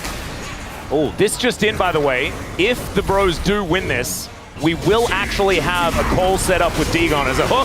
Going to connect it. There's the double knockup, the double shove as well, and Owner cannot do anything at all. Look at the position here from Polu as he's not even going down on these front lines as Morgan gets into the thick of things. Faker is going to get taken out. Another shove is going to connect as the health bars are low, but the Bros don't care. Doran able to get out of there with Gumayushi, but the rest of them are on the floor, and it's only President Polu that gets taken out. The Bros can take anything on this map. And I really think that T1 have kind of realized and identified that this is just not going to get better. If they sit back and say, well, we'll scale with this Lucian, that's not going to work. And so they want to look for this flank play here, but over the wall, Hype's able to follow up so brilliantly on this setup here for Hambak. Faker gets isolated, And it's just an easy cleanup, and Closer can follow up from so far away, and he says that's another dead cow. Closer's having, I mean, I'll say it one more time. I swear it's the last time, but he's having a great year. Like, I never thought we would see this. I never thought we'd see this. Like, I thought Closer had peaked. I thought in the early days when he was on Live Sandbox, we were like, oh, he's improved a little bit, but it felt like we saw the ceiling. We absolutely did not, and it's taken him moving to Bro to actually really allow him to reach his full potential. His champion pool is super unlocked. Again, it's a great meta for him right now because all of the strong champions in the mid lane, outside of Victor, I would say, are great picks for him. He's super good at all of them. So, you know, he's just loving life right now, and he's loving the game state here that he has really helped shape along with Palu to a massive lead. And T1 go for that play because they're like, we can't just sit back, but it backfires. They lose more. They fall further behind. It's a 5,000 gold lead now. And Bro can now take whatever they'd like. They've got Soul Point, as it's another Infernal Soul this game. Morgan able to just push relentlessly. And 2 items now done as well. I mean, there is a lot of armor built up by Doran. I don't know Morgan is going to be too worried about it, though.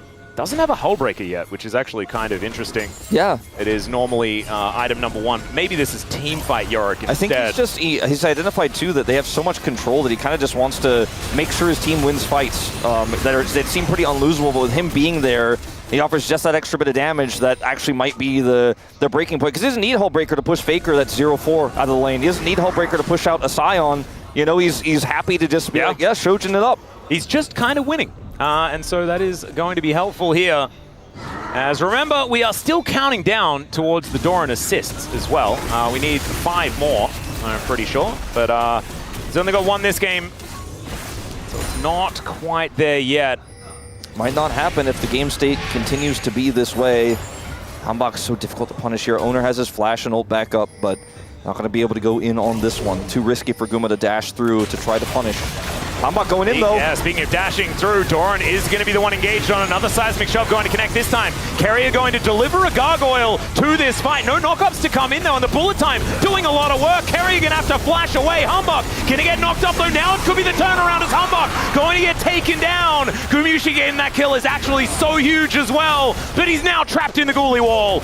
And Owner looking for an opportunity. Seismic shove going to get heartbreaked. And bro, they do lose their jungler. They don't lose anyone else. However, T1, they keep everyone alive. I mean, there's no jungler for this Infernal Soul, so T1 are interested in committing to this. Doran goes back, TP is back in at full health. They don't have vision, but they have the numbers advantage, and they think that's going to be enough. Guma's very far behind. However, they don't spot him as he moves over. Hype going to be able to clear out some vision. I don't think Bro should commit to this. They don't have ult on Misfortune. There's not a whole lot of damage here. I mean, you don't have to go for this fight. Absolutely. Just back away, Bro. There is absolutely no reason to toss this in. And that is going to be, in fact, bounty gold going over to T1 here.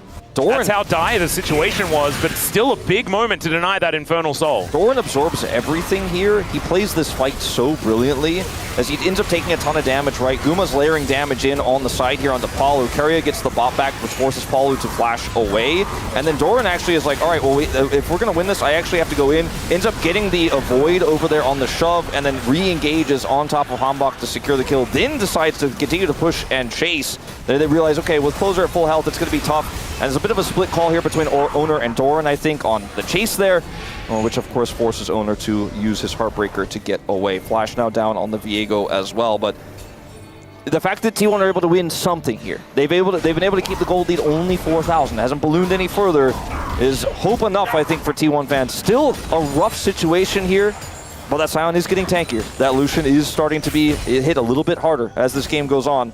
It's not a one game until the Nexus explodes. Yeah, absolutely. I do think that T1 have a lot of longevity in this composition as well, with the fact that Morgan picked the Yorick, means that 5v5s are going to just inherently be less strong. But still, felt like the Bros had such an incredible lead that even a team-fighting Yorick was going to be able to do well, especially when paired with the Cyclone bullet time, right? That combination is devastating. We've seen it already utilized pretty effectively. Yeah, they really need to end this game ASAP. They're setting up a ton of Baron vision, and they might have to start thinking about just forcing T1 to come to them on that by starting the Baron. It's on spawn here, and it is a Misfortune comp. Yep. Talia's got Liandry's. I mean, it's not the slowest Baron of all time, but I think if they do give T1 a few more minutes here, like you said, the Scion is always going to be more relevant later on. And the Lucian arguably in some cases will be too if you don't hit that perfect combo. Yeah. Height. And Gumayusi has been great in these team fights so far as well. As soon as the rocks go down and he has, you know, the ability to dash around, get into position, has been pretty impactful. I wonder if they saw that ward. If they did not, it may stay uncleared. That's a showcasing there of the observers that that one is not under either of those control wards. I don't think they know it is there. It's not pinged. Yeah, so they're going to need to sweep that out, I reckon. Yeah, that's going to give a huge opportunity to Owner. He's going to have his flash back up relatively soon, and Flash Heartbreaker Viego has had some incredible steals, and Owner has had some incredible steals across his career, regardless of champion. That could be T1's window back into this game. Well, Morgan going to be just taking a red buff for the team, then heading back down towards the bottom side, I would assume. Only one turret taken here by T1. It's kind of crazy, but it does mean there's a lot of standing gold on the map in comparison to the 3 turrets that Bro have been able to take down. Doran not going to get shoved back. It probably would have been okay if that had have happened, despite the fact that he has mainly stacked armor. Yeah, I think he would have been a little annoyed, but not too bothered overall. Yeah. Faker went for the Riftmaker build here, but you know, we're not talking about death cap in this game, I don't think. Super far behind in this one on this Galio, but still is going to be a big R button to press in these team fights to help keep them alive, to get that turn, get that kill onto that first engaging champion. Likely the Wukong could then transform into and try to turn the fight. Could also be turning into a Nautilus, you know, depending on the situation, but yep. That is, you know, where Faker can offer a lot in these fights despite being behind on this utility pick. I just think that Closer's almost too big to fail. Doran's pretty big as well, but he is kind of alone. Gonna get shoved back. Closer is able to do a lot of damage, as we can see there. You know, I was kind of doubting it, but probably shouldn't have. I'm gonna have to hold my thought on this, as we might have a bit of a situation here. Not quite. I was gonna say, one of the things that Nidalee does better than Yorick is just like, you know, when you actually build the Hullbreaker and you're in a side lane for even like 5 seconds, the turrets explode. Yorick is getting some alone time up here, but they're gonna have to they're gonna force the chase on him. Goalie wall. And chasing a Scion with multiple people while you're not fully in control of Baron on the top side is just giving T1 more time. And Doran, you know, he took some damage there, but he's happy to actually absorb the pressure. He's happy to give T1 few extra minutes here. And I think it's a really good idea to make sure that they get that bottom wave shoved out as well in T1's mind, just with the fact that this dragon is going to be so incredibly important. Once again, an opportunity for Bro to get that Infernal Soul. Morgan has TP and has control of that top wave. Dragon spawns in 15. So scary to walk in without vision for T1 into this Talia composition. They know where Talia is now, but once she rejoins, they will not. Yeah. And remember as well, this is with Ruinous Archon as well. So these 3 Drakes going to be augmented further with some extra infernalness. Hook going to connect onto Doran, but immediately Polu backs away. I think this is really smart. You don't want to engage onto a Scion. Yeah, do not overcommit your cooldowns on that champion. He's just pressing that Q button as many times as he can. T1 have to come in and check. They have to come in. Doran's going to be the guy who comes over and checks. Dragon has not been started yet. Yeah. Oh, back to come in from Faker. He's got teleport available. There's the flash pole as Polu now looking to lock down Owner. Hyde moving on over, though. He's got a great position as Gumayusi with the culling, but they just take down the Viego, and Guma is below half health. Hyde flashes for it. Guma's able to get out, but he's not doing any damage, and I say it and it's a lie. It's Morgan that takes him down, and now Doran and Faker against the world, and the world, ladies and gentlemen, is Bro. And they're just going to walk down mid and end it. Who needs an Infernal Soul? Closer says, get off that Dragon, Humbug. I don't need it. Well, he's not able to wall Doran in, but I don't think this Scion is going to be able to stop. Never mind. That Scion can stop him. He just flashes on top of him, and he dies.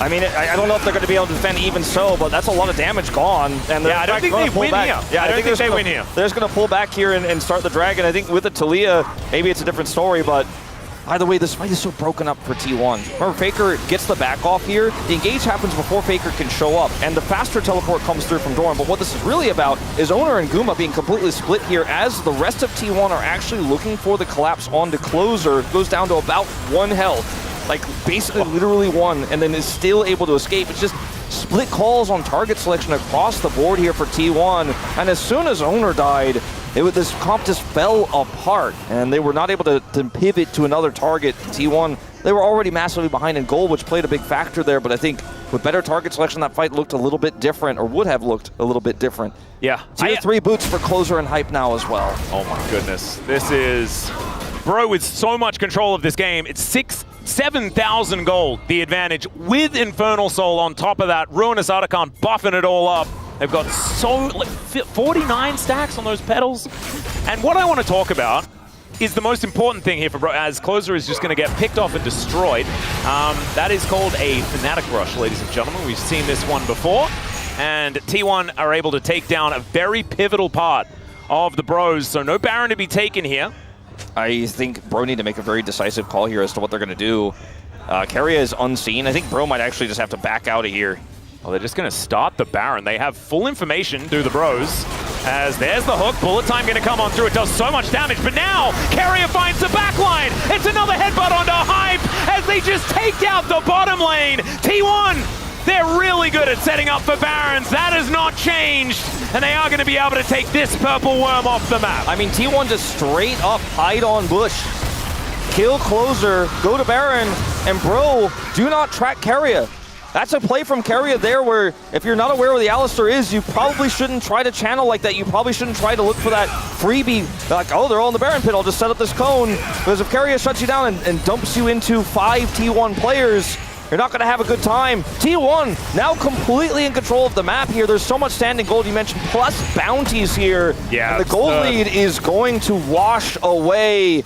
As you see here, Closer, there's nothing in the bush. They know it. They put the control ward in. Keria goes in first. They just chain CC him to death. And then Bro could have played this very differently. They could have played back on the river brush. They could have had Hambach look for an angle there, force T1 to come out of the pit. Instead, they just channel here, looking for the front line when Faker has Zonias and Keria says no. They didn't know where Keria was. They didn't track him. They had no idea. And it lost them this fight, and it lost them the Baron. People. Just calling misfortune before he even goes in.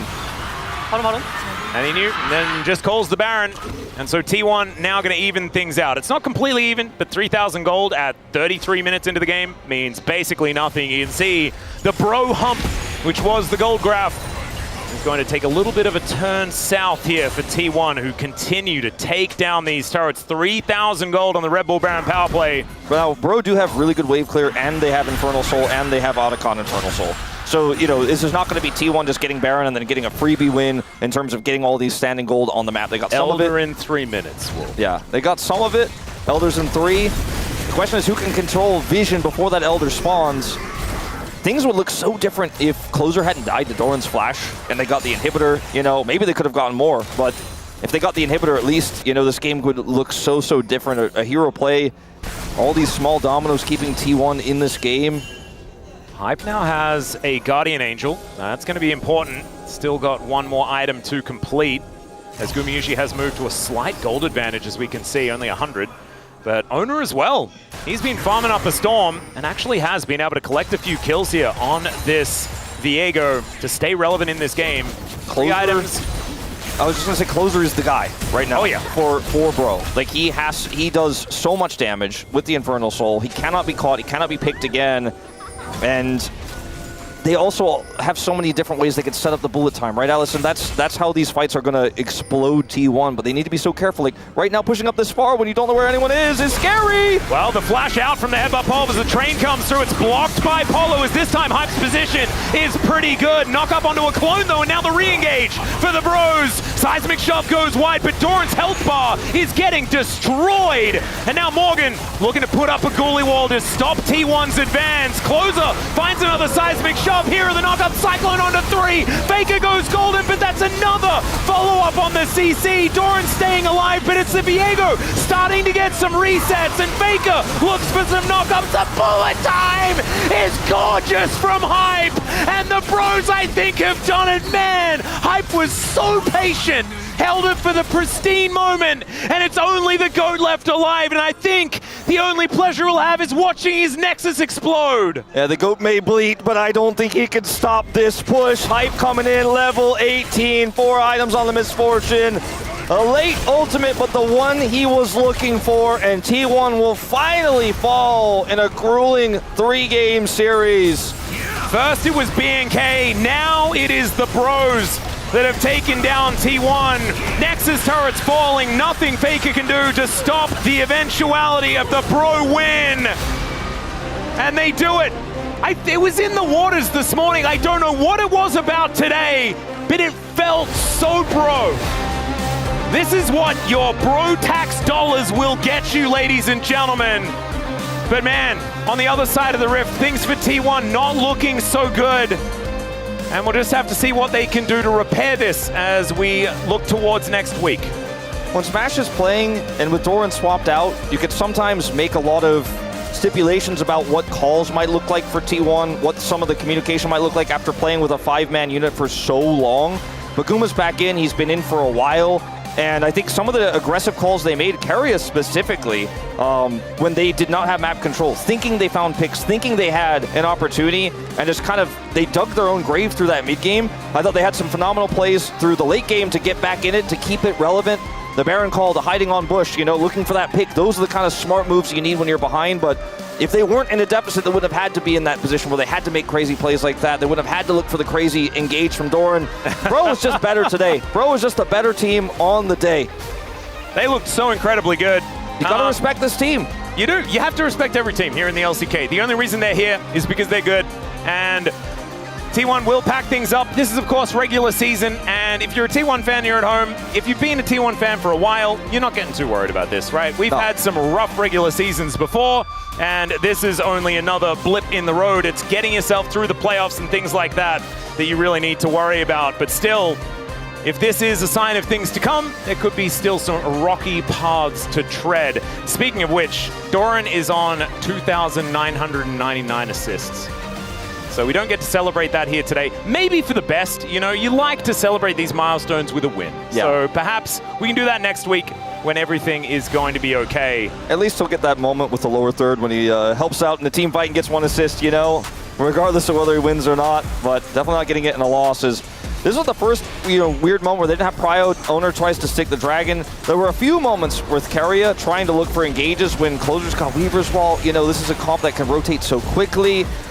You just get run down. I mean, we skipped some of the ones that happened in the mid lane, but it just was T1, I think, not respecting Bro, thinking like playing as if they had map control, which in the mid game, you know, 9 out of 10 times T1 usually does against most teams on the east side.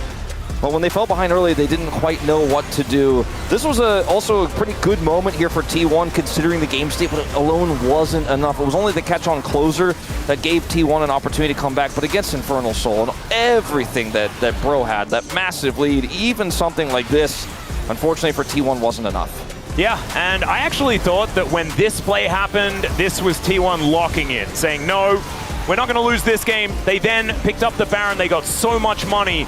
But this team fight, just gorgeously orchestrated. Polu finding the re-engage onto Doran. They don't overstep. And look at Morgan, look at Hype. Hype is in the Raptor pit. He is staying well away from anyone that can engage on him. Yeah, finally walks around. Keria moves towards him. Pulverizes on cooldown, headbutts him away. It was essentially back in and then finds the angle. It was essentially, until this moment, a 4v5 fight for Bro. Yeah, and honestly, like, Hype did basically nothing. I thought it was like a sick bullet time, but honestly, he just was kept in the pen with Keria the entire time, and the rest of the team played it out so well. Yeah.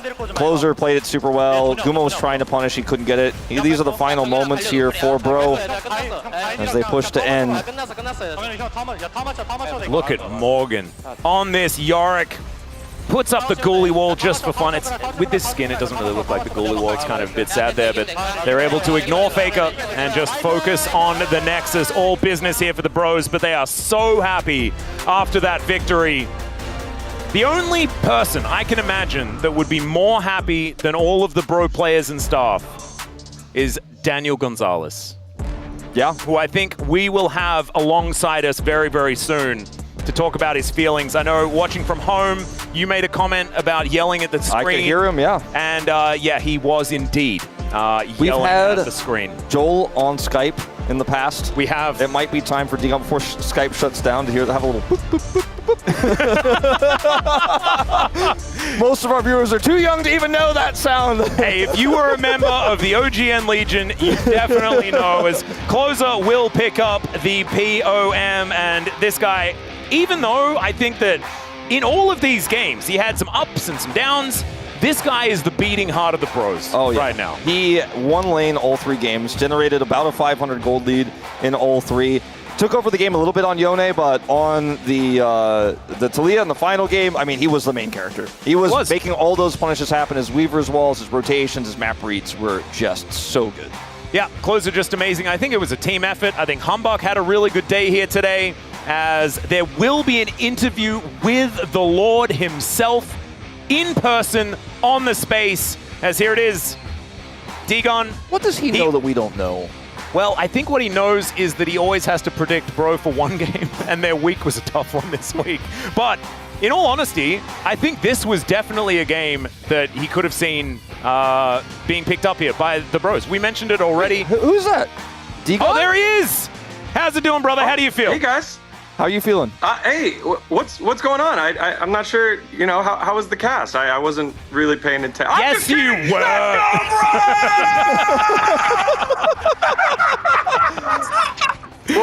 Well, you were 100% right. You're like, I hear Degon yelling, and that was 100% when I was yelling. It was when so did good. you It feel was like? so good. When did you feel like Bro won? When did you feel like the series was decided?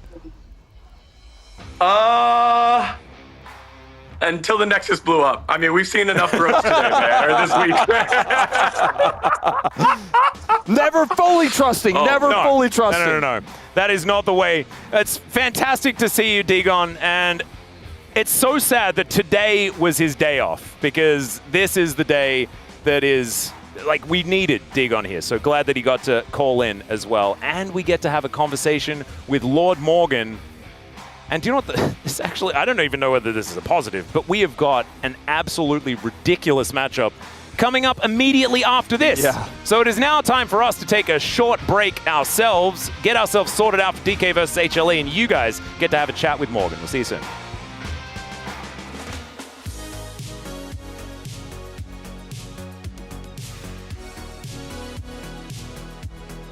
Hello, thank you casters for your awesome work on that first series, and Bro have gotten the victory, and we have a very special guest with us here today. It is the Lord himself, has blessed us with his presence. Lord Morgan has come down to the space, and we will have a short interview with him, with Wadid helping us with the translation. Thank you very much, Wadid. So starting off, I'm sure that you know that you're very popular in Vietnam. But did you also know that you have a ton of fans here on the just global speaking audience as well? The English speaking audience, you're known as Lord Morgan, and the fans in Twitch chat have to pay bro tax with channel points, and you're the Giga Chads. Do you know about all these memes, and how does it make you feel to know that you have so many fans on the global side? 일단 LCK 영문 분석 데스크에 오신 걸 환영하고요. 여기는 이제 동네 형들이랑 편하게 이야기한다고 생각하시고 좀 편하게 하시면 될 것 같아요. 일단 그 베트남 팬분들에게 인기가 많은 건 또 잘 아실 텐데, 사실 베트남 팬분들뿐만이 아니라 정말 글로벌적으로 많은 팬분들께서 브리온을 정말 많이 응원해주고 계십니다. 특히나 이제 트위치 채팅에서는 황제 모건에게 세금을 바쳐라 뭐 이런 밈이 돌고 있거든요. 그래서 막 그 방송 보다 보면은 포인트가 쌓이는데, 채널 포인트가, 그거를 이제 세금처럼 브리온에게 세금을 내야 해, 약간 이런 식으로 좀 뭐 밈도 있고 한데, 그런 거에 대해서 어떻게 생각해요? 그런 문화에 대해서? 다 같이 팬분들께서 그렇게 좀 즐겨주시면서 서로 소통하면서 그렇게 즐길 수 있다는 것 자체가 되게 좋고 조금 영광스럽다고 생각하고 있습니다.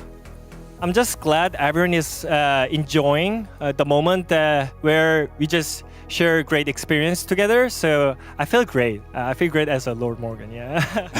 We also all feel great about your presence, Lord. You took a huge win over T1 today, and the team seems to be in a pretty good spot this year, especially after LCK Cup, looking even better than the LCK Cup. How do you feel about your team synergy this year, and how do you feel about your personal form right now? T1을 상대로 이제 정말 큰 승리를 거두셨고, 올해 팀 분위기도 굉장히 좋아 보이는데 LCK컵 때보다도 훨씬 더 좋아진 것 같아요. 그래서 이제 올해 팀 시너지에 대해서 어떻게 생각하시고, 또 본인이 생각하는 본인의 개인 기량에 대해서 또 어떻게 생각하시는지 궁금합니다. 아마도 LCK컵 시즌 때 약간 기대보다 못한 퍼포먼스를 좀 보여드려서 최대한 정규 시즌에는 좋은 모습을 다 같이 보여주자라고 하면서 에디랑 얘기도 많이 했고요. 뭐 그러는 와중에 술도 많이 같이 마셨는데 그래가지고 조금 많이 올라온 것 같기도 하고 그런 생각이 있습니다. So in the LCK Cup, we didn't actually have a great performance. So we tried to improve ourselves in the LCK, and I mean, we kind of tried to just be comfortable on each other's. Like we just go out and go drink like alcohol as well, you know, and we just had some fun. And yeah, it seems like everything is working out at this point, and we are pretty happy with the result that we had today. What is your questions? Oh, there you go. Yeah, that's my question. So my question is, what do you do normally to release your stress? Because normally I'm watching animes, right? Like it feels great, you know. So I'm wondering, what do you do normally for release your stress? Yeah. 저는 이제 스트레스 해소 방법이 좀 궁금하긴 해요. 왜냐면 프로 게이머로서 스트레스를 좀 많이 받을 텐데 저는 애니 보는 걸 좋아하고 또 모건 선수는 취미로 또 어떤 생활을 하는지 좀 궁금하긴 해요. 이제 옛날에는 스트레스를 좀 많이 받는 편이 있었는데 지금은 뭔가 스트레스라기보다는 힘듦 이런 감정이 좀 더 가까워져가지고 그래서 그 힘든 감정 풀 때는 요즘에는 이제 러닝만 한 게 없더라고요. 그래서 뭐 러닝하면서 풀거나 아니면 쉬는 날에 넷플릭스 뭐라 보거나 뭐 맛있는 거 먹거나 이러면서 술도 마시거나 이러면서 조금 푸는 것 같습니다. 애들끼리. 술을 좀 좋아하셔요? 맥주파인가요, 소주파인가요? 제가 원래 술을 진짜 한 달에 한 번밖에 안 마셨는데 올해 너무 많이 마셔가지고 팀원들이랑 그래서 그렇게 하면서 많이 는 것 같고 전 소주파입니다. Okay, so for me right now it's more about rough time more than a stress. So it's not really I'm getting stressed, but it's like I'm kind of tired of it. So I just normally do running in a healthy way, but also I drink a lot. I really like soju. I mean, I didn't really drink a lot before, but I mean, at some point, I'm really fall into soju right now. So yeah, I mean, I shouldn't, but I really like it. Yeah. Yeah, and also he watches Netflix a lot too. I'm wondering what Netflix series you watched recently. 최근에 뭐 보셨어요, 넷플릭스 시리즈? I'm not sure how to say in English, but 악연 in Korean. So he watches a recent Netflix series that it came out. Yeah. And yeah. Well, was also curious, what is the most important mindset to have as a top laner, as we need some help for the solo queue players that are out there struggling, that are not nearly as good as the Lord himself. 탑라인을 플레이할 때 가장 좀 중요한 조언이 있다면, 이게 또 많은 솔랭 유저분들께서 또 모건 선수의 팁을 좀 기대하고 있는데 어떤 팁이 있을까요? 솔랭 기준으로 말하는. 그렇죠. 솔랭 기준으로. 일단은 솔랭에서 탑을 할 거면은 내가 무조건 맞다. 그러니까 내가 신이다. 그러니까 내가 죽은 거는 죽을 수밖에 없는 환경이었다. 내 잘못이 아니다. 내 잘못이 아니다. 나는 고독하게 하는 거다. 근데 그러면서 이제 끝나고는 생각해야지. 근데 사실 이거는 내가 좀 못하긴 했어. 내가 인게임에서는 인정 안 해도 끝나고 나서는 이제 그 자기가 하는 거 보면서 이제 인정하는 모습을 보여주면은 좀 금세 실력이 많이 느실 것 같습니다. So yeah, I mean, in game, I think you have to think that you are actually a lord itself. So you don't blame yourself. You always think about I'm the best. So even though you die, it's not your fault. That's how you should do in the in-game mindset. But maybe after the game, you have to like review the game and like maybe you can say I played bad in this situation. But you know what? In game, you gotta put out your balls. You know, like ballsy plays is needed as a top laner. No fear. So you know that we vote for POM, and we also give our comments and explaining our reasoning why. Who would you pick as POM today, and what would your comment be? POM 혹시 본인이 생각하는 오늘의 POM 선정이 있다면 저희도 이제 뽑는데 본인이 생각하는 오늘의 POM 그리고 또 코멘트 한마디 남겨주시면 감사하겠습니다. 오늘은 되게 한박 선수가 이제 웨스트마다 좀 자신감 있게 하려고 하는 것도 있고 되게 줏대 있게 한타도 되게 잘해준 것 같아가지고 그런 부분에서는 한박 선수 주고 싶습니다. I want to give Hanbak because I think he did great shot call, so I want to give it to Hanbak today. That makes a lot of sense. And lastly, a word to your fans, potentially in English, if possible. 마지막으로 팬분들께 영어로 한마디 해주신다면. 짧게. 네, 짧게. Thank you. I love you. There we go. Thank you, and I love you. Perfect. Thank you so much, Morgan. It was a pleasure having you, and best of luck in the future. Thank you. Thank you. All right, guys, that was Morgan, and his fans are going crazy outside watching him here. The Lord himself has blessed us with his presence. So thank you so much. We can move on to the player of the match as well and see who did pick it up for today. And it ended up being a 5 out of 13 vote that went the way of Closer. That's a mess. Yeah. I voted for Hype because he was pretty good at Misfortune and Jin to set up his priority and also team fight.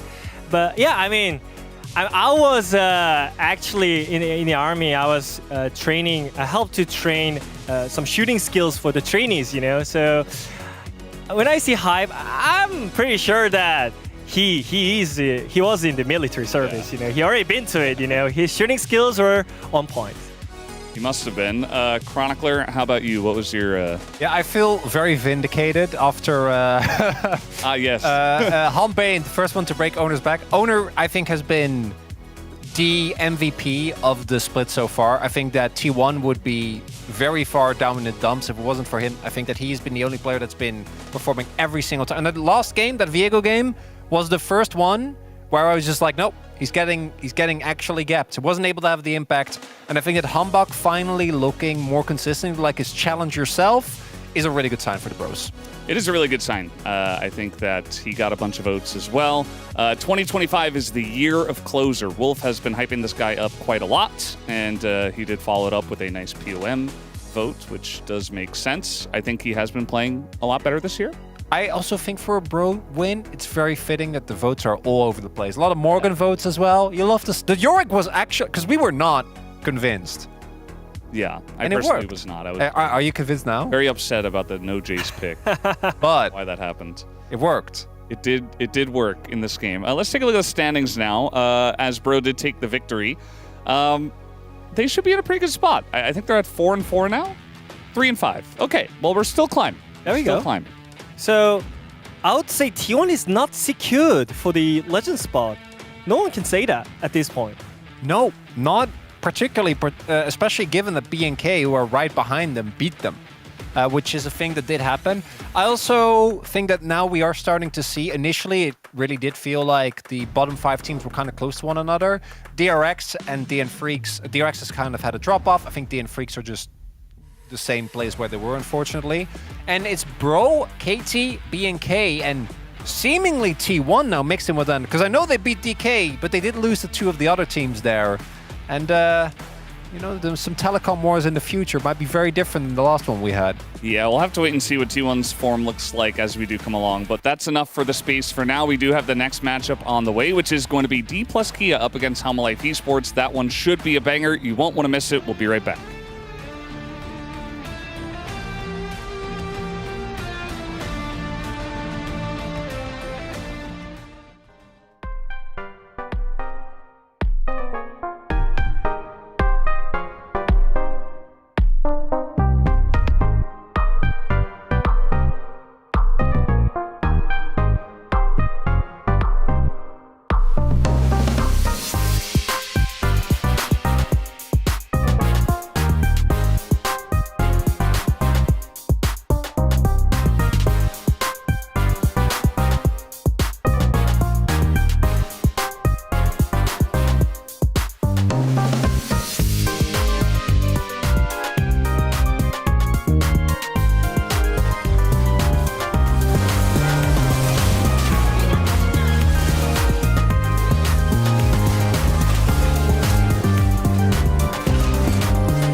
가면 최하위 결정이 될 수 있는 그런 경기예요. 잔인한 만큼 결국 꺾는 수밖에 없습니다. 과연 어떤 승부일지 양 팀의 1세트입니다. 보시죠.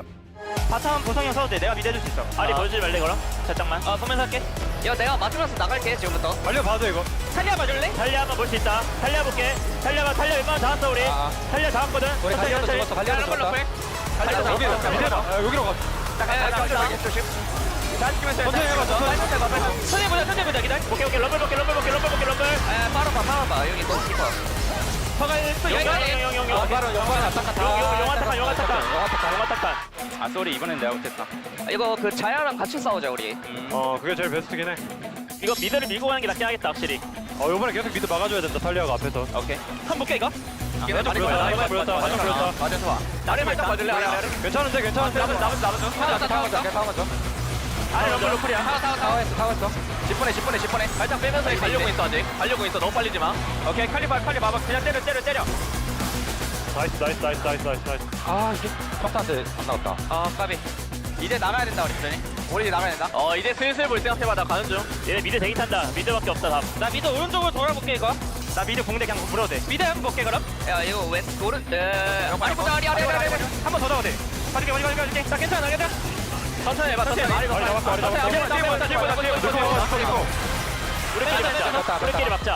우리끼리 나왔어. 얘네 빠지면 쫓기죠. 바로까지 갈 생각. 바로 치고 나가자 우리가. 천천히 해. 나 집 갔다가 가게. 나 피 없어. 집 갔다 돼. 나 위치 보면서 해. 내 위치 보면서 지금 물리지 마. 나 여기 자야 없는 거 같거든. 천천히 보던가. 나 퍼져 있다 살짝. 기다려. 탈리아 노플. 탈리아 봐줄 수 있어? 맞을게. 나 천천히 안 안 괜찮아. 이게 내 몸 넣어줄게. 나 준영 있어. 볼만해 앞에서 가. 나이 볼만해? 앞에서부터 와봐. 나 터졌고. 자야 좀 많이 세다. 나 봐줄래? 에어건 너플. 자야 이게 누구? 나 봐. 위에 봐줘. 위에. 가줄게. 짱 누구? 더 뺄게. 와봐. 가는 중. 라인보다 이거 그냥 포지션 잡는데 좀 위주로 해줘 이번에.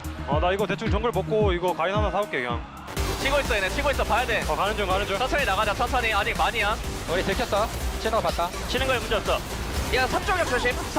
정면으로 던져. 나가줄 만해? 나가줘. 맞아. 불린다. 뛰어. 잘 봐줘. 갈리오부터 볼게. 우린 뒤에 볼게. 나이랑 빨면서 볼게. 스카너부터. 칼리 봐줘. 나 물린다. 천천히 볼게. 자야 노플이야. 자야 볼게요. 갈려. 맞아. 자야 봐줘. 자야 이거 매운 볼게 기다려. 나 가인 있고 봐줘. 이거 매운 맞아줘 이거. 내가 맞아줘.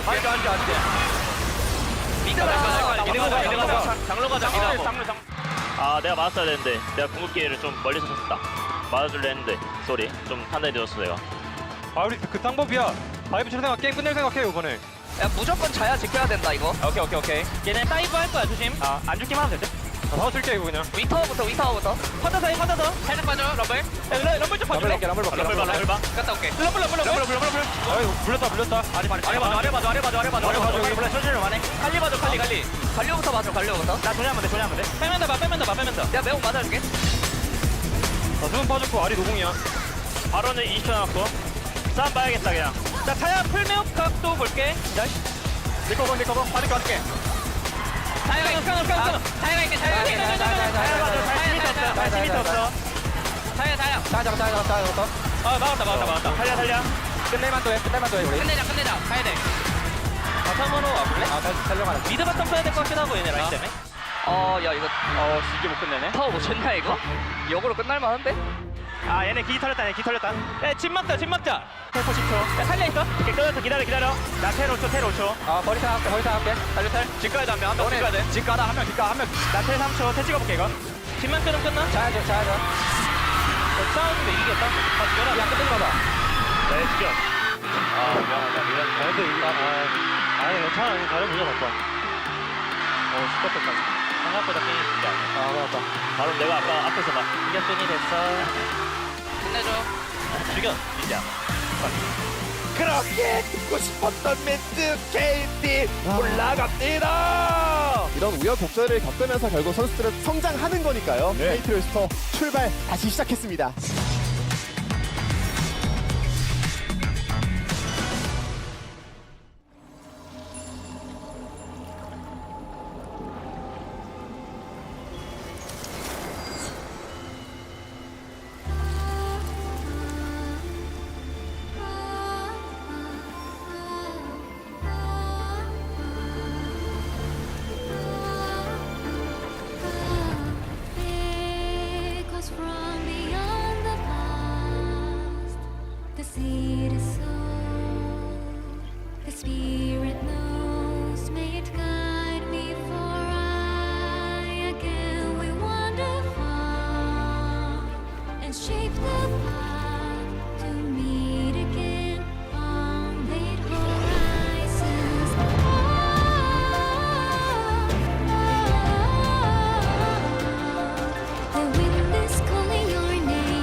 makes me stronger.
시우!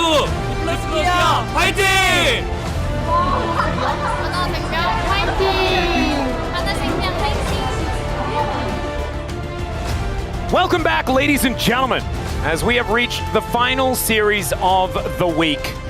And we saved a pretty big one till last as well. D plus Kia look to take on Hanwha Life Esports, and I feel like most of us are looking at this as an uphill battle. But from what we saw earlier today, anything and everything is possible. As long as you pay your taxes. Any team, and please do, bro taxes and otherwise. Don't want anyone coming after you. But yeah, that's true.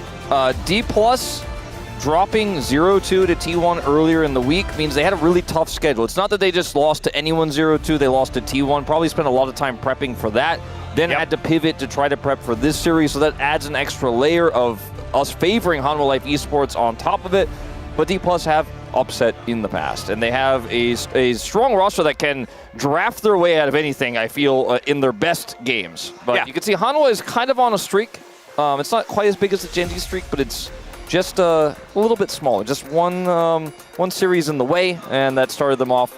They lost to Gen G, so they ended up going to beat everybody else after that. Yep, only one blip on the road. It is a large reason as to why Gen G is 8-0. Of course, their only match coming up is against KT, and I don't know what to expect. Well, I mean, we know what to expect, but it's about what's actually going to happen. It's just completely unpredictable. Let's have a look at the full game series 4 times in a row. How will today's matchup end between both D plus and Hanwha Life Esports? They tend to go the distance. To be perfectly honest, it feels like DK has this with a lot of teams. They do make sure that the series go long. And this is with like Showmaker in the mid lane, who is notorious for wanting to go home early. He just doesn't seem to get his way. No. Hanwha have the winning record though, 4-2. And even though this is not going to be a best of 5 and we won't have silver scrapes, you can still light up your phone if we go to game 3 in your house, or wherever you are. Wherever you are. Yeah. Probably not like at a grocery store. Wait, what's stopping you from lighting up your phone in a grocery store? I don't know. People are going to think weird things. They're going to be like, hey, man, your phone light's on. It's not about what the people think. It's about how you feel, okay? I mean, I'm just saying I don't recommend it, but you can. Okay. It's just not on a Maybe wait until you get back to your car and then sit in your car and do it. When you do it, you're not allowed to do it and say that Wolf told you to do it. But you can say that Atlas encouraged. Probably not in a dark meditation room with other people. Yeah. You know, there are a few places where you probably shouldn't light up your phone, but like, you know, almost anywhere. Xiu meets his role model again in Zayas. This is, of course, the most exciting matchup, I feel, of the day. Xiu is just looking like he is on fire, even in some of D+'s losses. It's certainly not on this rookie. Zayas, a veteran, the best top laner in the world. He has been dubbed, and he is the defending champion of First Stand, so he kind of gets to say so. Yeah. and defending champion of the world and all that sort of stuff. This guy is pretty good at League of Legends, but Xiu has also been finding, like you say, so many incredible opportunities. Lucid versus Peanut, always a very fun one as well, as Showmaker and Zeka have been facing off for a very long time. There are some pretty hype matchups across the board, not to mention the bottom side of the map, a lot of veterancy between the 4 players down there, and I'm looking forward to seeing what sort of funny business DK have ready for us, and whether or not that is just going to lead them to a 0-2, or whether they're going to be able to find some wins. This is the kind of series where you do, I think, if you're a D+ fan, kind of hope they cook a little bit, because playing toe-to-toe standard against Hanwha Life Esports just doesn't feel like a winning strategy with this lineup, with how incredibly stacked it is in every single role. And D+, they cook and draft, but so do Hanwha. We'll talk about that a little bit later on, because I want to talk about this matchup here. The gold difference at 14 for Zeus is 460. Now, the Nidalee game, I think, added a lot to that number, but you can see that third place is half of that. That's how dominantly ahead he is. I don't know how much second place is. I'd be really curious to know, but he is way ahead, is what I'm getting at here. His laning stats are pretty insane. He has double the CS difference at 14 of second place, who is Xiu, and he has the highest solo kills in the league in top lane, as well as the second highest damage. Like, this is where you go, okay, 2 insane top laners, how hype is that? But then you look at Zeus' stats and you're like, well, it looks like there's quite a big gap between potentially first and second. Yeah, and this is where you also say don't judge a player based on their KDA, because that was the only thing in favor of Xiu, and we've seen what Zeus has been able to do in these games. The amount of pressure coming out of the top side of the map has been absolutely obscene, and HLE, I think it took them like, in first stand, it was like a few weeks, right, before they realized quite how this group of players was going to perform to their best. As soon as they figured that out, they looked almost unstoppable. Yes, they were taken to the distance in a lot of these best of 5s in first stand, things like this, but I don't think you ever really had the feeling that they were going to be left behind. You always had that expectation that this team was just going to be able to come out on top, and they continue to do so. I think that so much of this series will be decided on how D+ wants to play it. That's what's so cool about D+ and why it's so fun to love this team, because sometimes they miss the mark with how they play, but they've played through aiming, they've played through Xiu, they've played through aiming less recently, they've played through standard drafts and actually won just through Showmaker's jungle dominant or mid-jungle dominance with Lucid. Yeah. They've just played wacky stuff, they've played Cho'Gath, Barrel might cook sometimes, and I think as Hanwha Life Esports, you know, D+ is one of the toughest teams to prepare for, because there isn't really a tendency. It's hard to say this is how D+ plays, because it changes from match to match.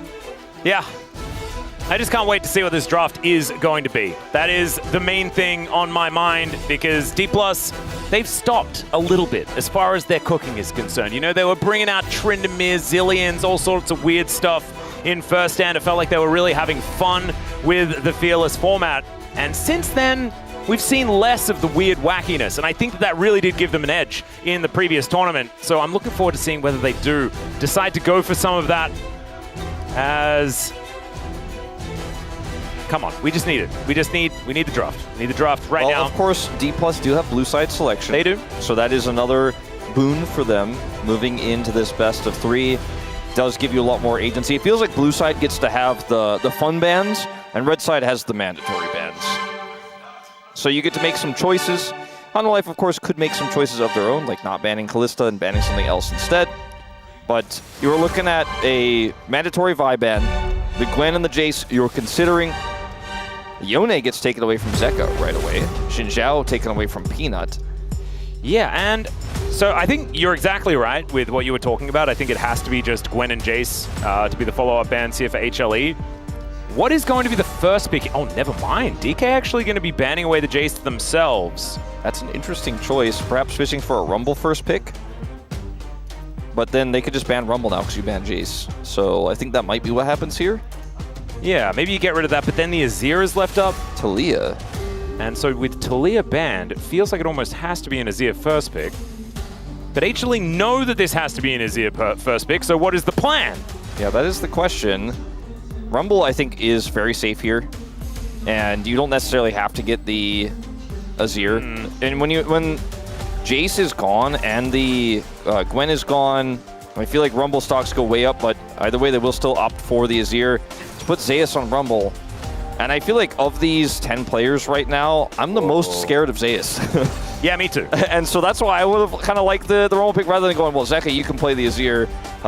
They're going to get the Rumble and the Nefiri here. I think Poppy jungle is actually very, very powerful. So many of our top teams have opted into this pick, into Nefiri specifically, when they have counter pick for jungle. So I do think that's probably where it is going. The final pick is still a mystery. Okay, locking in the Ambessa here into Rumble is a risky choice. Yeah, it's not quite as doomed as the Gwen matchup, but it is still a risky one because we saw, like, even when Ambessa was at her strongest, the Rumble was actually a decent matchup. Now, both of these champions are kind of being nerfed, so it's hard to know. I was going to mention, what's one of Zeka's best and most favorite picks? Silas into Azir, a counter pick, but he could also just go for the most standard mid jungle, one of the strongest mid jungles, even with the nerfs to Ahri that exists in the game. So I feel like Hanwha Life walked out of this, first set of the draft feeling very happy with what they got. Sure, you have the Poppy into the Nefiri, but they got Rumble into Ambessa. They got Ahri for Zeka with the Nefiri jungle. Mid jungle here, very strong. Certainly is. Spirit Rush, a little bit less powerful into things like Steadfast Presence, but I don't think they're going to be too worried about that one.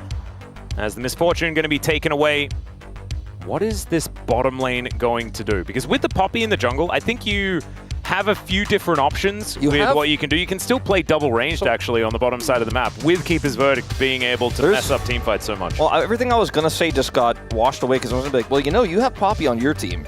And Kalista has been pretty dominant in bottom lanes where you have the scaling Azir, but they actually ban it themselves, interestingly here. Pick priority does go to Hanwha Life Esports, so I think that's part of why on Red side they opted to ban against Red that pick for Viper, because he could have just taken it away from them.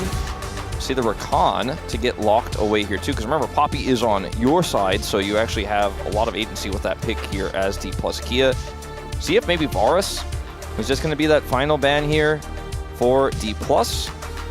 It could be Ashe as well, but not necessarily what I'm expecting. Yeah, I feel like Varus is still very, very powerful. And Chains of Corruption plus the Equalizer combination. Oh, okay, never mind. The Alistar going to be the ban away. So do you go Varus or do you go for an Ezreal deny pick? Because I feel like aiming 100% wants Ezreal here. And you could deny it from him. I think Varus is just too strong in the composition, and I don't think you're too worried about the matchup necessarily. I think aiming very happy to play the Ezreal. You're absolutely right, but I mean, it's Viper's Varus as well. Yeah. Everything about it just screams HLE comfort. Does he have something else in mind is really the question. Is he going to try to play something like a Zeri here? Rel is going to get locked first, it looks like. They ban the Alistar away. Good old Beryl. Misfortune's not up, so it's not going to be that duo. We just don't know which one it's going to be. It could be Zeri, potentially, here for aiming, but Ezreal just feels so safe into the Ahri, into the Nefiri. And in the past, we'd be really worried about playing Ezreal into Varus, but it just feels like LCK teams are super comfortable to play that matchup out. Not to mention the fact that this D+ composition wants to go forward, and aiming will find himself kind of alone quite a lot of this game. It took a while to think about it, but I think he is ultimately on the same page as us. So we'll finally see what the support is going to be here. Could just be Nautilus. It could be something wacky as well, like they could take a Renata here if they want to just really play for having a bit of added control. They could... Not a bad call when you have Rel and Ambessa on the other side. Nautilus feels like the safest here, and Ezreal's mobility does kind of get stifled by pressing R if you can get in range to do so.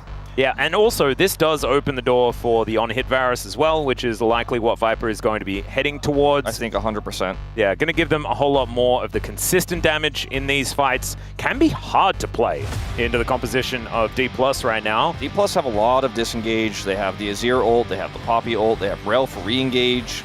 I kind of feel like when we started in this draft, D+ gave over so many prio tools, and the lanes looked incredibly strong when you have the Nefiri and the Ahri, but when we finished up here, especially the Nautilus pick doesn't fill me with joy when you've got so many ways to deny him and turn here. The Rel pick actually was kind of a masterclass, and they banned the Alistar away, so it just made it so much more comfortable to play. I think it's a relatively even draft, and I do think that the early game here, especially in the top lane, is going to be a little bit of a struggle for D+. We'll see how they pilot those first few fights, because once Ezreal gets 2 items, Rel is engaging well, that's when D+ is going to be happy to show up on Dragon and clash with them. And also how well Viper pilots this Varus. It's usually not a question, and that's a thing I think D+ is concerned about, because they're playing the Ezreal into it, and Viper is just so good at everything, but Varus in particular, one of the strongest meta picks right now, he got his hands on. Yeah. Some Zeus coordinated signs there in the audience, of course, has so many fans. And, oh, look at the bird. It's a very dapper pigeon in that mid lane for Showmaker. He's been heading towards that skin a few extra times. And we've even got the Okami Nefiri. Oh, Peanut. Absolutely fantastic decisions being made here. Let's dive onto the Rift and see what happens as we get into game number 1.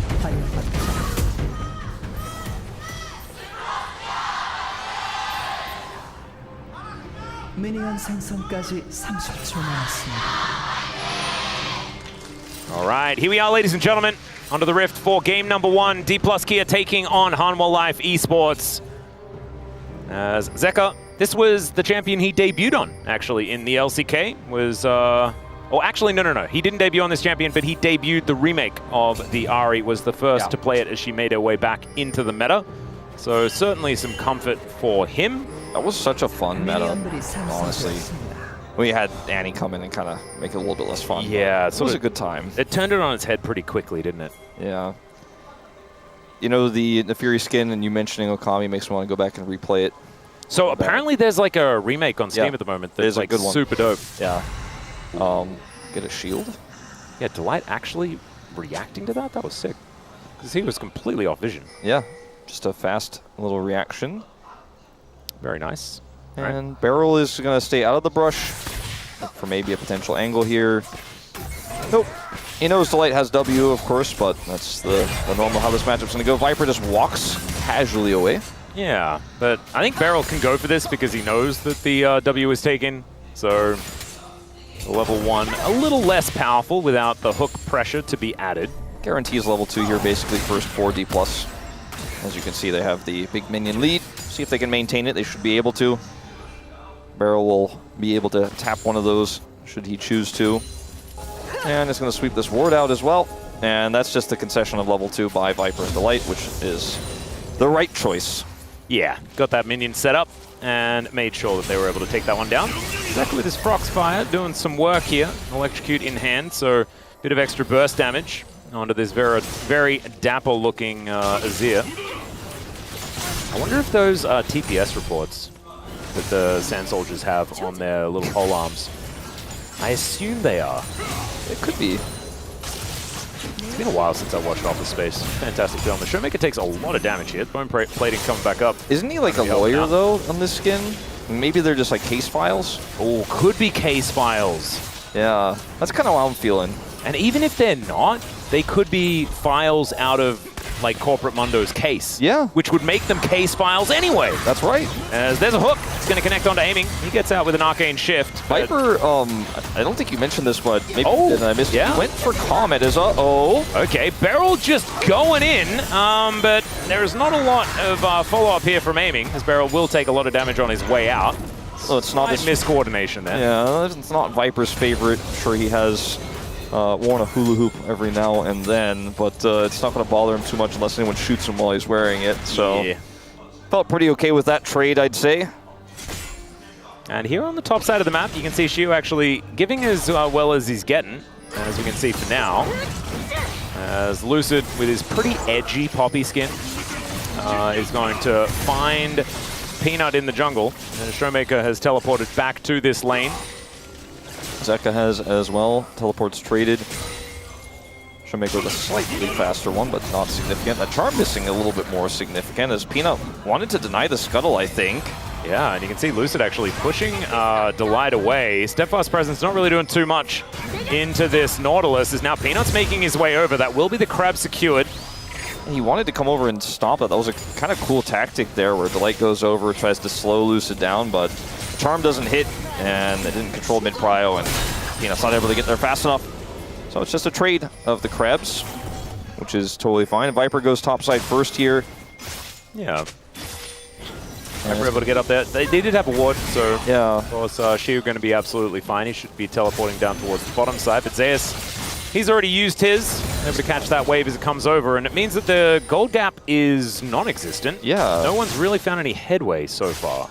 No, certainly not going to be Zeus trying to freeze the wave in any weird spot or anything like that. Looks like they're just going to even things up. Very quiet early game, no errors really. No. And it's been a pretty fun time watching this mid matchup. Zeka's playing it very well, but Showmaker is trading back quite nicely. Yeah, a lot of Showmaker's sidesteps have been really good. Of course, as I think about that, he does get hit by a charm. Sometimes a caster curse is not even about whether you vocalize it. It's just about if you think about what could possibly happen. Yeah. And then you doom the player to not have a very good time. I don't know why Chronicler doesn't think that I know, thoughts are controlling Showmaker's maybe it's the level of responsibility that we have that he doesn't want to face. Yeah. Do you think maybe that could be it? Yeah, I think he just wants to avoid all sorts of responsibility and just blame Showmaker. It's pretty weird. It is pretty weird, but it's okay. It's just a personality quirk of his. Yeah. So you got to take the good with the bad. We don't love him at his worst. We don't deserve him at his best, or something like that. Zeka is able to move up towards these grubs that are going to be spawning in a couple of seconds. Peanut is able to make his way over as well. You can see Lucid on a little bit of an angle here, but HLE will very comfortably get into this river, and it looks like just a trade for the dragon is going to be what DK are looking for. I don't think there's any way D+ can deny any grubs. We're going to see an equalizer. Yeah, Zeus is just going to throw that one down. Public execution from Shu. He's going to use that to just taxi his way out. And Zeka is moving on over. Oh no, DK. They may not even be able to get the dragon here. But Showmaker is going to be able to move in. Lucid's still going to back away though. So that should be all of these grubs going over to Peanut. And another charm dodged. I mean, these sidesteps from Showmaker are really clean. The problem is Lucid, he took a lot of damage. He's going to decide to back here. This just gives enough time for Hanwha Life to get a secondary contest. And in this matchup, it's not like Showmaker could push Zeka out before he TPs back and try to Emperor's Divide him. Zeka will just dash away and not care. As this Varus pick is working out when Viper picks it. Yeah. He is pretty good at this champion. I also really like the fact that he went for lethality anyway, because you know, there's a few reasons, but mainly because Viper is so incredibly good at this version of the champion, as we are going to go into sepia mode just for a few moments. Peanut seems surprised by the pause, so I'm guessing it's a D+ issue of some sort, but that's just conjecture for me. Yeah, it did sort of seem like, but he's having a little bit of a conversation to Zeus, and the rest of HLE just kind of asking what's going on. As I don't know what Delight was indicating there. Maybe saying maybe that, it is a Hanwha thing. Yeah, having a conversation about maybe you should wear a different ring, or are your fingers feeling okay? Well, it's probably not gameplay related because that's not allowed. Yeah, no, definitely they can't be talking about the game. Seem to be talking about all sorts of other stuff. As oh man, and the cameramen walk out, but then they go one on each side. So what does it mean? We will find out shortly, I have to imagine. All the little shortcuts, Wolf, that we use to try and determine who's paused for what reason are just not working.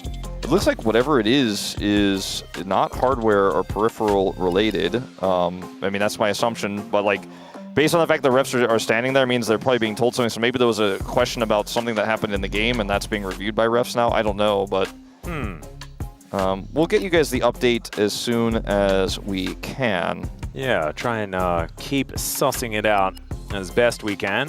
Hopefully it does get sorted out, whatever it is. As Zeus looks like he's ready to start playing the video game again. Yeah. And this orange is certainly giving me some vibes that we are perhaps going to start. Hoping so. The Hanwha Life oranges and the orange tank always just give me good vibes in general. Yeah, true. A team filled with vitamin C. Yeah, not getting scurvy. No. Over at the Hanwha Life eSport, and also, you know, it's Hanwha Life. You know, it's all about being happy and healthy they for as want long to see as possible. Hanwha Life at Lolly Night is a Hanwha Eagles jersey behind. Oh, that's the Daejun team. Yep. For the KBO, as we're back in. Welcome back to the video game. Still have absolutely no idea what happened, but we're back in, so I guess it doesn't even matter. As Lucid's going to rotate over, it's going to be a smite fight as Beryl gets at least something there. Some money did go over, and it is Lucid that secures the blue. Okay, that was weird, but we're back in and everything's okay. Yep. As Hanwha Life is 400 gold ahead, and at the end of the day, that is not a significant lead. Nope. If you guys just tuned in, though, we got to set the stakes. They also, of course, have that first objective. They denied the Dragon take, so D+ were not able to trade Dragon. Yeah, it feels like the tempo is certainly in HLE's favor at the moment, just based on that grub play / denial of the Dragon. Yeah, small little advantages. This top lane matchup, we weren't super stoked that they, at least I was specifically, wasn't super stoked that they took the Azir over the Rumble, and now picking the MS into it, having a bit of a problem down there in the bottom side in terms of controlling Prio. Zeus used his Equalizer to guarantee Prio to deny that Dragon moments before. It's coming down, he's had enough of this. Yeah, Troll Ward in the Tri-Brush. Zeus has his flash up and available, but I think he's going to have to use it. Equalizer goes down. Lucid's already used the ulti here, and Zeus in so much trouble. There's a heroic charge. He finds the wall, and just one little tap. And she was able to lock down that kill. Public Execution still up and available, but Zeka's going to come down and just shove this wave. So first blood going over to DK, and that will perfectly even out the gold. Showmaker should be able to get a plate here. Grabs a plate in the mid lane. That's not what Peanut wants to be cleaning up right now, but Showmaker going to get an advantage out of this as well. Pulls ahead slightly in gold after that, and they didn't even have to use any summoners to get that gank to succeed on the Zeus there. It was just a nice wraparound from Lucid. He had the control ward in the Tri-Brush, knew he had enough time, just use a steadfast presence to speed his way in there. And so that's how you can at least patch that hole in that bottom lane you drafted for yourself. You know, that's certainly a good gank there, using the Poppy early game quite well by Lucid here in D+. Yeah, really expertly done. So that's going to put them in about the same advantage as they were behind earlier on. But Peanut, as a response, is able to take this Dragon. So the Mountain Drake goes over to HLE. That is going to be yet another objective that they will secure.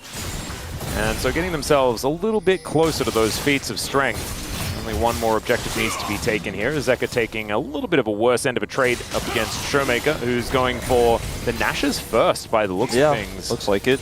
Good for side lane. Yep. Seen a few different options, but that is an engage onto Beryl.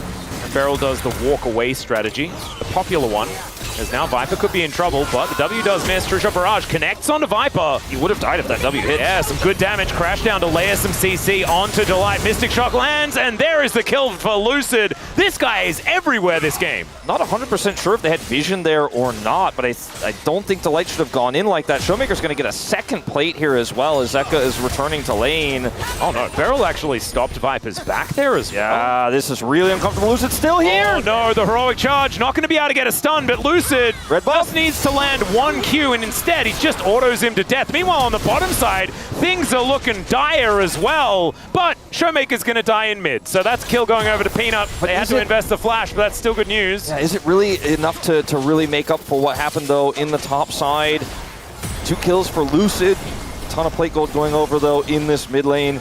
Gold's going to stay relatively even, but it's a swing to D+ here. And with the top side control they have, they're looking to try to pivot this into a grub take, but they won't be able to actually start that fight until Showmaker TP's in. He'll be up in 2 seconds here. There's the TP straight to the mid lane, and the fight will ensue. Yep, there's the flash to get the heroic charge. Great knock-up as well as Peanut goes untargetable. Steadfast presence, the Magnet Storm, everything thrown at this doggo, and he will be taken out. Now DK looking to deny the Void Mites as they want to grab 3 of these grubs. Yeah, they will be able to do so.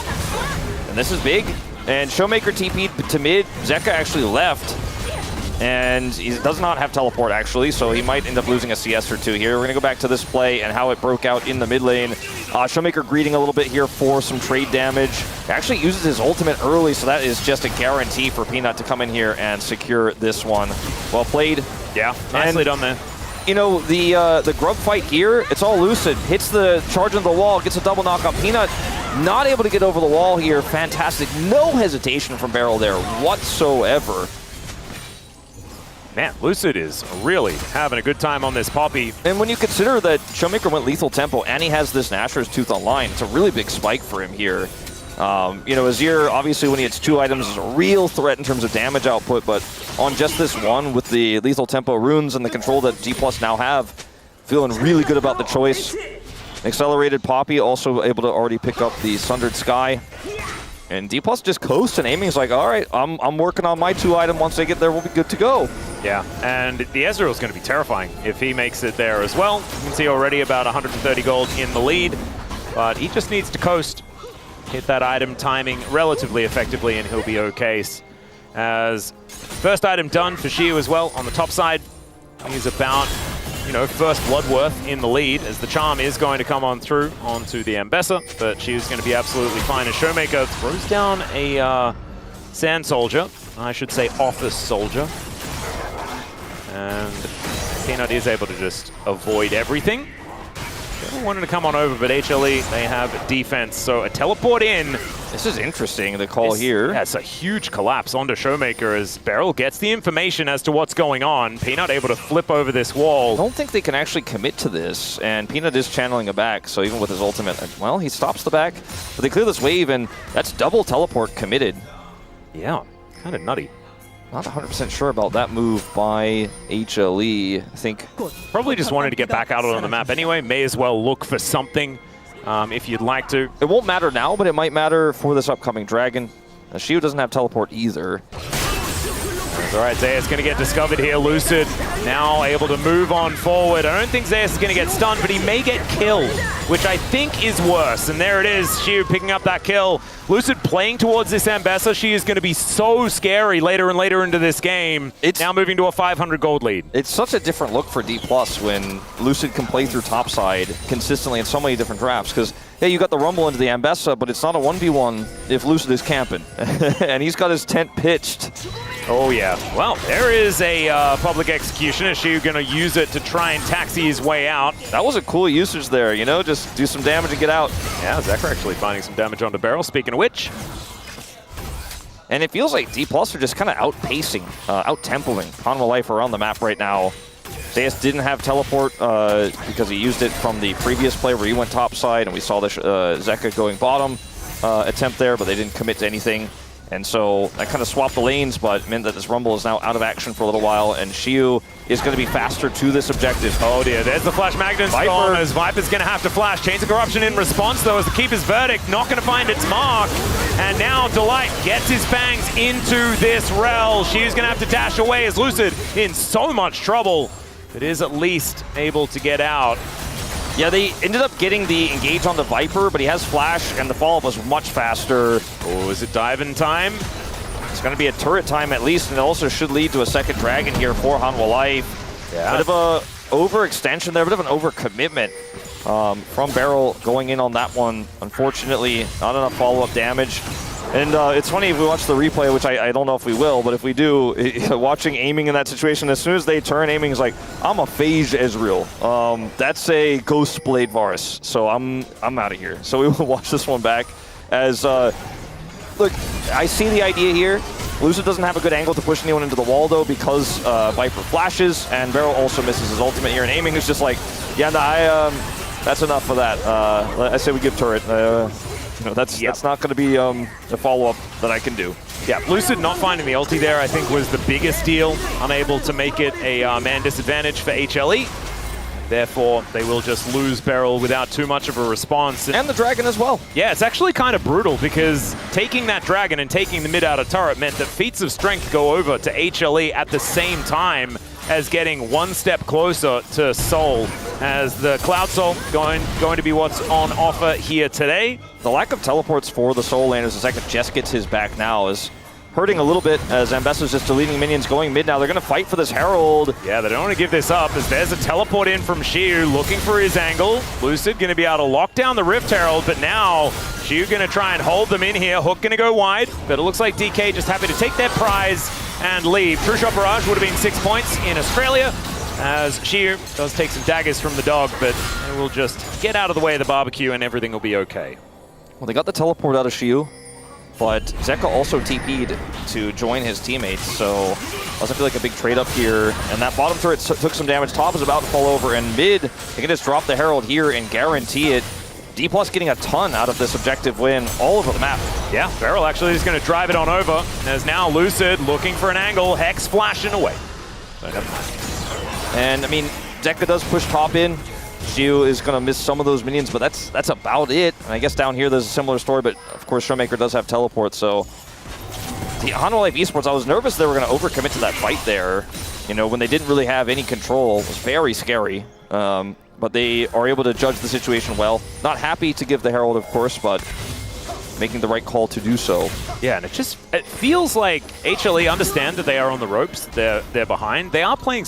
They are making some really smart decisions around when to commit for fights and making sure that they have sort of unfair advantages when they do so, feeling the pressure from DK. We know that the gold lead is not really anything to worry about, but a lot of these item spikes that are starting to come in for DK have been scary, as now Lucid will be able to get his smite down on this Gromp. Peanut taking a bit of damage. It's Delight here over, and there's a true shot barrage actually getting some value. There's the public execution missing though. That could be a big deal as now Zeus gets in amongst it. That is a lot of damage potential as he throws down the ulti. Delight gonna be the first to go down as Zeus has to flash to get out of the way. Chains of Corruption hold him in place for a little while, and DK, your health bars are getting low as in goes Peanut, and Lucid, he's in trouble, picks up his buckler, gets the shield, but Zeus has already taken down the Rel. The rest of DK trying to chase after Peanut, but he is looking to try and get out of there. The doggos block the Mystic shots, and aiming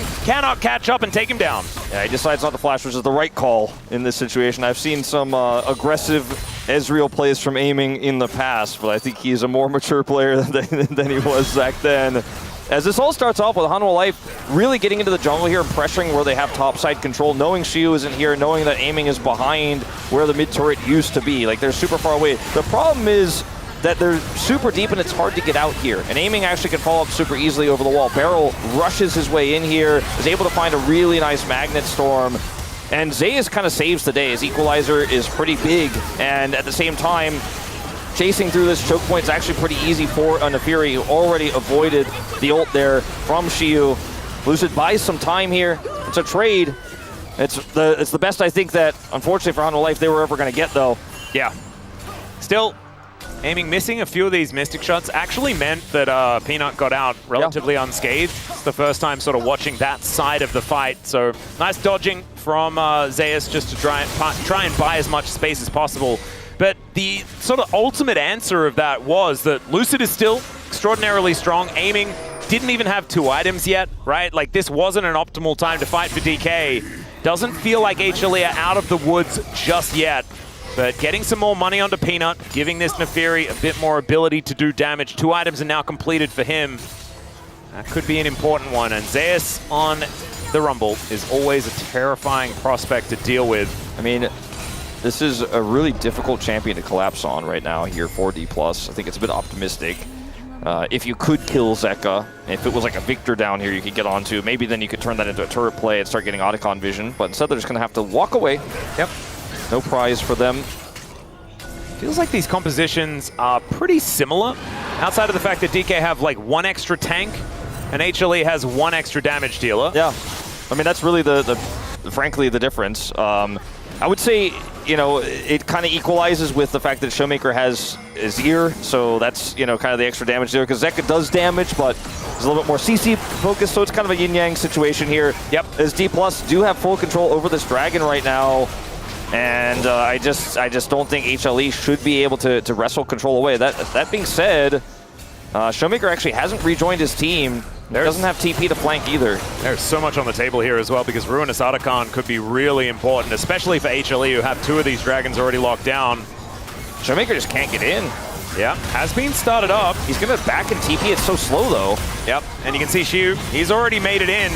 Zeka on a ward. It will be clearing that one out, as there is the Keeper's Verdict. Gets rid of the Nautilus, and that's the Poppy that locks down the Cloud Drake, sorry. Zeus, public execution going to be used on top of him. The Equalizer is avoided entirely. Delight walking his way back in as HLE is standing their ground. Now Peanut looking for an opportunity, but the flash out from Xiu keeps him healthy. A 1-for-1 trade, but DK deny the dragon. Could certainly be a win for them, but honestly, I don't think anyone got any ground in that instance. Yeah, not really a huge swing either way. I think obviously Hanwha Life would have loved to have Cloud Soul there. They trade back 1 kill, goes over to Viper, and it was a really nice flash there from Xiu at the end because there was a wraparound happening from Zeka, and if he tried to walk the other way, he would have really been in trouble and likely would have fallen. It would have been Hanwha Life getting a trade up in terms of kills, but the Keeper's Verdict is the main reason why this fight has to be played so delicately here for Hanwha Life. And Xiu hits the target he's looking for. Actually, I thought he hit Peanut in the initial one, so he does not hit the target he's looking for, but any target is enough. And they end up winning the smite fight and taking out Zeus in trade. Of course, Viper takes out the support. This flank from Zeka takes a long time, and Shiu reacts really well here, flashes away, does not end up getting caught. Yeah, really smart. I actually felt like DK were possibly going to bite off more than they could chew and give Zeka that time to get in, but instead keep their heads on their shoulders and do not give them more than they needed to. It's 2 items now for aiming. You know, we talked about how he's slowly coming online. We've reached that break point now. Viper also on 2 items. Does have the Edge of Night, which will offer some additional safety, as Zeka is going to have to Foxfire out of here. Yeah, Showmaker accidentally juking the charm, because I don't think Zeka was quite envisioned just yet. But still, it's scary for Hanwha Life right now when Zeus doesn't have teleport and they don't have a ton of vision around this Otacon, and Showmaker has Prio. So whenever he's not showing like this, they're like, we need to get in there. So you can see Peanut is like, okay, let's go check. Okay, they're not on it. That's a relief. And Zeus is like, okay, I'm just going to deal with this top wave. My TP is coming up in, you know, X seconds. Got about a minute left on that one. But, you know, at the end of the day, like, D+ can play around pressure just by putting Showmaker in a brush like that so well. Yeah. This forces 3 players from Hanwha to come down. Oh, Zeka was thinking about it. That is Spirit Rush on cooldown now. Yeah, a bit optimistic there. And he does have 2 items. You can understand why he's trying to start this fight. Ghostblade completed for Shiu? That's kind of crazy. I kind of love it. Yeah, I didn't actually see that. Extra mobility. Let's have a look at how it works in action. As right now, it's going to allow him to run away. Plus Cloud Rift, he's running real fast. Oh, yeah. As Showmaker is certainly very scary. Keeper's Verdict gets rid of the Nautilus, but Chains of Corruption are going to hold Lucid in place. I don't know if they'll be able to Otacon off this, but they can certainly start it and force a reaction. Zeus is coming down. He didn't have TP, but he's going to walk his way over. I don't think they can actually do this. Yeah, I think they were tricking just a little bit, as Lucid is going to be able to sweep out that ward. And I mean, Viper having that Edge of Night meant that it's going to be really hard to actually kill him either way, but they guarantee a turret out of the play, so this is a really slow game, a lot of tug of war, but I feel like D+ are playing it so brilliantly, you know? It feels like a cerebral game. Yeah. This is, I feel like this is more gentleman's League of Legends, that what we've been seeing over the last couple of days, and it's kind of nice. It's not what I was expecting. And I don't know whether it's something that we can come to expect for the entirety of this series. Well, this is like the classic Caster Curse, where you say that and then all of a sudden it's just, let's start They Baron. have no vision whatsoever. They don't know where anybody is. And suddenly second. Delight's pinging and he's like, uh-oh, this is a problem. They see Barrel, but they are so far away. I think this might just simply be gone. Delight definitely aware now, and D+ back away. Not risking it. As all right, Lucid gonna eat some honey fruit. And Delight actually saving that one by getting the ward down. Peanut being able to hop into position. And now aiming, helping lock down this blue buff. This really is a gentleman's game. And I think we're really hoping to get Zeus' TP. They did not. Ooh. Okay, so HLE understand that they sort of caught DK. So now they've got positional advantage on the map, but not quite able to capitalize on it. Yeah, not able effectively as they wanted to. Not able to get that deep to get that turret. Very risky to try to commit to that. As Lucid has his ult back up, and if he hit anybody there, the collapse would have been pretty easy for D+. Yeah, this game is being played in the park. You know what I mean? Yeah. There's a lot of people of old age gathered around watching. This is like the Central Park like chess match. Is that what you're talking about? Yeah, it's kind of, you know, when the Baroness starts, someone's like, and then they come over and then they back away and they're like, Yeah, there's a bit of that. Someone's whispering in the back like, I think they could have actually flipped it. Well, actually, I mean, this is League of Legends. That obviously is happening. That's happening in all of the games, gentlemen or no. But it certainly feels a lot more like Thinking Man's video games. Yeah. Wall Park a little bit less nature-oriented, but it's still a park, I suppose. Yeah, no, exactly. And now HLE are going to have to come over here and try to contest vision for this dragon. I mean, Prio 100% D+ is. Starting the dragon is another idea entirely, though, as they don't have their Azir with them, so trying to burn it is not going to be an option just yet. Yep. Showmaker still with teleport in hand, but he is committing to the top side. Teleport utilized, actually, by Zeka to get him towards this mid lane. And HLE, they can certainly fight around this Drake anytime they would like. Zeka looking for that charm angle, but the Mystic Shot's actually really hurting. This is like 2.5 items done for aiming. That extra BF sword adding some oomph. As now Shiu on a flank angle. It's a beautiful one as well, as Beryl wanting any sort of Magna Storm he can find. Banana Brush certainly working out, but out goes Peanut, and the public execution as they dive on top of Zeka, and he's eliminated in an instant. The Dragon just forgotten here, as now Zeus is in trouble. Showmaker chases him down, and he may get a Viper for his troubles as well. He really wants to get on top of him. There's the flash forward. The flash in answer from Viper is there, and now DK can just get themselves their prize. Delight looking for Showmaker as the hail of arrows is going to help take him down. True Shot Barrage, almost a 2-for-1 special there for aiming. I mean, the craziest thing about all this, remember last time they tried to get Peanut, they ended up getting Delight instead. This time they get Peanut. I mean, I don't think his untargetable, his W was on cooldown, and he just doesn't avoid it there. So he's just knocked right out of the fight, and that's a big problem. And then the follow-up engage is beautiful from Shiu, and Barrel ended up winning this one in a big way. Showmaker trading his flash for Viper's flash feels pretty good into the Varus when you're Azir and you have that Emperor's Divide as well. He ends up dying, but they get more kills. There's this angle here from Shiu. The ult onto Peanut. So Peanut's just not involved in this fight. They're so close to actually securing the Dragon there, but it does reset. But Viper here, forced to flash. This is also just a win in itself. I do like the punish, though. Yeah. To come through here from Hanwha Life. Delight is like, okay, I think we can actually trap him. Everyone else is backed away. It's actually kind of a risky call here, but it's the correct one. Delight trades his life for Showmakers. I think that doesn't fully salvage the play, but it certainly makes things a little bit better. The problem is, Ruinous Archon goes over to DK. They also get themselves up to equal footing as far as Drakes. They're going to be booking it around the Rift with all their extra movement speed. And DK really solidifying their advantage in this game. Yeah, it's not like game over or anything like that. We're still in gentleman territory, but that's just one more step towards a DK win, and they are playing clean. That's the thing that's confusing me, the kind of thing that's getting to me right now. It's like, well, I'm scared it's not to the say DK fiesta that we're generally promised. I feel like the way T1 beat D+, was kind of playing like D+ is playing right now against Hanwha. It feels like they learned a lot from that series, and they're bringing it back to play slow, play measured League of Legends, play around vision, play around a small tempo advantage, and just never let it go. This is the kind of League of Legends that I love to see in the LCK. Might call it boring, but for me, this is peak Atlas. Oh, yeah. And we still have 17 kills in this Ruinous Archon, so, you know, I mean, what else can you ask for? It's certainly looking like DK have put themselves in a really good position. I think now it's about focusing vision around the Baron, playing for that top side of the map, and once again, turning your eyes to the Drake after that 3-minute mark has concluded.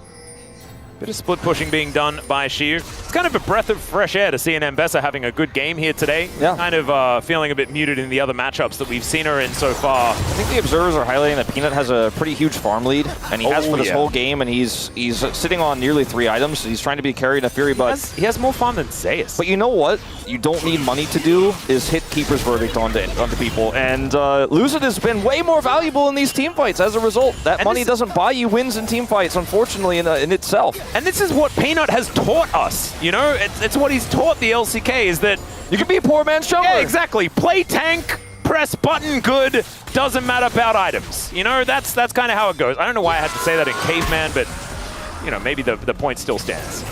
Because Peanut has been so good at that throughout his entire career, or well, at least for the latter half of his career, where he has really just been able to outthink his opposition, utilize his buttons well, yeah, I mean, give money to the rest of his teammates. He has been a top 2 jungler for several years. Like, it's always him and Owner in the biggest discussion, as Canyon fell off a little bit. He's been always in top 3, of course, for a majority of that time, as Zeka gets the charm. That charm is going to connect. Very nicely done, as Showmaker throws down the Emperor's Divide just to get himself out of here, but Peanut will always follow. Showmaker goes golden, avoids the Orb of Deception, but he's still going to be deceived. And we'll get eliminated here by Zeka. Very nicely played. That's a great pick. He might have teleport, but he's dead for a minute. Caster blessing, question mark? Because Peanut actually got to utilize his items really well in that moment. He certainly did. And now they're going to TP in for this. Zeka also has TP, so he can back in the teleport back in. That's a 3rd item completed here for this Rumble as well. Zeus hits like a truck. But DK, with aiming, will be able to get a lot of poke damage down onto HLE. Still a Baron down to 50%. Teleport to come in from the Ambessa. 28 seconds on Showmaker, remember. HLE are on the clock, as there's the Keeper's Verdict. And they get rid of the Nautilus. Peanut goes untargetable, so they do get that off cooldown. As Shiu still biding his time, waiting for his opportunity. And Lucid gonna get knocked up. They want to burst down this Baron as the Equalizer not exactly doing as much as it could. Delight goes in, but Aiming goes out. And Zeus' time is just being eaten as Peanut will be able to execute Beryl. Zeka's in trouble though as Shiyu chases him down. This is an absolute disaster across the rift as the True Shot Barrage tries to snipe Zeka and Peanut is looking to exit. The Baron is now forgotten. The Emperor's Divide does nothing. But it's wall okay. of employees, Wolf. They didn't find the mark. They got Peanut's flash with them at least, and it was like a chess game in terms of the fight and the setup. So slow from D+, so calculated.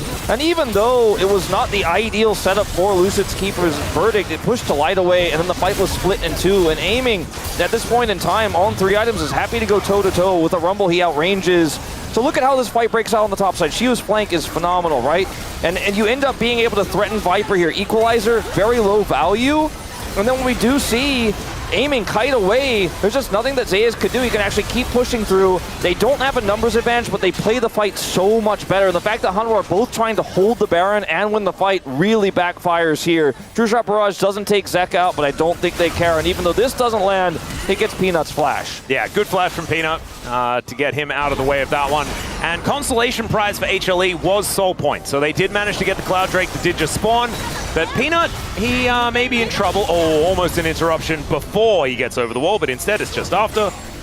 I just think Peanut living is a small consolation prize in these last 2 moments, though, with how much control is now granted to D+. They win the fight, they take the Baron, they have so much wave clear, they have so much power in this comp. Aiming is heading towards some more Gold King territory, Wolf. Yeah, he's getting large again. He really is. Currently 40 CS in advantage, or about that, and he's also 5-0 and 2. The Ezreal hasn't been the main character at all, but I swear he's probably got the most gold. As now Zeus could be in trouble. Empress Divide going to pull him back, and even though the public execution doesn't go down, the public didn't need to watch that. As there's another beautiful Magnet Storm being utilized by Beryl. Aiming, standing his ground, will take down Delight here. As now Zeka just slammed into the wall and will be taken out. Oh, never mind, able to get over the wall, but still Aiming, despite being hit by the Q, is still going to fall as Beryl just chasing Peanut out of there, and it just feels like this is done and dusted. Peanut piled in on by all of D+, and he's now just looking to get away, and Showmaker is not going to allow that. He's in fact flashing over piercing arrows because he may as well. Base going to get broken open. Shiyu's doing the same thing on the top side, as Showmaker's also just going to use his Zhonya's to avoid that one. How many more options does he have to get out of the way of piercing arrows? That's the real question. The answer is it does not matter, because the Nexus will go boom, and D+ 1-0 in the series. And even though it's not in the normal way that D+ play things, slow and measured, slow and steady wins the race. We mentioned that their playstyle in the past was so aiming focused, but they've shifted away from that. They didn't play to aiming, but he took over the game just the same, became so big on this Ezreal, was so confident on it. And even though he had a hard time in the laning phase into the Varus, he just was uncontested, never died, never got caught, was always positioned really well. And Hanwha Life got picked apart, and I guess we can add high elo chess to the list of things that D+ does well, and the massive different playstyles they could choose from each and every game. It was a blue side draft where they got some nice comfort picks. The Lucid Showmaker show was so fun to watch, but later on Shiyu with some really nice flanks. They played through him so he could deal with Zeus' Rumble. And Zeus, I mean, he had some good equalizers, but he was never able to follow up, and this composition kept struggling to lock down single targets, even though Peanut's playing the Fury, even though Zeka's got the charm save, because he's Zeka pretty muted in this game, sitting at 12.3k damage, just never really able to pop off. Yeah, and I can feel just how anxious and uncomfortable Chronicler is feeling right now, because that was some beautiful, clean, controlled League of Legends that D+ just played. And we know that that's not what they're about. We know that as soon as that happens, all sorts of crazy is about to ensue.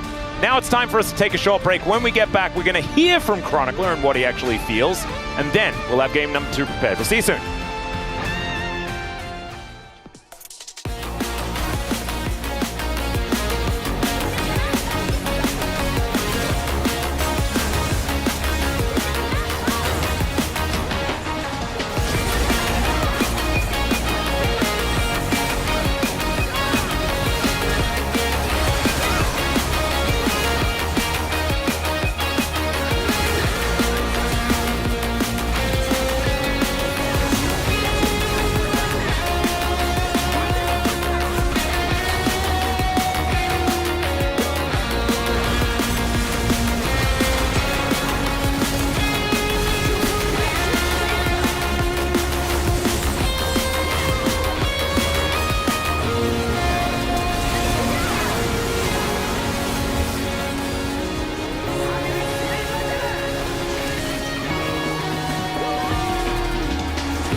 Hello and welcome to the space where we just had DK taking down a very suspiciously clean game. I mean, there were some ups and downs in there, but they took down Life Esports after all. A pretty nice win for DK so far. I'm still Valdez. With me is Chronicler and Wadid.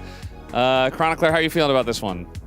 Yeah, how you feel, bro? I'm not gonna fall for it again. Obviously, this is all fake news. I'm just gonna. Is it hot in here? You guys? Why are you taking off Is it? Are you guys also not sweaty? I don't know. Yeah, it's not. It's a fluke. Look at the drafts. You know, I think DK, they're not good. This is fake news. I don't know how they won. Really, they drafted stuff. And somehow they won the game. I think Life, are they really that good? Like, no, do we have any verification that this team is good? No, they lost to Ginger. All right. Just let me do it, okay? I think Lucid was on point, man. He was making lots of great plays in the early game. I think he smashed an enemy jungler in the top side and the bot side. Every play was made by Lucid. So I feel like they're on point right now. I mean, there were some points where missing some engages, some fights, but it doesn't matter when Lucy's on point. Okay, being the guy that doesn't believe curses are real, I'm gonna just say what I feel, which is DK obviously played really, really well. I also want to highlight the Mbessa, because that was actually a conversation point. I think Mbessa into Jace and into Gwen gets completely butchered, but we have seen that Rumble's laning phase has been consistently neutered to the point where he's still good. Like, I think he struggles in very few lanes, but he also isn't the bully that he used to be. So I think Mbessa with her sustain can actually match, and then Lucid, as you pointed out, played towards the top side so insanely heavily, and it ended up putting Shiu, who I think is our best Mbessa that we have in the league, in a really good position. Yeah, Shiu looks fantastic. I think Lucid also, the Poppy value in the jungle, still very strong, especially in the hands of Lucid. Let's take a look at highlight number 1, which was this 27-minute dragon fight, and really want to highlight Shiu's engage here. Yeah, I'm not sure if he really wanted to get Ahri there because he had no vision. But somehow he managed to hit the Ahri there, and I think after that, all the follow-ups are coming from DK's side, and it looks so easier for them. It was a really big deal because the big thing with Ahri is that even if you get a little bit of damage down, because she's so slippery, she can, and we've seen Chovy in particular do this, get back into the fight really easily and still have a big impact. But instead, they actually were able to take out one of the linchpins of this composition, because this was one of those scenarios where I think both drafts were good, but the draft for Life definitely did rely on that Nefiri and Ahri combo starting off a fight well, and they were never able to. And you gotta know that Ahri built for early game, not Road of Ages for the late game value. More damage. Yeah, so I think they really wanted to snowball early game with their early game comp, but it didn't work out.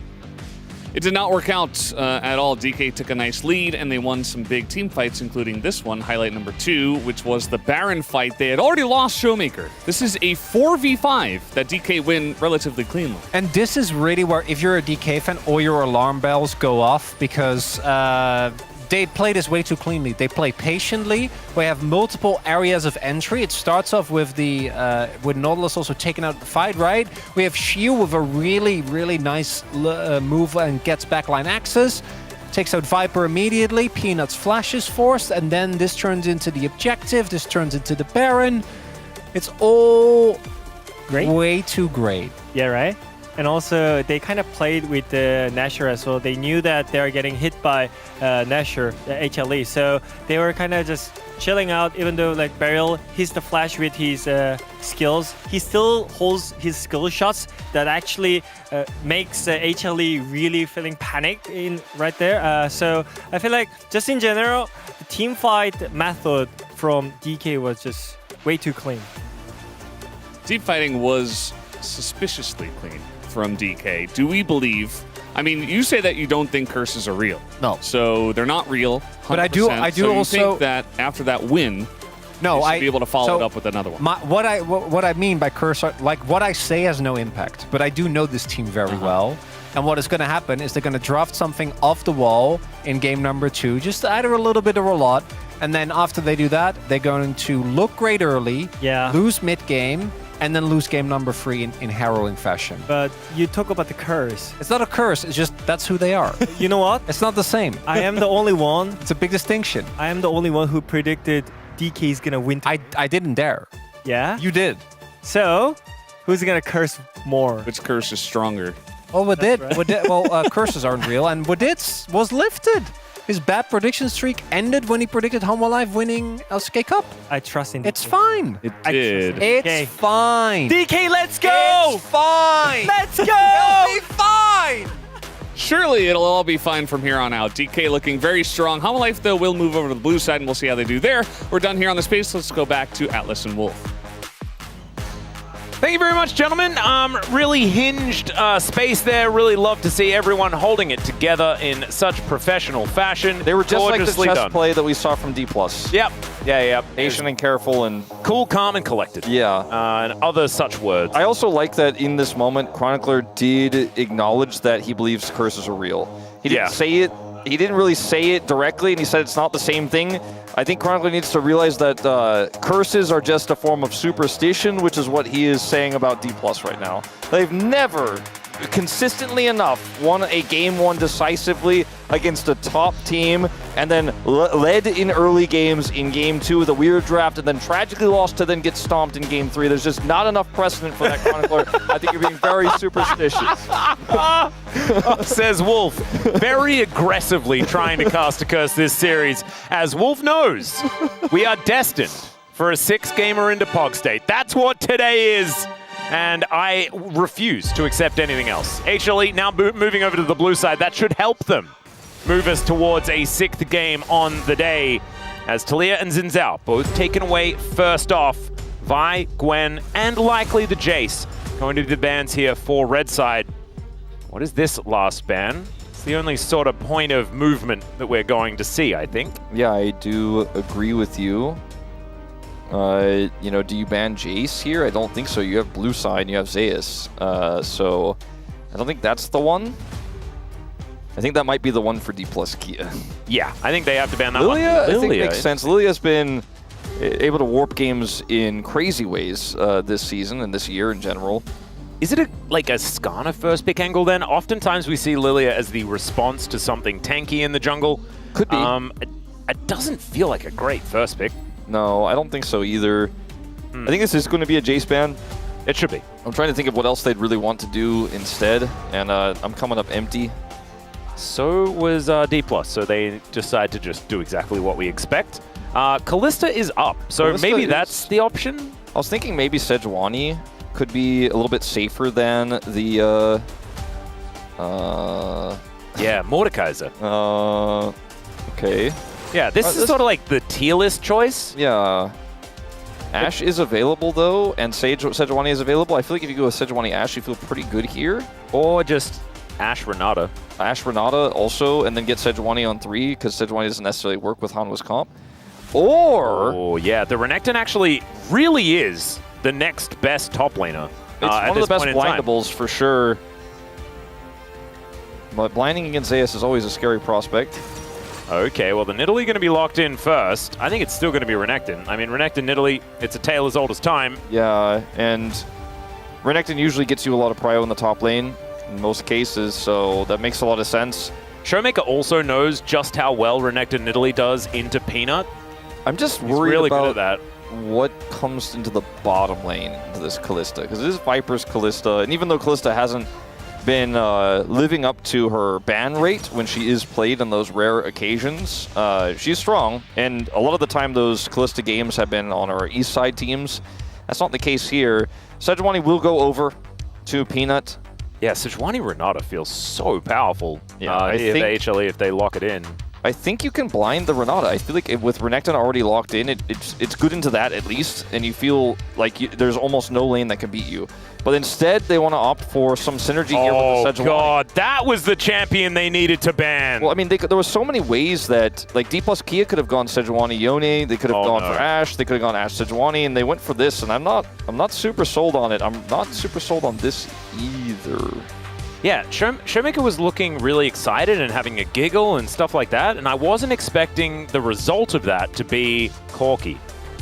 Because it doesn't feel It's good into Yone. Exciting. It's really good into Yone, because you obviously have range advantage, and Valkyrie you can use to burn the Yone as he's trying to make those trades happen against you. We've seen this as a not a counter pick, but or not a counter, but a counter pick a lot of the time. Yeah, BDD actually found a lot of value in it this week, I'm pretty sure. I mean, it's been picked a lot this season in general.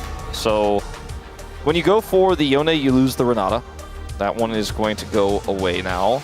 I'm still, you know, I don't think this Corki is going to the bottom lane, but I'm wondering what Aiming's plan is here, because you could just ban Ashe and ban Draven and feel pretty good. Yeah. Those are the safest bans, I think, in this situation. Although Alistar is super busted, so I guess that's also pretty safe. Yeah, you have to ban the Alistar. The Nico also going to be taken away from Delight. There is the Rakan. What's the game plan here? I think that D+ are going to pick a support, and then they're going to flex Corki bot lane, and Showmaker is going to play something completely stupid. That could happen. That feels like my option. I feel like they're not going to do that, but I think that's definitely in D+'s wheelhouse, and I think they're talking about whether or not they're going to do it, and they'll ultimately decide to pick something pretty boring here. It's probably best for them. So Pantheon is going to be a consideration. Oh, hang on. That could be going mid. Could be. That could be I mean, the Nidalee could be going top lane, Pantheon could be going into the jungle, and Renekton could be mid. They're going to get Jax and Yone here. It's a lot of AD. Yeah. But I don't know if it necessarily matters. I think in most cases it really doesn't against a comp like what D+ has put together. So... I mean, this is support Pantheon, isn't it? Like, if we're being honest. I think so. I just don't understand.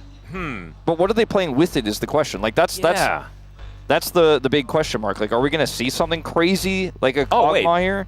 Unless it's Pantheon mid as the answer to the Yone. I don't think so. I don't think so either. And that's a Gragas. That is one of the most powerful bottom lanes that we've seen. This was something that Deft and Tucson played extraordinarily well back on DRX years ago. I don't think so, Beryl. I don't think so.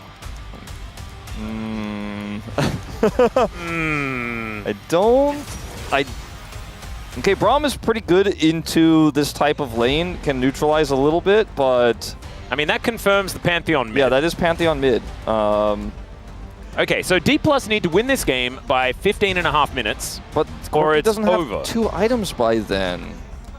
It doesn't matter. They still have to win by then. They don't have enough hard prio in their lanes to set up the Nidalee, and the Sejuani has 2 great setup jungler, or just great setup soul laners to proc permafrost, and they have a little bit of magic damage from the support in the Gragas pick. I feel like this is a pretty giga draft gap. Like, I don't see the angles here for D+. I think they cooked, they were trying to cook, and then Showmaker was looking at something on FM Korea, and then he was like, oh, I burned it! Yeah. It does feel a little roped.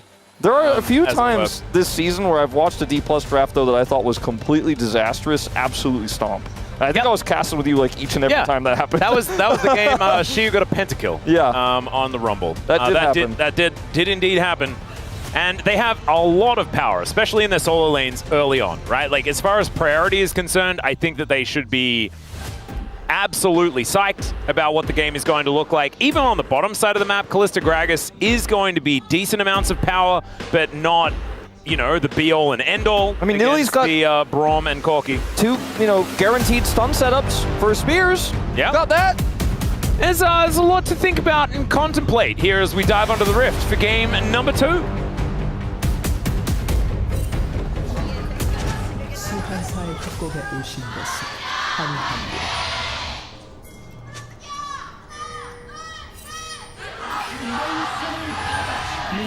All right. Well, you know how when you were playing Legend of Zelda: Breath of the Wild, yes, and you do the cooking, and it'd make the cool song, and it'd be like dunk dunk dunk dunk dunk, and then Link would hold up the dubious food. The dubious food. Yeah, dubious food. I feel like that might be the result of what D+ has cooked up here. But it do be this draft, I think. Yeah. Dubious food. It could also be mistake. But it also could be genius. Because we don't know. We don't necessarily know what Link held up. Yeah, we're still kind of in the dun dun dun. Yeah, right? But like, as I'm waiting for the food to be cooked, I'm kind of feeling like, oh, I think I didn't put the ingredients in right. Yeah. This does feel like you accidentally just put a whole bunch of rocks in instead of the food object. Like, maybe it makes a piece of armor. Yeah. Or perhaps it's disaster. So, like, you have the Renekton set up for the Nidalee. I think this has been a tale as old as time. Oh, yeah. You have the Pantheon set up for the Nidalee, which is great. And that's a little bit of early damage here with the Gatling gun as well, so that this lane is not 100% doomed yet. And also, I mean, this lane should be fine, right? Like, both Kalista and Corki have similar ranges. Gatling gun going to get a fair bit of value. It's melee versus melee, but one of them's a Braum. Like, I think the priority factor for DK is kind of huge in all of these lanes. Yeah, I think that is what they have to really hold on to.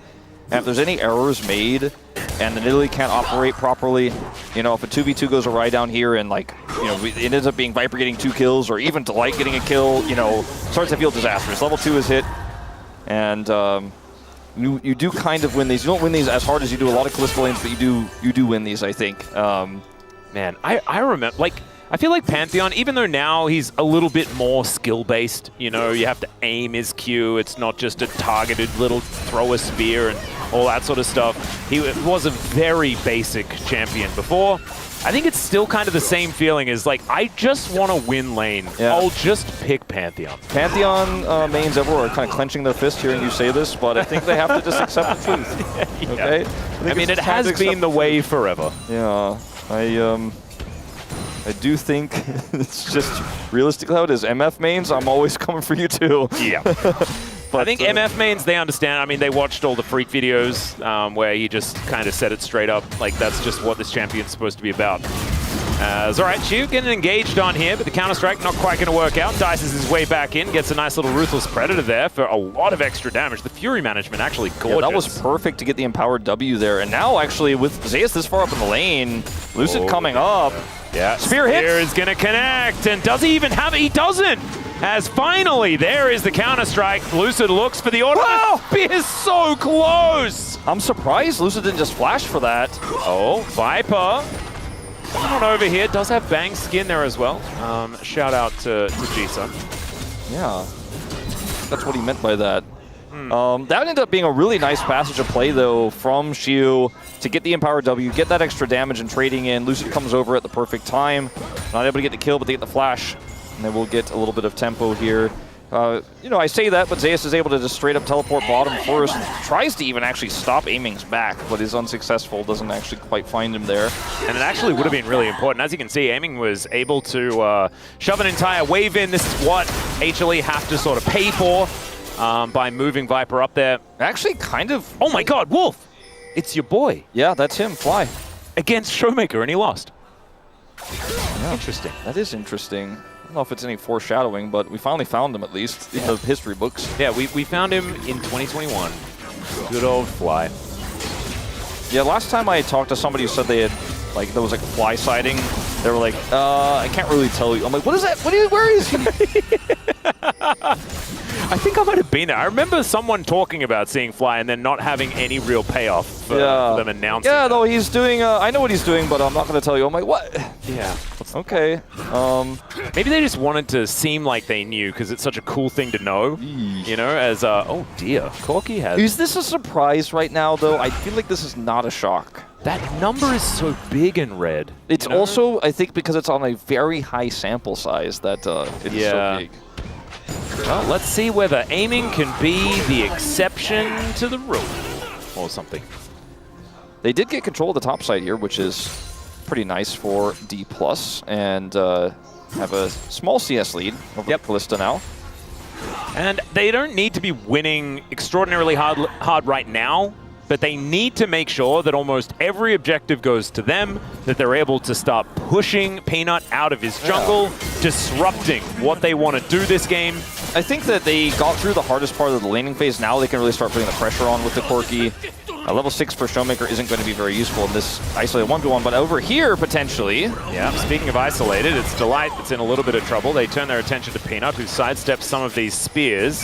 This defensive play from HLE is actually kind of fantastic in this early stage of the game, and I think that that's why a lot of us had apprehension at what DK had put together, right? Because HLE, they just need to answer everything that DK asks, right? Yeah. And they're pretty good. You know, they know a lot of the questions. They do. Zeka gets the knock up here. It's going to push Showmaker out. Yeah, Barrel actually possibly overstepping, but he stands beside them, aiming now, going in, looking for Viper as there's the man drop. Showmaker comes on over, there's the flash forward, Captain Jack! And Viper's able to get out of there, but does have to invest the flash and the cleanse. Is here on the bottom side. You got some aggression from Shio at the same time. This is just a constant skirmish. Yeah, it hasn't stopped for the entirety of this game. Aiming just now being ignored. Showmaker comes on over as well, as the rest of HLE will now join. Zeka still has his ult, and I think that's a really scary thing that D+ is going to have to really play around here. Lucid looking to now take down the rest of these grubs. Just pounces over the wall. The Unbound Soul is going to pull Zeka back, and it's Beryl that's actually out of position now. Does use the ult. Forced onto Zeka, and he still gets picked, even though the ult came through and the door was up. It doesn't matter. The flash not going to save him, and aiming not going to do anything here either. That's Peanut now able to take the remaining 2 grubs. Well, Lucid Lucid can be annoying. Peanut has to kill the first one without using it. Yeah. Will. 47 health. I think now that should be 2 for 3. That being said, Showmaker has returned. I actually really like this from Peanut. Just deny the feat of strength, get yourself the experience by taking down one of the grubs, and don't risk it any further, because First Blood going to HLE, I don't think is something that they were banking on this game as part of their win condition. I really think there was a lot of issues here in terms of how this is being coordinated by D+. Like, Beryl looking for Qs here probably makes Ox cry in terms of how he feels about like, Beryl is just alone, aiming is clearing the wave, he's not even trying to bail him out. And remember, Yone had ult, they all knew that. That's why everybody left Beryl. Yeah. That's why they left. Aiming also in a pretty dire spot here for the initial part of this.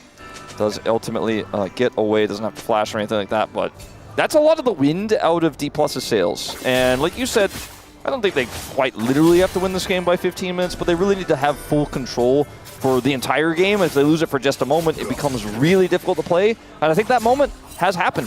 It has come and passed. And now D+ really need to patch some holes here. Peanut is up here. There's no Lucid. Yep, Grandmaster's Might has gone down. Ashu not even going to press his R button here. Peanut can go for the flash, Arctic Assault. I mean, this is such a dangerous spot for Shiu, and he hasn't prepped his ult. Yeah, he probably wants to press that button. He does immediately. Now he's just going to move forward, clears out the wave. Now Peanut finds it a bit awkward. There's the flash. Permafrost not going to quite work out. Fadeaway ultimate does come through, but no more turret shots can be tanked. And Shiu keeps himself alive really nicely. The eradication of the minion wave was really cute there. Really clean from Shiu, actually understanding exactly what he needed to do there and how much space he needed to buy. And Peanut did not flash for the Arctic Assault, but just went in there, and there's just no minion wave, so they're a bit cautious, and his ult is obviously not enough to get the kill there, as Lucid will be able to take this dragon on the other side because Peanut showed topside. He was on the other side of the map, and that's a big win here for D+. Bouncing back. Yep, that has to happen, right? They have to make sure that they get a monopoly on these dragons, and hopefully it's a good soul as well. No Ocean this time around, but there is still the chance that a Chemtech could come on through, as now Peanut could be in trouble. This is what I love to see from these compositions. Lucid needs to deny as much as possible from Peanut in this game, and by the looks of things, that may not happen, as Peanut just secures his own red buff and says top of the morning to you. Yeah, but that's the kind of pressure you do need to have when you have winning lanes and you've drafted the Nidalee. That's exactly what he should be doing. Zeka continuing to play with this Unbound Soul, and Showmaker starting to lose out on some of these trades as well. That Blade of the Ruined King is getting closer and closer, and as you can see, Zeka is also in a really good spot as far as CS. Wow, it's almost as if Zeka's pretty good at Yone. Yeah, it's almost as if Zeus is pretty good at Jax as well, and part of this is, of course, what transpired moments ago, but we'll see Zeus just push this wave in. Peanut's coming up for round 2. His ult's almost back up. He's still got his flash. And they need to stop Shiu's back if they're going to go for this play. Peanut looking for drop forces down here. Yeah, Vibe could be in trouble. That's a party cask out from Delight. And we all love to party, but yeah, definitely not exactly what I think Delight was looking for there. Nope, suboptimal. Still, Viper is going to survive. So that is okay. Shiu, cancels his own back. Does have his dominance back up again, though, as he's going to throw it down. But this time, the Glacial Prison will connect. And Peanut is able to take the kill. The problem with playing the Renekton Italy lane and drafting the blind Renekton is that the Jack Sejuani lane is actually looking better. It's okay. Zeus gonna have to flash out of the way of Lucid here. Smite comes down. I don't think he's out of the woods, ladies and gentlemen. Spear is going to miss, and Lucid is still pouncing forward. Another leap strike, and Zeus is out of there as Peanut says, "Get out of here, Lucid." Lucid's gonna now turn his attention to the Sejuani as the spear. Oh my goodness, that gave me a little bit of a heart attack. I'm pretty sure Zeus on the player cam right there just said, "You have to hit those. You have to tank those. Come on." oh, wait a second. No, no. Okay, never mind. Okay. Oh, Peanut is the one that could be in trouble, though, as the spear is narrowly going to miss him as well. Oh, Lucid, it's just not feeling great. If the spears don't hit, it feels a little bit less good for the Nilly. Yeah, if the spears don't hit, were they ever thrown at all?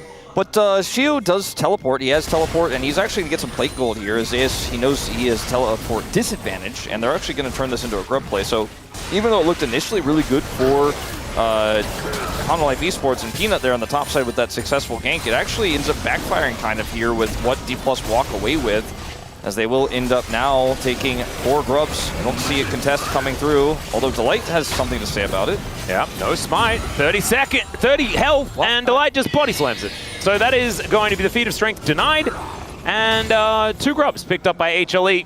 Void Might's going to be there for DK regardless. As Counter-Strike now on cooldown, Beryl looking for an angle here onto Zeus. A little stun comes through, but he's able to get the leap strike off anyway. What's happening with the 80 carries in the mid laners, you know? I haven't seen that in a while. I'm not entirely sure. As Delight just get some information here. These Winter's Bites need to land. That spear landed, and that did a lot of damage. It's just constant action here between the top laners, and then the top laners calling all their friends. Yeah. Why isn't the party cask up here? That's what I'm really asking. It's like, you know, it's in the schoolyard, you know? It's like, later I'm going to call my cousin. He's going to come beat you up. You know, it's like that whole thing. Yeah. And it feels like Zeus' cousin turns up a whole lot more than Shoes, but when Shoes does, he brings all of his friends with him as well. Yeah, he'll be in a red Mazda. Yeah, exactly. Hey, I had a red Mazda. Oh, that's a good car. Yeah. It was a 121. It wasn't a good car. The gearbox actually fell out of the bottom of the car in the middle of Sydney. It wasn't great. That might have been a user error. I mean, I didn't even stall the car. I was just like taking off, and it just went, nah, I'm done. That was, you know, it was quite old at that stage. So maybe it was just done. Was it your first car? It was. First car is always a bit of a struggle, a bit of a hand-me-down. Yeah. It was my first and last, actually, because since moving to Korea, I haven't owned one. And I had that one for like 12 years. Fair. It was a good one. Mazda 121, look it up. Looks like a jelly bean. Absolutely fantastic. Made me feel masculine every single day.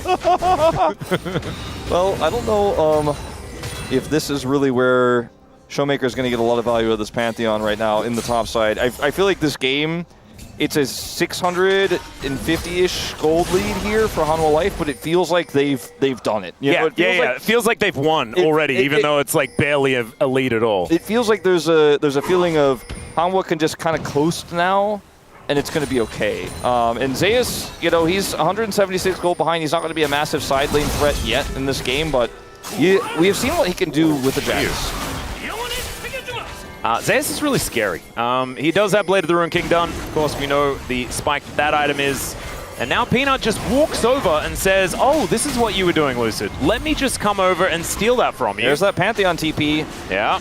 Teleport going to bring him in. There's the Glacial Prison. And Lucid not going to be able to do anything. The rest of HLE, they can just back away. It's highway robbery. And it's a Chemtech Soul.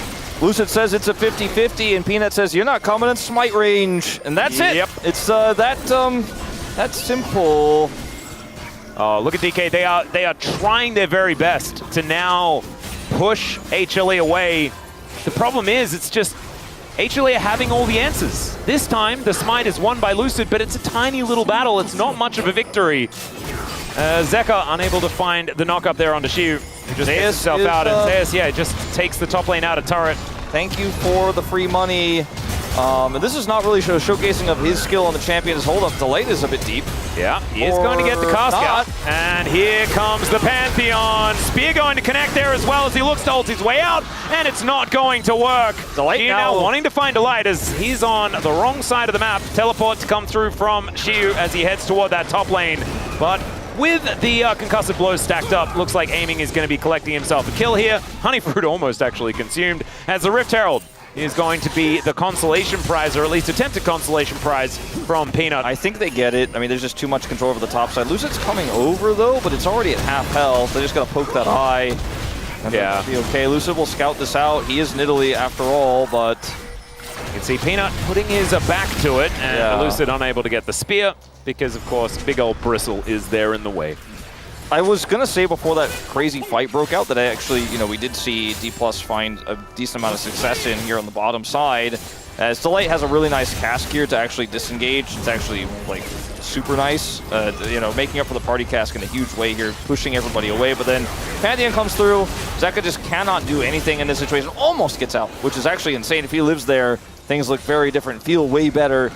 But either way, they end up getting a top turret for this, getting topside control, and getting the Herald. So yeah, you won in one regard as D+, but I feel like Hanwha got just enough back, and you still need to be in full control, and D+ are taking one step forward, 2 steps back. And I was just going to say, like, call me when Aiming has his second item, and then maybe we can talk, but him getting that kill puts him a little bit closer to that, at least. Yeah, he's getting there.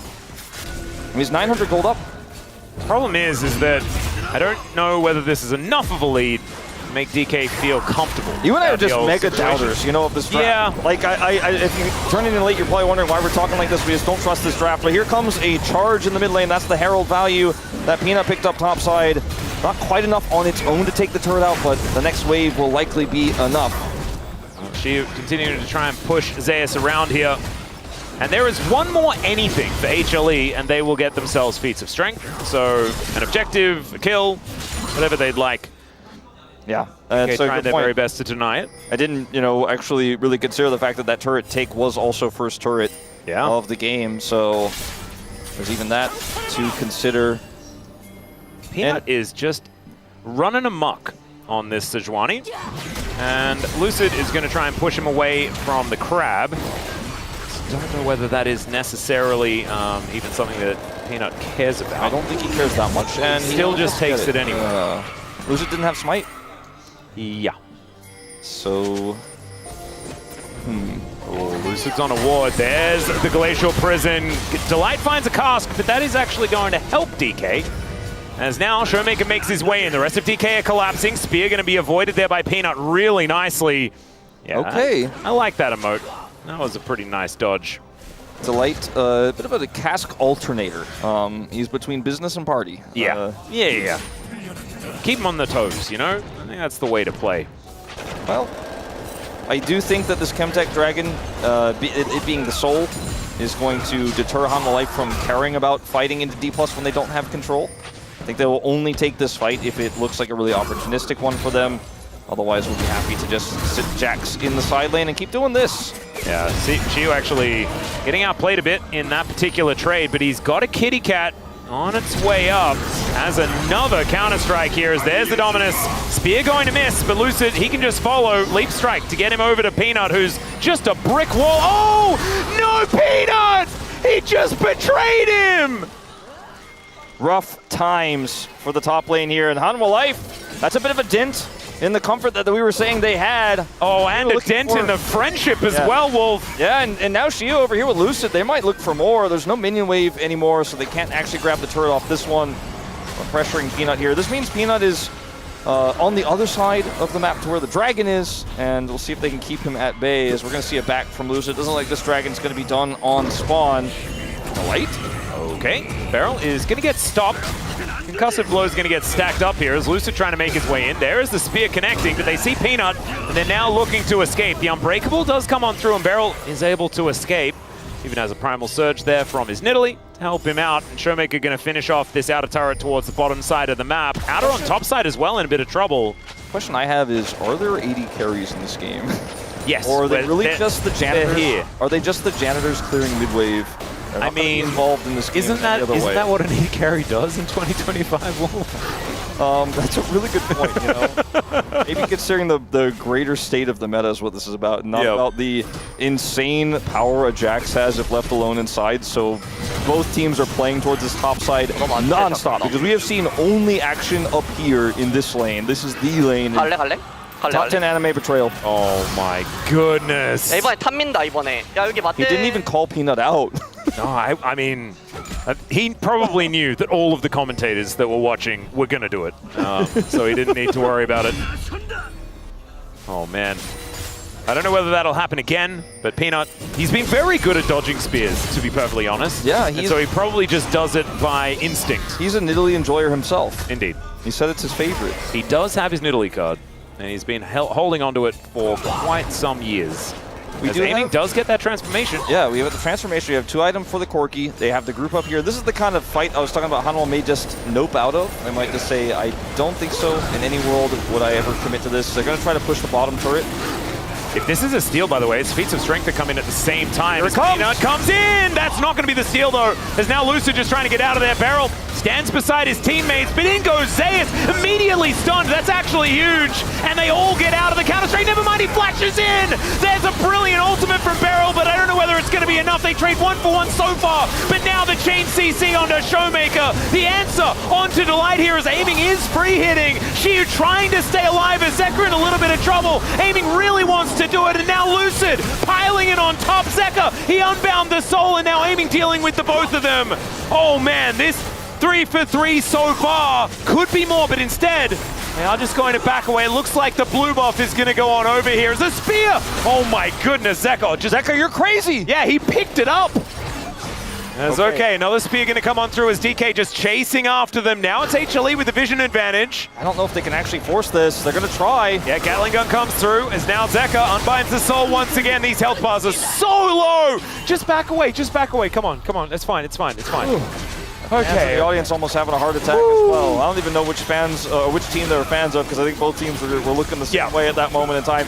If this is a steal, it's feats of strength, and it's a disaster. I think this fight looks way better if this cask for Delight actually ends up really knocking people the other way, but obviously it's a Braum, and that's a big problem, so they're not able to actually get the cast they want. This Sejuani ult, though, is super big, and Zeus is on top of everybody, but he took so much damage to do so. By the time Zeka follows up, it's a relatively even trade. Shiyu and Lucid do so much damage in this fight. Shiyu just tanking up, eating a ton of damage here, aiming on the cross, and then Lucid, this ends up getting crazy because Lucid looks like he might actually be able to secure a kill here, but Zeka goes so far away. And then when Zeka goes back in for the blue buff, my heart sank. I was like, what are we doing? But he ultimately decides to go in for it. They don't punish him. He gets the blue buff. He's still holding it now, and nobody dies at the end of that fight. It's Hanwha getting a lot of map control out of it as Lucid's now in danger. Yeah, Arctic Assault is fantastic, but Showmaker's dived on top of Zeka, finding an angle. That's actually going to distract them from Lucid. Great sidestep, but I think Showmaker is still dead, ladies and gentlemen. Yep, and oh, never mind the unbound soul, so it's a trade. 1-for-1 of mid laners, and now Zeus is on the wrong side of the fight.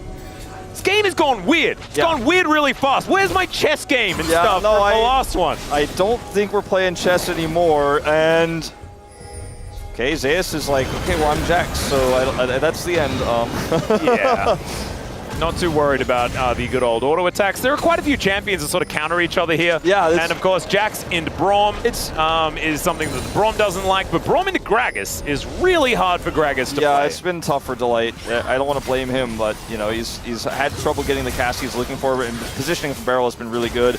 This skirmish is really wacky here because Zeka is chasing and they're looking for this kill, obviously, right? But he does have to come back to his soul where the teammates chase with him super far. He's then isolated and left alone. It's a nice ult there from Beryl as well to deny any follow-up from Hanwha Life. So ends up being another even trade. D+ managing to keep this sliver of a gold lead alive for so long in this game. And Lucid is starting to become quite large. You know, he's out-farmed Peanut a little bit, but he's picked up those 2 kills, 4 assists. He's almost got 100% KP, and he has 2 AP items that will make his spears hurt a lot. We haven't seen that much AP Nidalee. It's been mostly top lane Nidalee recently, but it's just a reminder of what this champ can do. Yeah, no, Lucid is definitely going to be a big deal as this game goes on. He's solo AP as well, which does mean itemization for the Nidalee becomes difficult to justify.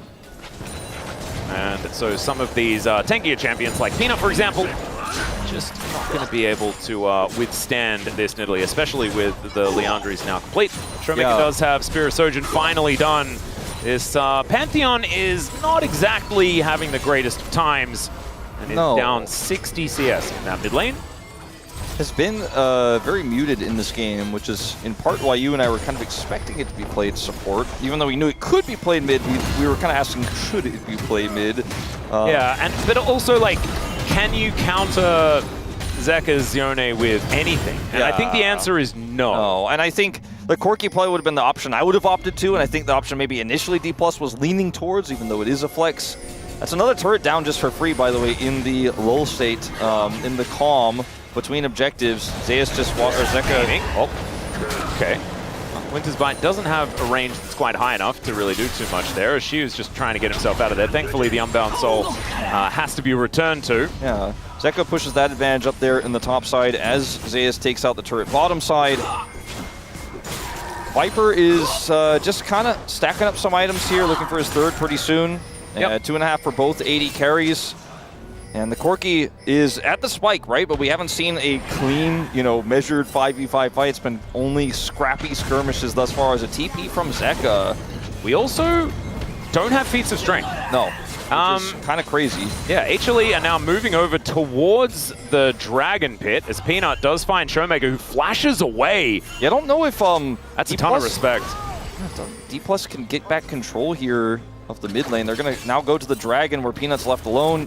We saw the teleport from Zeka to the bottom lane. Now he's got the wave and he's rejoined. As this game is, you can feel the tension. I feel like Hanwha are playing a little bit nervous here, but do have a lot of control now. Yeah, the late has his ult. Zeka started this up as HLE, they move into the river as a group. Now the Scryer's Bloom going to be used. DK know that this is feats of strength going over, but there is nothing they can do about this. That is just going to be the Drake secured and some cool shoes put together. Beryl going to eat a lot of damage. Beryl's wall up here early too. Yeah, Glacial Prison comes down. There's the ulti to follow as Peanut needs to get out of there. Another party cast going to fly on through, disrupts DK, but Zeus still has to flash out of there. And HLE, they don't need to go for more. They've got the Drake, they've got what they needed. Feats of strength are now done. You can just back off. This game of League of Legends doesn't fit the archetypes in my brain. No, right? I'm not sure what's happening. It feels like this is one of those games, we have the show match at the beginning of the season where like people are playing off-roll and stuff and the game just gets to a weird state. I'm not saying that these players are not playing to their correct level for their positions, but you know what I mean? The game gets to a point where you're like, I know I'm casting League of Legends, but I'm not sure what's going on. Yeah. This feels like one of those types of games, but Zeus having a significant lead here in terms of side lane pressure is going to become a bigger and bigger problem as this game goes on. Showmaker is 2 levels down on him, so cannot compete in the side lane. He is now 2 levels down on Zeka, a level and a half technically speaking, but can really start to feel the soul lanes losing their power here, which puts a lot of the eggs in that Nidalee basket that we talked about earlier. She has so much damage, so much power, but needs the setup, needs those soul laners to make it happen. As HLE are just going to start this up, and everyone is so far away. And DK actually have no idea they just have to give this. I mean, if they knew, they'd have to give, but they don't know, and they're about to find out. Yep. And that's going to be a whole bunch of flowers. Look at the gardening. Look at Zeka's HLE. Look at Zeka's experience lead now over Showmaker. Yeah, no, it is absolutely nuts. That's 2 levels, just straight up. All right, HLE are up here. It's a little bit late to go for a contest, but they're going to look for a team fight instead, and they are going to be greeted with nothing. That Grand Starfall was a choice. It was a decision. I think it was maybe a little bit angry after losing the Otacon. So 6 game day in a Pog State, yeah? Oh, yeah. I mean, I'm trying to see the angles here. I'm really trying to see the angles, and it's not like D+ played badly. I feel like they played as well as they could with this comp, but HLE were ready for it. They had a comp that they knew how to pilot into this and kind of just didn't fall into D+'s traps or pitfalls. I think it was definitely about HLE's ability to answer all the questions DK posed. As Xiu gonna get stunned, but does have his slice and his dice. He's able to get himself out of the way. Beryl puts up the door. Let's see whether DK can find something. You can see they're antsy. They want to find some sort of fight. 2.5 minutes on the Chemtech Drake. That is soul point for both teams on the cards. I mean, you were a Twisted Treeline enjoyer, right? I was. 3v3 mode. Oh, yeah. I feel like if we wondered what that would look like today, it would have been about like what top lane was like in this game, you know? Yeah. As Zeus on the flank here, that was a scary moment. Yeah, and he just decides instead, we're going to back away. And HLE, they don't need to go for fights, of course. They feel like they are going to be able to outscale. And right now, they move once again into the fog of war and look to start off the Baron. Showmaker is moving over. Zeka waiting in the brush. Beryl is not the engaged target. It's Zeus Braum. also has TP. Shiu is like, okay, he's missing. I'm not sure. He walks over, and now this Jax is pushing, and they just kind of rinse and repeat, reset vision. Oh, no. So many minions lost here in the top lane. As Zeus continues to put that pressure on, he's level 18. Shiu a whole level down here. These and I mean, pedals are doing so much work, It's man. crazy like how much value in stats they have. Only Showmaker doesn't have level 16 right now. So far away from it, but I don't think that's really the break point on Pantheon. It's helpful, of course, but it's just the extra additional stats here when D+'s comp is already kind of grasping at straws. How are they still so incredibly close to gold? It's kind of nutty that it's still within 300. I mean, it's because HLE are just, they're playing the map so well and they're not forcing fights. D+ naturally had a pretty big advantage early. It's just kind of stayed the same. It was a few hundred gold, and now it's just like 100 gold to deficit, 200 gold-ish, you know, somewhere in there. And, you know, the Zonius that's picked up here from Lucis, a lot of AP, it's a lot of damage, a lot of safety, but they're not getting those fights. You know, he invested in this item, hasn't pressed it because we're not having those fights. And he's up in farm, but does it necessarily matter if they're just getting run around the map by this Jax? And I think Zeus is really the main character in this game because he's the one that's toughest to stop. And where D+ goes is often dictated based on where he is on the map. And if you're trying to contest an objective and dealing with the Jax at the same time, it can be a frustrating scenario. Certainly feeling a bit frustrating here. Frustrating for Viper as well, who, whilst on camera, has missed 2 cannons in a row. Yeah, that was weird. It just feels a little bit frustrating. As the item value, earlier reset here for HLE. DK sitting on a bit of extra money, as it looks like HLE standing on top of Vision. They're going to start off the Baron. Beryl moves in, tags Delight here momentarily, as now Lucid will show up as well. They get Crab Vision. As HLE wanting to back away from this, as Zeka with the ulti, going to dive towards Showmaker, who just stuns him up. Still, what goes out must come back. I mean, this is just going to be a Jax pushing in the bottom lane, though. They are going to try to stall this out and then push through. And you can see Shiu is trying to decide, like, do I stop the Jax or do I go to my team? Ooh, do I just take the Dragon. Just take the Dragon Shield. I love that. Okay, Delight. He's going to send Showmaker over. Great knock up with the Q onto the Pantheon, who's just going to get picked off. Viper with the snipe at the end. Oh, that's really going to open things up here for DK. And I think now the consideration is, do we just try and take a Constellation Dragon while they're taking down this Baron, or do we look to try and contest? Contesting is so difficult. Teleports up for Showmaker, though. Maybe they can buy 40 seconds. But I don't even think so. She is now diving forward. Speaking of diving forward, though, Zeka goes in, goes out, Lucid goes golden, and now Beryl with the door up, but they dive on top of aiming, and look at Viper huffing mad. Double kill comes out for Zeus at the same, for Zeka at the same time, never mind, as Shiu is just cut down where he stands, and it felt like a matter of time, and HLE, they waited for a lot of it.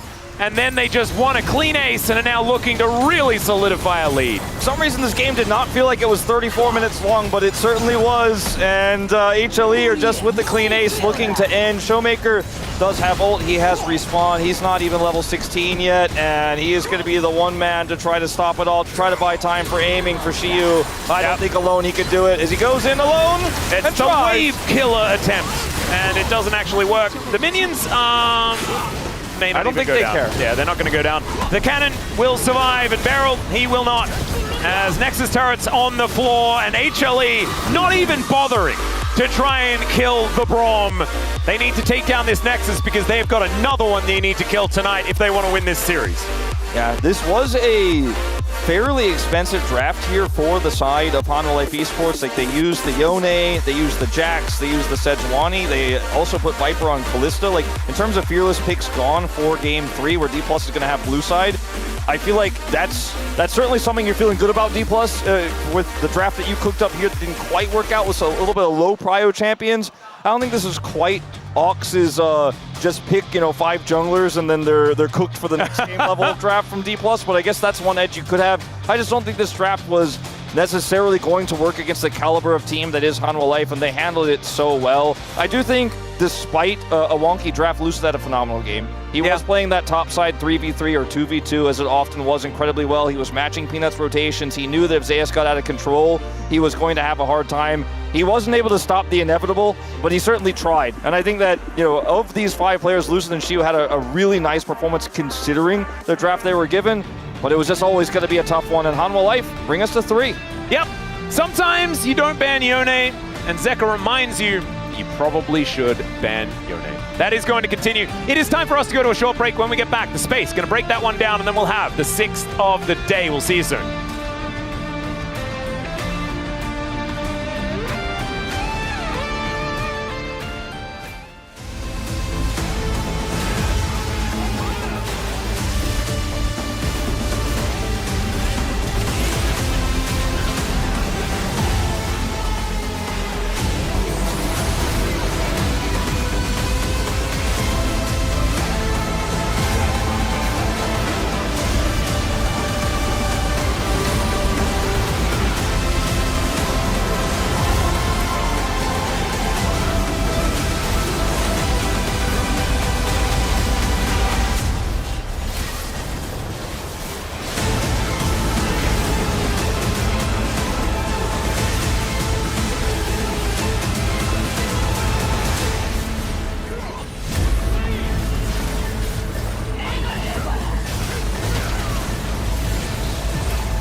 공콜해. 여기 언덕에서 기다리 한번 봐줄 생각도 해줘. 기다리 좀 막아. 계속 쳐. 내 정면 한번 나갈게. 야 그냥 이거 쌈 볼래? 쌈 보자.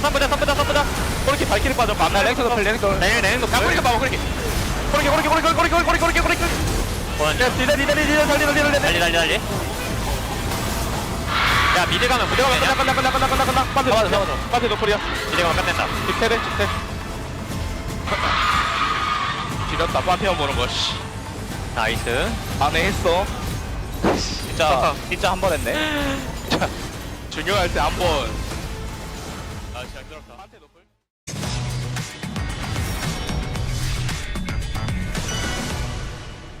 극단적으로 가면 최합이 결정이 될 수 있는 그런 경기예요. 잔인한 만큼 결국 꺾는 수밖에 없습니다. 과연 어떤 승부일지 양 팀의 1세트입니다. 보시죠. 바텀 보성형 써도 돼. 내가 미드 해줄 수 있어. 아리 보여주지 말래 그럼. 살짝만. 보면서 할게.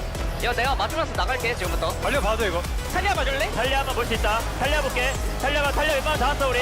탈리아 잡았거든. 우리 갈리아도 죽었어. 갈리아도 죽었다. 여기로 가. 조심. 천천히 보자 기다려. 오케이 럼블 볼게. 빠르봐 여기 너무 깊어. 영화 tak한. 아 쏘리 이번엔 내가 못했다. 이거 그 자야랑 같이 싸우자 우리. 그게 제일 베스트긴 해. 이거 미드를 밀고 가는 게 낫긴 하겠다 확실히. 이번에 계속 미드 막아줘야 된다 탈리아가 앞에서. 오케이. 한 볼게 이거. 화장 보였다. 맞아서 와. 나를 살짝 봐줄래? 괜찮은데. 나머지. 아니 럼블 야 다 왔어. 10분에. 살짝 빼면서 가려고 있어 아직. 가려고 있어. 너무 빨리지 마. 오케이 칼리 봐봐. 그냥 때려. 나이스. 아 이게 평타한테 안 나왔다. 까비. 이제 나가야 된다 우리 나가야 된다. 이제 슬슬 볼 생각해봐. 나 가는 중. 얘네 미드 대기 탄다. 미드밖에 없다 다. 나 미드 오른쪽으로 돌아볼게 이거. 나 미드 공대 그냥 물어도 돼. 미드 한번 볼게 그럼. 야 이거 왼 오른 아리 보자 아리. 한번 더 잡아도 돼. 빠질게. 나 괜찮아. 천천히 해봐. 우리끼리 막자. 우리끼리 나올 수 있어. 얘네 빠지면 찾기죠. 바로까지 갈 생각. 바로 치고 나가자 우리가. 천천히 해. 나 집 갔다가 가게. 나 피 없어. 집 가서 돼. 나 위치 보면서 해. 내 위치 보면서 시간 물리지 마. 나 여기 자야 없는 거 같거든. 천천히 보던가. 나 퍼져 있다 살짝. 기다려. 탈리아 노플. 탈리아 봐줄 수 있어? 맞을게. 나 천천히 안 했어. 괜찮아 같아. 이게 내 몸 넣어줄게. 나 준비했어. 볼만해 앞에서 나. 나도. 나 이거 볼만해? 앞에서부터 와봐. 나 터졌고. 자야 좀 많이 세다. 나 봐줄래? 에어건 노플. 자야 이기려고. 나 봐. 위에 봐줘. 위에. 봐줄게. 짱 노공. 더블게. 와봐. 가는 중. 라인보다 이거 그냥 포지션 잡는데 좀 위주로 해줘 이번에. 나 이거 대충 정글 먹고 이거 가인 하나 사올게 그냥. 치고 있어 얘네. 봐야 돼. 가는 중. 천천히 나가자. 아직 많이야. 우리 들켰어. 치는 거 봤다. 치는 거에 문제 없어. 야 3쪽역 조심. 정면으로 던져. 불린다. 갈리오부터 볼게, 갈리오부터. 우린 뒤에 볼게. 라인은 빨면서 볼게. 스카너부터. 칼리 맞아. 나 물린다.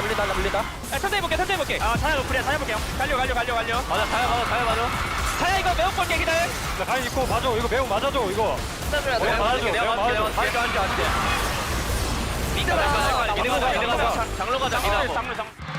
내가 맞았어야 되는데 내가 궁극 기회를 좀 멀리서 쳤다. 맞아줄래 했는데 쏘리. 좀 판단이 늦었어 내가. 우리 그 땅법이야. 바이브 칠 생각, 게임 끝낼 생각해 이번에. 야 무조건 자야 지켜야 된다 이거. 오케이. 얘네 다이브 할 거야, 조심. 안 죽기만 하면 된대. 더 줄게 이거 그냥. 위타워부터. 퍼져서. 살짝 빠져, 럼블. 럼블 좀 봐줄래? 럼블 봐. 갔다 올게. 럼블. 물렸다. 아래 봐줘. 천천히 와네. 칼리 봐줘. 갈리오부터 맞아. 나 조냐면 돼. 빼면 돼. 야 매운 맞아줄게. 수분 빠졌고 아리 노공이야. 바로는 20초 남았고. 싸움 봐야겠다 그냥. 자, 차야 풀매업 각도 볼게. 내 거봐. 바로 갈게. 자야가 있어. 자야가 있게. 자야 없어. 자야. 나왔다. 살려. 끝내자. 가야 돼. 바텀으로 와볼래? 살려가라. 미드 바텀 써야 될 것 같긴 하고 얘네 라인 때문에. 야 이거 이게 못 끝내네. 타워 못 쳤냐 이거? 역으로 끝날 만한데?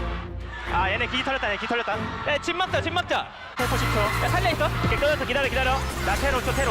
버리 생각할게. 달려. 집 가야 돼, 한 명 가야 돼. 집 가다, 한 명. 나 텔 3초. 텔 찍어볼게, 이거. 집만 끊으면 끝나? 자야죠. 싸우는데 이겼다. 죽여라. 야, 끝내지 마봐. 네, 죽여. 미안하다. 근데 아니, 괜찮아. 잘해보자, 바빠. 스톱했다. 생각보다 게임이 진짜 아니야. 맞다. 바로 내가 아까 앞에서 막 이겼으니 됐어. 끝내줘. 죽여, 진짜. 그렇게 듣고 싶었던 멘트 KT 올라갑니다. 이런 우여곡절을 겪으면서 결국 선수들은 성장하는 거니까요. KT 로스터 출발 다시 시작했습니다.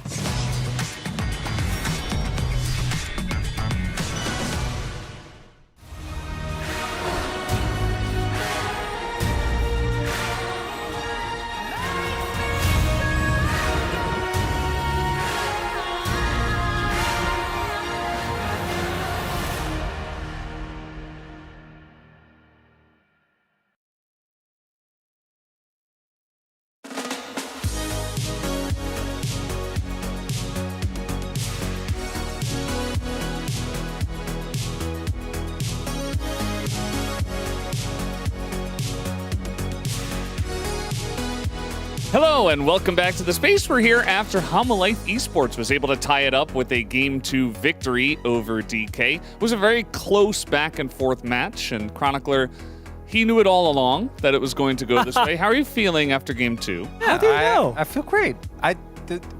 We all knew. We saw the Pantheon, and then we all knew. Because this is, again, it's the DK Classic. We have a great game number 1. Showmaker actually does exceptionally well into Zeka.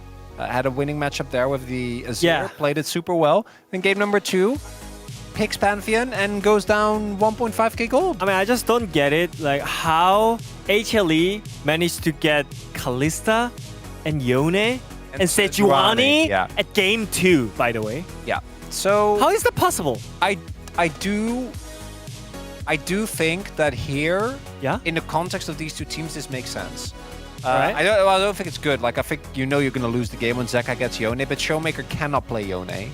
Like, I just don't think we've seen him try it. It's just not something that they really should try. But you should deny one of them at least, right? Yeah, I would say that you do the Gwen Jace trade. The problem is you're playing into Zeus, right? So I actually don't feel like there are a lot of good answers here. You can pick them up yourselves. The Sejuani, I think, should have been taken away. That, for me, is the main thing that I want to highlight here. But I do think against a team like Hanwha on blue side, the first half of the draft, I don't have as much issue with.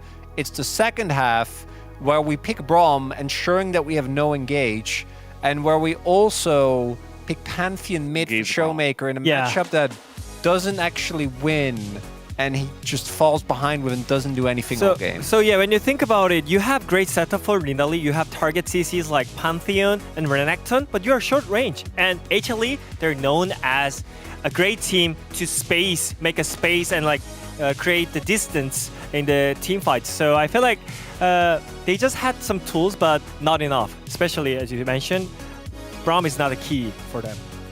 Braum was not it as the R5, and it didn't quite work out for them. But this was a very close game up until about 33 minutes in, which we do have our one highlight for here. This Baron fight was started up by Humble Life Esports with the Kalista, and they end up closing it out. Most important here is that Lucid has to use his cooldowns, and then Viper unmatched. Just the moment you get on top of aiming, the moment you get on top of the Corki as the Kalista, the game is basically over, and it's the great target selection, the front-to-back power that was there, and there were so many issues on the composition as well, because Jack Sejuani is strong, Sejuani Yone is strong, Kalista is really strong. All of those can win that fight, because the Jacks, particularly if the Nidalee doesn't get to space them out, doesn't really get to play the game. And for DK, if Showmaker had a better mid lane matchup, I think the game might have been playable. I still would have favored Hanwha, because I think Hanwha on blue side, I don't think giving the Sejuani and the whole combo was excusable, but I also think it's a lot harder than it looks first, because again, Showmaker won't be able to play Yone, right? And the bans that they had were valid.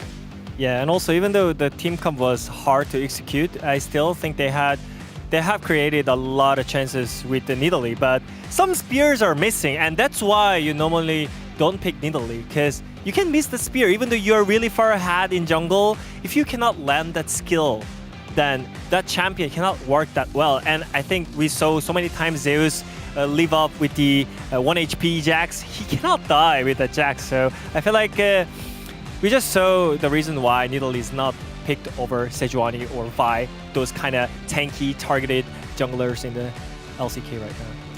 Yeah, ended up pretty rough for them on the side of DK. We can take a look at the Fearless Draft now and see what has been taken away, because the casters talked a little bit about this where, yes, you know, some big things have been taken away. You know, the Braum is gone, the Renekton's gone. Even the Nidalee could have been a consideration for Peanut in Game 3. What are we expecting for Game 3? Yeah, that to me is, I think, the big, well, outside of what already has been discussed in depth by the casters, is that to me, none of those picks really feel like they're that high pro for Humble Life. Humble Life is a team with really deep champion builds. It's always going to be a lot harder and easier said than done to shut them out. But do you really think Delight is sad he doesn't get to play Braum? I think they're okay. Yeah. I don't think they're too bothered. And we all know what's going to happen in this third game. Let's be real. Yeah, I think Humble Life win. Yeah, I think Zyra Khan will be the key. Right? And I think Delight and Beryl, they really like to play engage support, but I feel like it's kind of HLE favor. But we're going to see, because, you know... Predicted them. Yeah. You had faith. I mean, I hope you're Please right. have faith, Wadded. We're going to have to see what happens, guys. Let's go back to the casters for game number 3. Welcome back, ladies and gentlemen. Thank you very much, Spaces, for the breakdown, as I love this. See?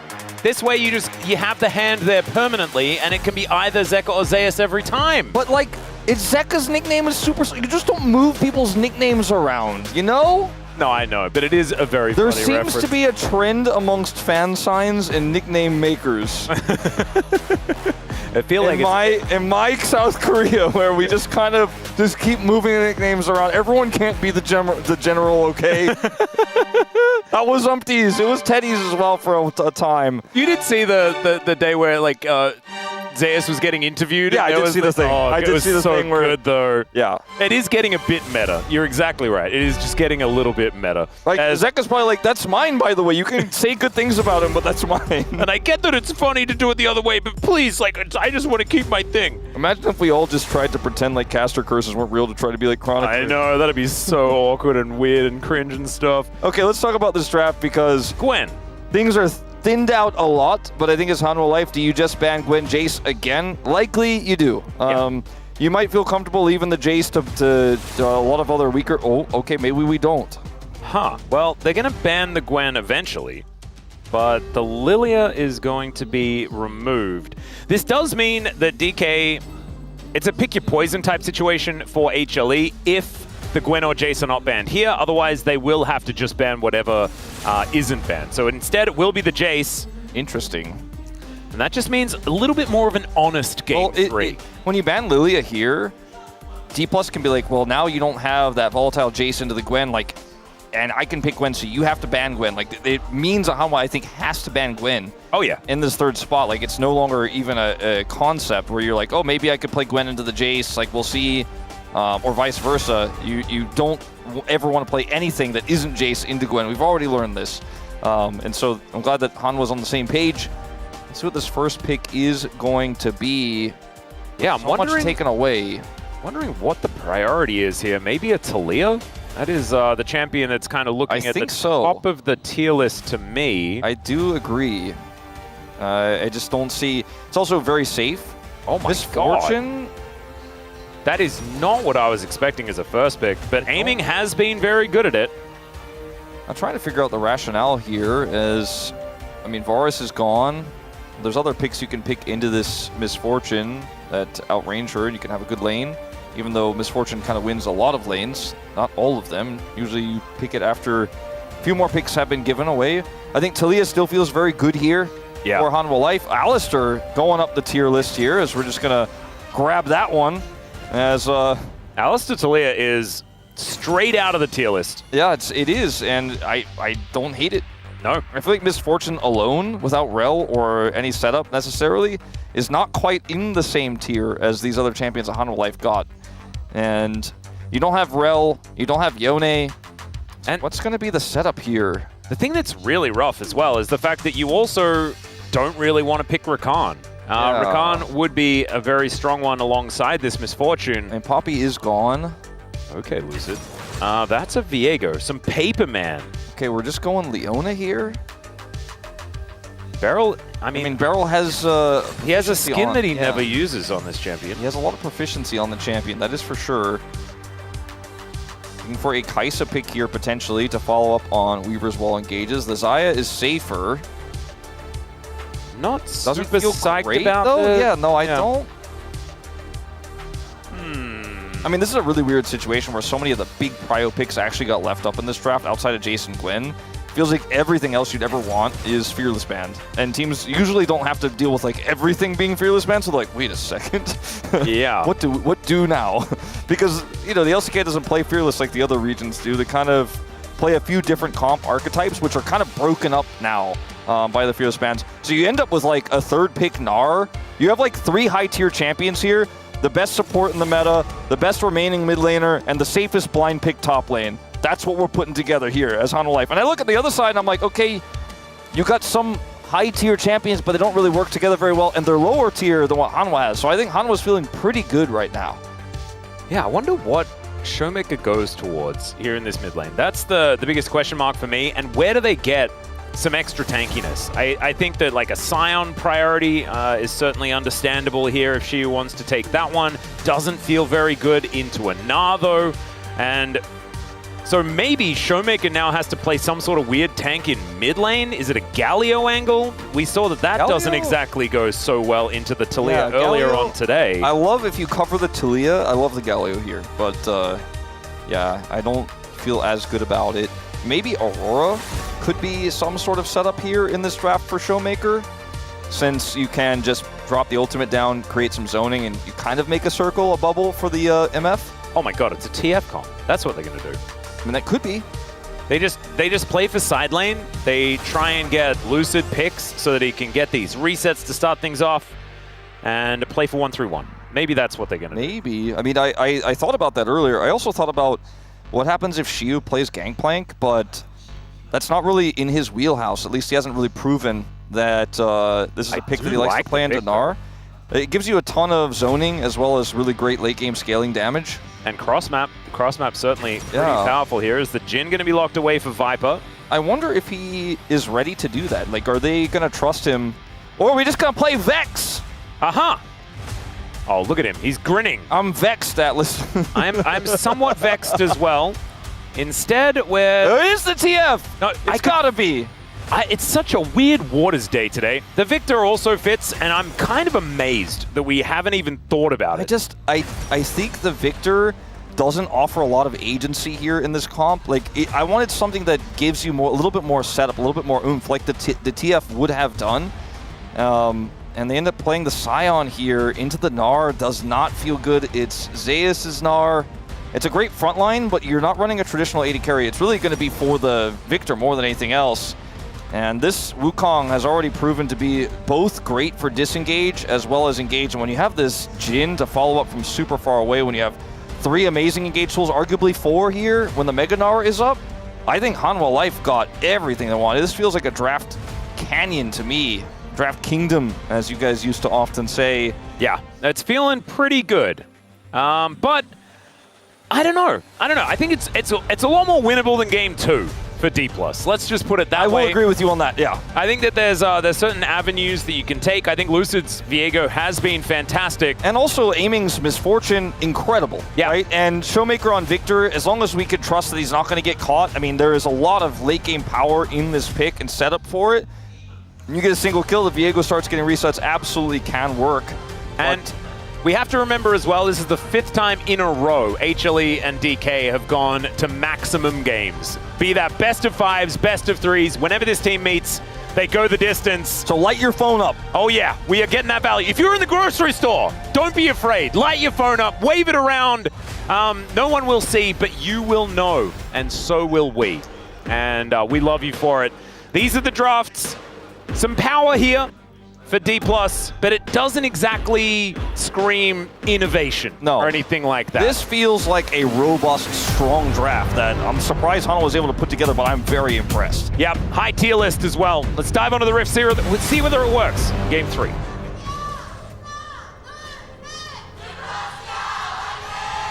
소환사의 협곡에 오신 것을 환영합니다.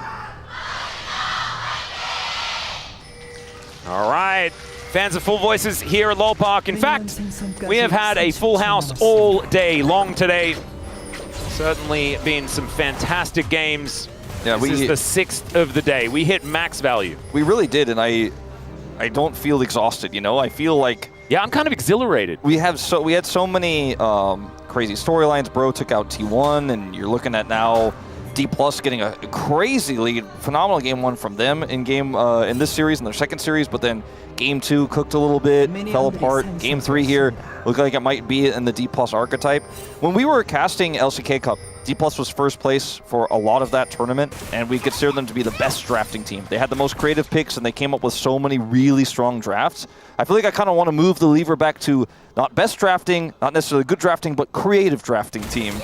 Because I feel like compared to Hanwha Life, who kind of took that moniker away from them when they had first stand drafts where they were playing Vladimir, and Zeus was pulling out his crazy picks he loves to play in the top lane, they're kind of the ones now who have come up with so many fantastic drafts that are both really strong, but also creative. And I think in this red side 3rd game here, they really got everything. And it's kind of wild. Like, they'd started with a tier list, but they ended up with something that actually works incredibly well together and into what D+ is running. One of the things that HLE are lacking just a little bit is a lot of consistent damage. You know, they don't necessarily have their we're going to shoot you a whole bunch of times in a row 80 carry. Like, that's a Jhin. It's not really going to do it. Yeah. Zeka needs to make sure that the threaded volleys are aimed correctly if he's going to get consistent damage. I mean, Zeus is kind of a pseudo 80 carry, I guess, as Beryl is just going to annoy Delight momentarily. I do agree with you on that. I mean, the Taliyah will do a decent amount of damage, but it's not quite the same as a Victor. Yeah. And the Gnar will do a little bit of damage, but it's not going to quite make up for what the Jhin is missing.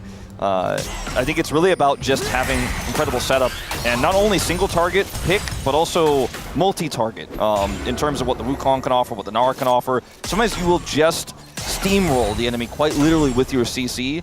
And with all the CC available, especially the Wukong, that's going to be so easy to get access with, channeling a full bullet time feels like it is never going to happen. Like, it feels like an imaginary scenario. Now, we have seen it happen, and sometimes if you're positioned really well, when everyone's running at you, they take so much damage before you die, before you get interrupted, that can certainly work. But again, if I'm imagining how these team fights go, I don't think Aiming is going to feel comfortable with how they go. And I mean, the Deadly Flourish doesn't do anything unless the champion is tagged, as Beryl is just thrown around like a ragdoll, but does have his Eclipse, and so he's just kind of like he's going on a ride in a theme park. Here on the bottom side of the map, he's just going to back away as Shu is dominating this lane. Yeah, if Zeus got solo killed by a Scion, I'd have to redo all expectations we had. Yeah, I'll have to like look up Okay, Beryl's going in one more time. Every Zenith Blade he is pressing, as has to flash the Deadly Flourish. Yeah, Deadly is correct. As Seismic Shove going to connect onto Showmaker here as Lucid just wanted to path on up towards this Scuttle Crab. I do really feel, though, it's not as extreme as what we talked about when D+ had their red side draft where they needed to get really ahead. And you were kind of saying, like, oh, they need to win by 15 minutes. You're obviously being a bit sarcastic with that, but ultimately they really needed to maintain control forever. I do feel like Hanwha Life do kind of need to get some pressure and control over the map before this Victor gets out of control. Yeah, I think the Victor certainly does have a lot of scaling. And right now, I think HLE doing a decent job. You can see Zeka here. About 5 CS in the lead, going to be a little bit more even as he does go back to lane, go back to base right now. Teleport has already been used by Showmaker as well, so the two of them pretty comfortable at this point in time. Actually didn't need to teleport back because he'd already done so, never mind, so that's right. He's just going to skate along the wall, but the wave is in a good spot. It's almost as fast as teleport these days to Leo. Yeah, Surf. The good old Talia Surf is definitely pretty powerful. But so far, it is just going to equal a slight, I guess, lead for HLE as far as money is concerned. I mean, but there's no so real minuscule lane advantage for either team thus far. And we're looking at sub 50 across the board at 5 minutes here. All right, Shiu going to be able to get a nice knock up here as that Soul Furnace doing a bunch of work. Zeus finally able to sink his fangs in a little bit as the kiting continues, but you see Shiu just like really navigating this lane well on the side. And Zeus is like kind of just, I think he's hoping he's going to get trades when the commitment comes in. As long as that's an unstoppable onslaught, and that's just a solo kill for a Scion. So Wolf, what were you saying about what you were going to do when the solo kill happens on this? We're going to have to renew our expectations about what these drafts mean. This is, by the way, Zeus's first debut in Signature champion. Yeah. In a favorable matchup where he has the range advantage, but he's just not able to actually get those advantages, not able to chip away at the Scion health bar, and got hit by a fully charged Q before that, if I'm not mistaken, and then gets ulted, but doesn't get hit, but still dies. He's playing very greedy. He got hit by the damage. Yeah, he got hit by the damage, that's for sure. Oh, man. He had flash as well. I mean, she is just really good, man. Maybe that's just what it is. Maybe that's what we have to come to accept. Maybe our top lane GOAT I mean, Scion is going to get challenged. Scion is another pick where I was like, this also doesn't play to Shiu's strengths, but I'm like, I guess I was wrong about that. I guess he's actually a killer Scion. Absolutely looks like it. As Peanut going to eat some honey fruit here as they look to get their bearings, start off some grubs. Lucid throws down some mist as he looks to try and get towards this bottom side of the map. Might be just a trade of some grubs for a dragon. As Zeka to land that shove, doesn't actually set that one up. Don't know whether he used it prior, as Zeus back to lane now. But Shiu also feeling pretty good. Another Seismic Shove going to connect, but the pesky minions are in the way. And it's only a crab actually secured here by Lucid. Yeah. Mega hit for Zeus. And we'll go back to this play here. So Shiu hits level 6 off the last minion. That's insane. And then Zeus uses Boomerang. And he just walks to the side? Yeah. I don't...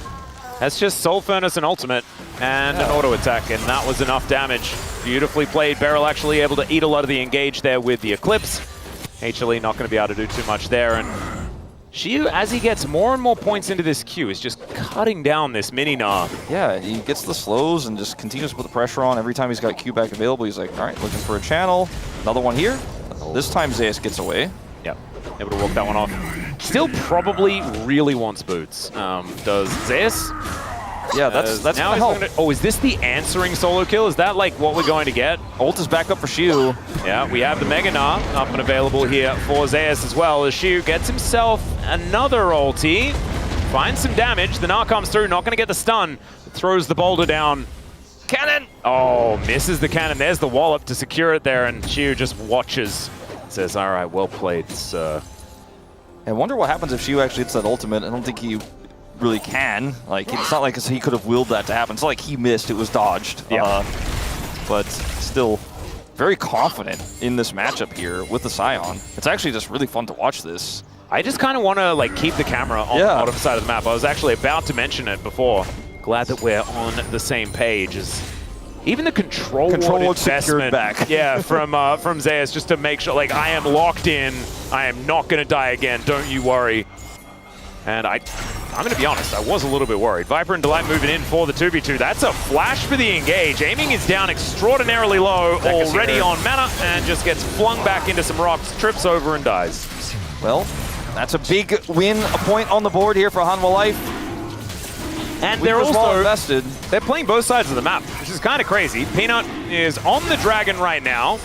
Lucid gonna move in and look to try and push him out. There's the Cyclone, but Showmaker's moving down. Zeus is here. Yeah, he's here as well, and oh my god, Peanut almost just dead. But Lucid is too, manages to get the dragon just before he dies, and now Zeus in a 1v1, and there was no Scion there. He's moving towards top lane, as now Beryl just wanders up. Says, no, please don't kill my mid laner, and they are not going to listen. He gets the shield, bullet time comes through, takes down the Gnar, but it won't save the victor. And now Delight looking for even more. He's got the unbreakable will, and the seismic shove will get dodged. Beryl needs to dodge a few of these. Oh, nicely done. Wow, downloaded Viper and where he was going to throw those shots. Well, that's a bit of a wonky situation, but I think Hanwha are happy with the end result because Aiming and Beryl do come over there. Aiming now down both summoners after the exchange. Yeah, Peanut actually managing to make it out there. It's kind of absurd. Didn't even have to flash. I mean, Lucid also barely gets the dragon. All right, Beryl is just going to look to turn something here as Viper going to get slowed down by the Solar Flare. Oh, Delight's will is relatively breakable as there's the Heartbreaker. And Beryl, sorry, Lucid not going to quite find the Pulverize. So Beryl sidesteps. This guy is absolutely insane. I am really missing the chess game, League of Legends. This is some Beryl League of Legends that we're in now. Both junglers have Smite in this situation. Super close, but Peanut gets zoned away. And Zeus is obviously not going to be able to secure the dragon, but he gets the kill. Then he charges Mega as he chases Showmaker here. So he's doing a ton of damage to Showmaker, can't offer anything back. Gets Mega, hits the tip of it, which allows Zeka to get the flip back. We can criticize Zeus for maybe his laning into the Scion, but how he played this was really clean. Yeah. And Beryl and Aiming both commit in here to try to salvage the play. They get the kill, but Aiming loses both of his summoners in the exchange, which feels real bad for Misfortune. But then, what feels less bad is what happens, well, first of all, Beryl dodging that, but then what happens in mid, which for some reason we won't show. But yeah, that was another thing, but we do need to check out a potential grub fight that is now on the cards. It's Gnar versus Victor that's happening here, as Peanut's going to rotate over, and they will be able to secure one of the grubs. That's going to give them at least 4, but Peanut wanting a few extras as well. As the Gnar does get the inside track on the river, but Chiu, he can call the train. Zeka also can call the wall, but he's been... Oh my god, Viper! The snipe! That is so unfair, and now Peanut can actually steal away this last one. Lucid doesn't have Smite anymore, and now the train just crashes. It's a disaster for D+. The bullet time comes through, but the unbreakable will is there. Zeus gets that double hop, and they do manage to secure all the... Never mind, actually it's Chaos Storm that takes it down. Beryl's dead as well, as now DK just wanting to back away from the area. And Lucid not going to be allowed to do that. Chiu has a decent health bar, sidesteps the seismic shove, and I think he will be at least okay for the moment, but... I mean, this comp for HLE is just so good in these types of fights where Viper can just open up. No one can be anywhere near him, and the rest of Hanwha Life just chase. And Viper does the damage from behind. And neither jungler had Smite for that final grub, but Hanwha Life were in way better position. D+ just tried to force. Yeah, and you can see Lucid on the player cam after that as well, looking pretty frustrated. I think he is. I mean, he died on the last play on the Dragon, and going in here as Beryl, it's just so isolated. Look at the Viper. He's under no threat. Like, no one can hurt him, no one can touch him, but he's offering so much utility in this fight as the melee's chased. Zeus offering that extra bit of damage here. Zeka is very safe into a Scion. Like, the setup here for where the fight was happening and the target selection was just amazing by Hanwha Life Esports. Really gave D+ very little agency after Beryl decided to go back in and they wanted to contest. Yeah. Thankfully for DK, you know, the misfortune doesn't go down. Having a look at the goal difference, HLE now moving into a pretty considerable advantage. It's not quite to the tune of 2,000 just yet. That one Drake did go over to DK as well. So as far as that inevitable stacking is concerned, it's not something that they'll have to worry about. And it wasn't through laning, but Zeus has pulled ahead in this matchup now. Yep. And so that's a little bit of a frustration here for D+, where they had one big angle there. Still, I mean, Shu does have his Sunfire Cape. As he builds more and more armor, he's going to feel less and less killable and all that sort of stuff. Not necessarily in terms of what the matchup's going to look like. It's not like Zeus has now got 2 kills, so he just wins by default or anything like that, as you can see here. But this Gnar is going to be a little bit more relevant than he was earlier on. Showmaker bought a Rod of Ages, so he is really committing to, we'll win the fights later, don't worry. They also have a Dragon worth of time.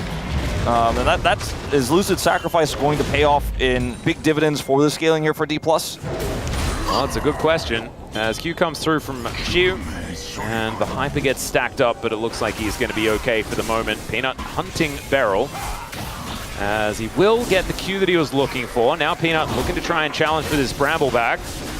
It's okay. He's not going to be able to steal away the red, but the Solar Flare connects onto Delight.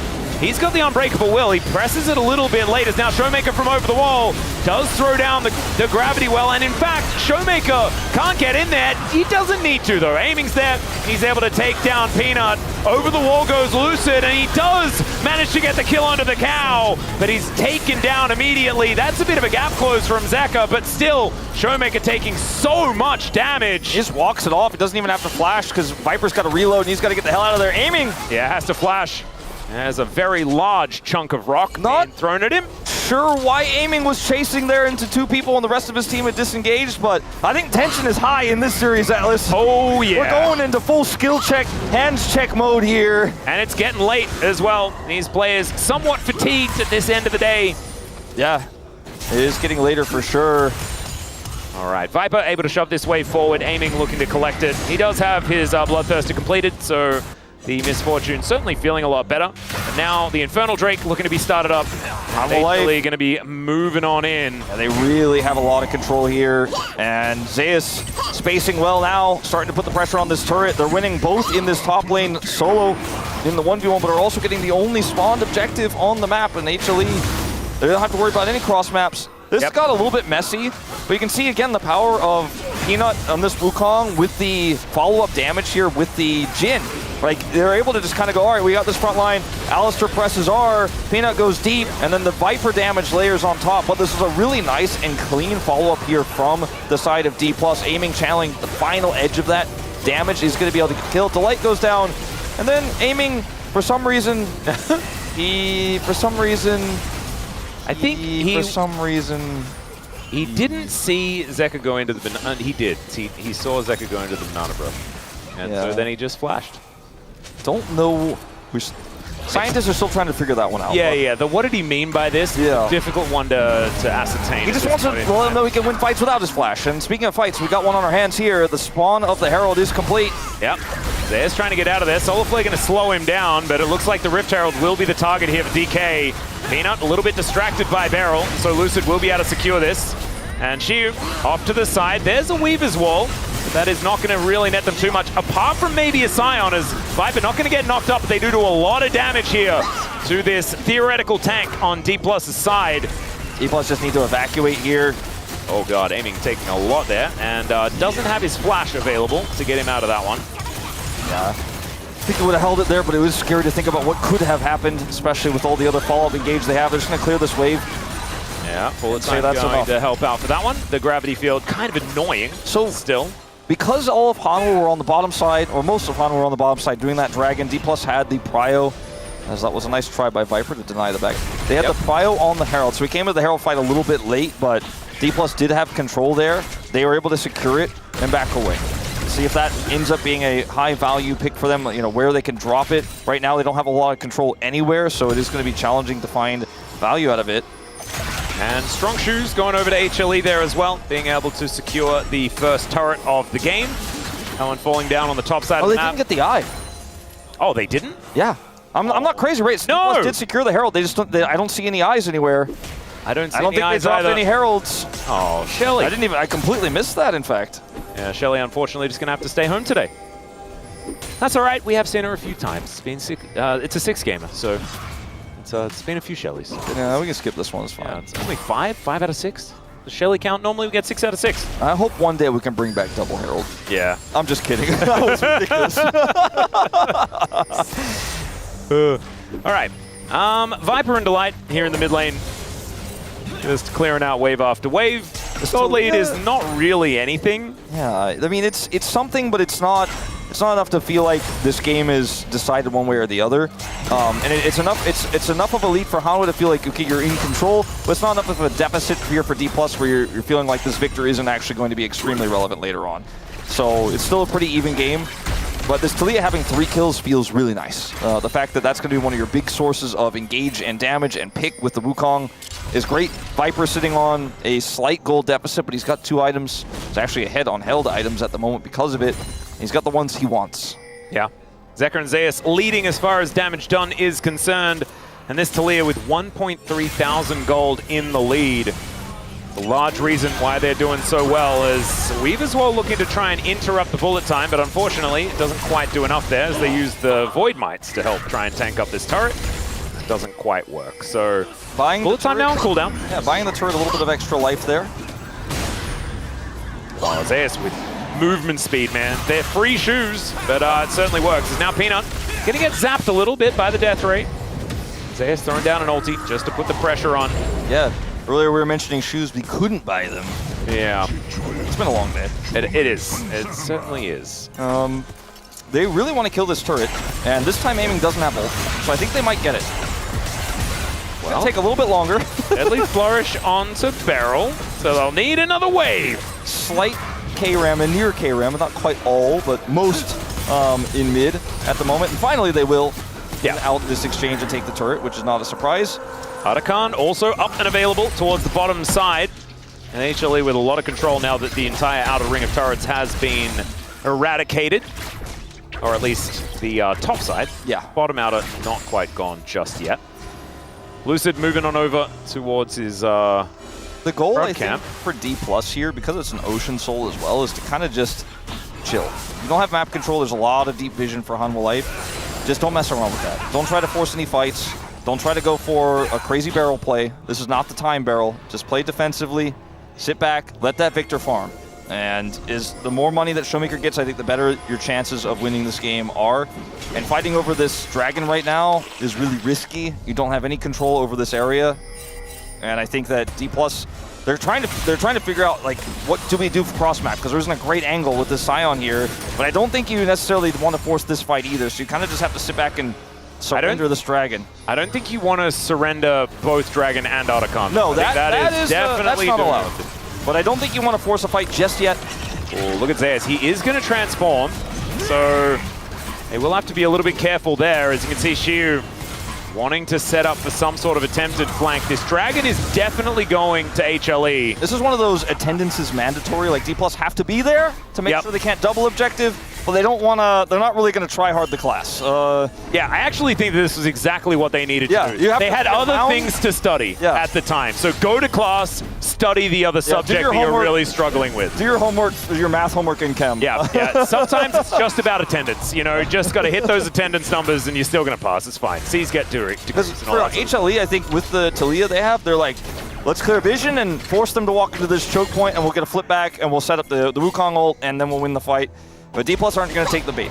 They're not going to walk face first into a disastrous fight. Just going to sit back and scale. Leandri's getting closer here for Showmaker. His Rod of Ages is completed.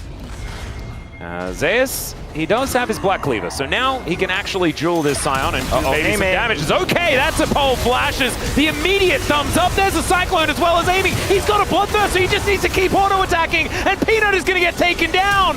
Oh, that was definitely a premature thumbs up, Therlite, unfortunately, as now it's his turn to go down. Some more resets coming through for Lucid as now he's looking to taxi his way over. The Barrel did die in the exchange. I mean, D+ are feeling way better about the game state after this one.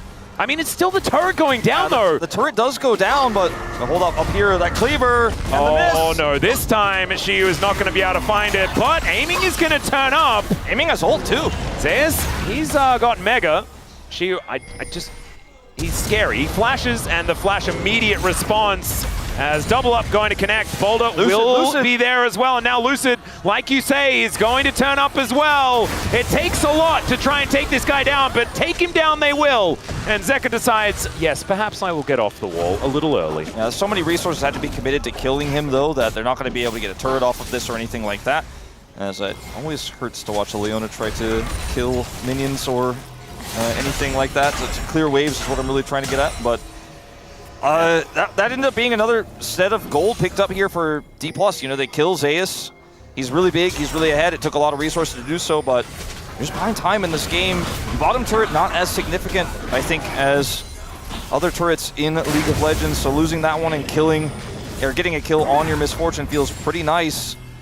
Oh, Zeka does get the seismic shove onto Shiu here. This is a Scion, though. He is indeed a Scion. He's got his Unending Despair completed. Deadly Flourish does go wide. As HLE still, look at how aggressively positioned they are. Showmaker actually, because they know they're all topside, is just really hard pushing this bottom lane. He's trying to get an extra turret's worth of gold. He has Leandries now, so clearing these waves is even faster. As this play here, you mentioned the thumbs up. Well, feels bad moment there from Delight as Aiming just walks it off, flashes late here, and there's no follow-up. Zeka actually can't get in here. Doesn't want to commit his Weaver's Wall on the play. Showmaker's TP is also seen, so he's like, I think we messed up here. And the answer is yes. Unfortunately, it's a bit of an overextension. I was talking about how HLE wanted D+ to go into them in the choke point, and then they actually hard-forced on Aiming, thinking they had caught him, but his flash was back up, and he used it well. And this is actually so important. The kills going over to Lucid are so necessary here for D+. He needs to be a threat, otherwise this composition just straight up doesn't work. Yeah, it won't work without him, and he is starting to become a big problem here for the side of Hanwha Life Esports. I think you're okay with the state of your mid and bottom laners in terms of what gold they have. It's a massive lead for Zeka, but Showmaker is still picking up money, and time is working for him and for D+'s composition. I'm not saying that scaling is a default win, but it's exactly where D+ want to be. Zeka sees it, but too late. Lucid's going to stun him, and Zeka's flashing out of the way. Is it going to be enough, though? That's the question. The flash forward from Lucid to confirm the kill. And Showmaker is finally on the board. Does have... Oh, never mind. He's not. It's just another kill going over to Lucid. And to be perfectly honest, that's okay. Exactly where the money needs to go. It's okay. Showmaker's still going to get the turret. Oh, we're just going to take Baron. HLE were like, quick, cross map. What is there? Baron, go. And they're going to maybe get away with this because the rest of D+ are unaware and so far away. It's a Baron sneak here right after spawn. Okay, we do see some members of D+ coming up here to check. Shiu's here. Yep, teleport at the ready here for Showmaker as well. I mean, Shiu can just drive the train in. And instead, the conductor walks over and he says, no, get out of here. I don't know why he has a British accent, but he does, apparently, in my headcanon. I think that makes sense. I was thinking about the fat controller from Thomas the Tank Engine, you know? The fat controller. I love that. My Liverpudlian accent is not fantastic. Neither is Zeka's ability to stay alive in that replay. A pretty straightforward standard replay there. Lucid hiding on bush, stops his channel. Zeka doesn't know he's there. And Showmaker gets a turret after they deny Baron. So, you know, he's making that gold lead a little bit smaller here. This Victor is getting bigger and bigger. Yep. Still a ways away from feeling comfortable, but getting better all the time. As Delight getting zapped here. Death Ray is starting to earn its name, especially with Leandries now complete. He's also got an arm guard here for safety for this upcoming fight. A Dragon is the additional 5 minutes of scaling here for D+. Zeus actually taking some real damage here, but so is Shiu. As Peanut, Warrior Trickster to get himself out of the way. I think this is a Dragon that DK want to fight for. Zeka may just try to zone wall. Yeah, I think that's a good idea. Rock's now on cooldown for a few moments, though. As Deadly Flourish is just going to go wide. Zeka's ready for that wall. Yeah. Here it comes. Sure it goes. And so DK, Lucid, can possibly get in there, but he decides not to. They give Soul Point away, and D+ couldn't find their window, but the curtain's still going to get cold. And that's the flick back onto the Scion. Shiu gonna have to flash his way out of there. And now Peanut looks for the Cyclone angle. Takes a lot of damage here as now Lucid looking for it. They get the Solar Flare. The bullet time isn't great though, and Viper just eliminates Beryl. DK kind of falling apart at the seams after losing the Dragon. That was a really great set of plays from Hanwha. Incredibly patient by Zeka. They deny D+ the entry. They don't want to fight them at that moment, but when they start retreating and you can actually start to pick them apart one by one, that's the fight they're looking for because they want to turn this Dragon win into a team fight win that leads to Otacon. D+ going to try to take this trade for Baron. At least you have to assume so, right? They are seen, but HLE already get the Otacon. They have double teleport here. It's taking a while to take this one down, though. Ooh, this is a risky situation for HLE. It definitely is. There's a lot of damage on this Baron, as we can see. Yeah, I don't think they could stop the Baron and get the Otacon. Oh, okay. It's not really coming down very fast. Never mind. So, Aiming is now going to walk his way in. If they get a pick, could be a different story. Zeus doesn't find the ulti onto Shiu. I mean, Otacon's taken D+. You know you have more members up here. You gotta find an angle. They're looking for it. Well, it is Zeus that's Shiu's target, but instead he just goes into the middle of all of them and kinda just takes a lot of damage. Oh, Lucid was looking for it, but doesn't get the stun. Meanwhile, on the bottom side of the map, Zeka had pushed things out, crashed a wave towards the inner turret. Now HLE get control of the Baron yet again. I can understand not holding the Baron there because you're not sure how many members of Hanwha are coming up. The teleports are up, but not looking for the fight once you know they're not there, I think was a bit of a mistake as HLE get the Otacon essentially for free here. Now they have their withdraws and choke point control for a potential Baron take of their own. Beryl? Yeah, he's going to be the target. Headbutt Pulse will connect. He does get the Eclipse down, but it's not enough damage mitigation to get him out of dodge. The Solar Flare also goes entirely wide. And with that pick, HLE might just be able to back off, start off this Baron once again, and bait DK even further into danger. It's such a low-risk play here for Hanwha Life to go for this. They have such great turn. They're not going to have the Meganar, but that's the only thing they're missing. Delight is in such good position. We saw Carrier, what he can do against the Misfortune already today. Now, Lucid, can you actually steal this away? That's the question. They'll make her a lot of damage. Yep, Zeus gets over. Lucid's in the mist. But they just get off the Baron. She was just thrown around like a ragdoll. He'll be taken down into zombie mode. Some withdraws are starting to come in as now Zeus could be in trouble. Aiming needs to find it. There's the cleanse flash though as he withdraws Zeus. Now Peanut trying to fight him. The Bloodthirster is so good for aiming, and Showmaker goes golden to buy time for Beryl to turn up the Death Ray to send Viper home.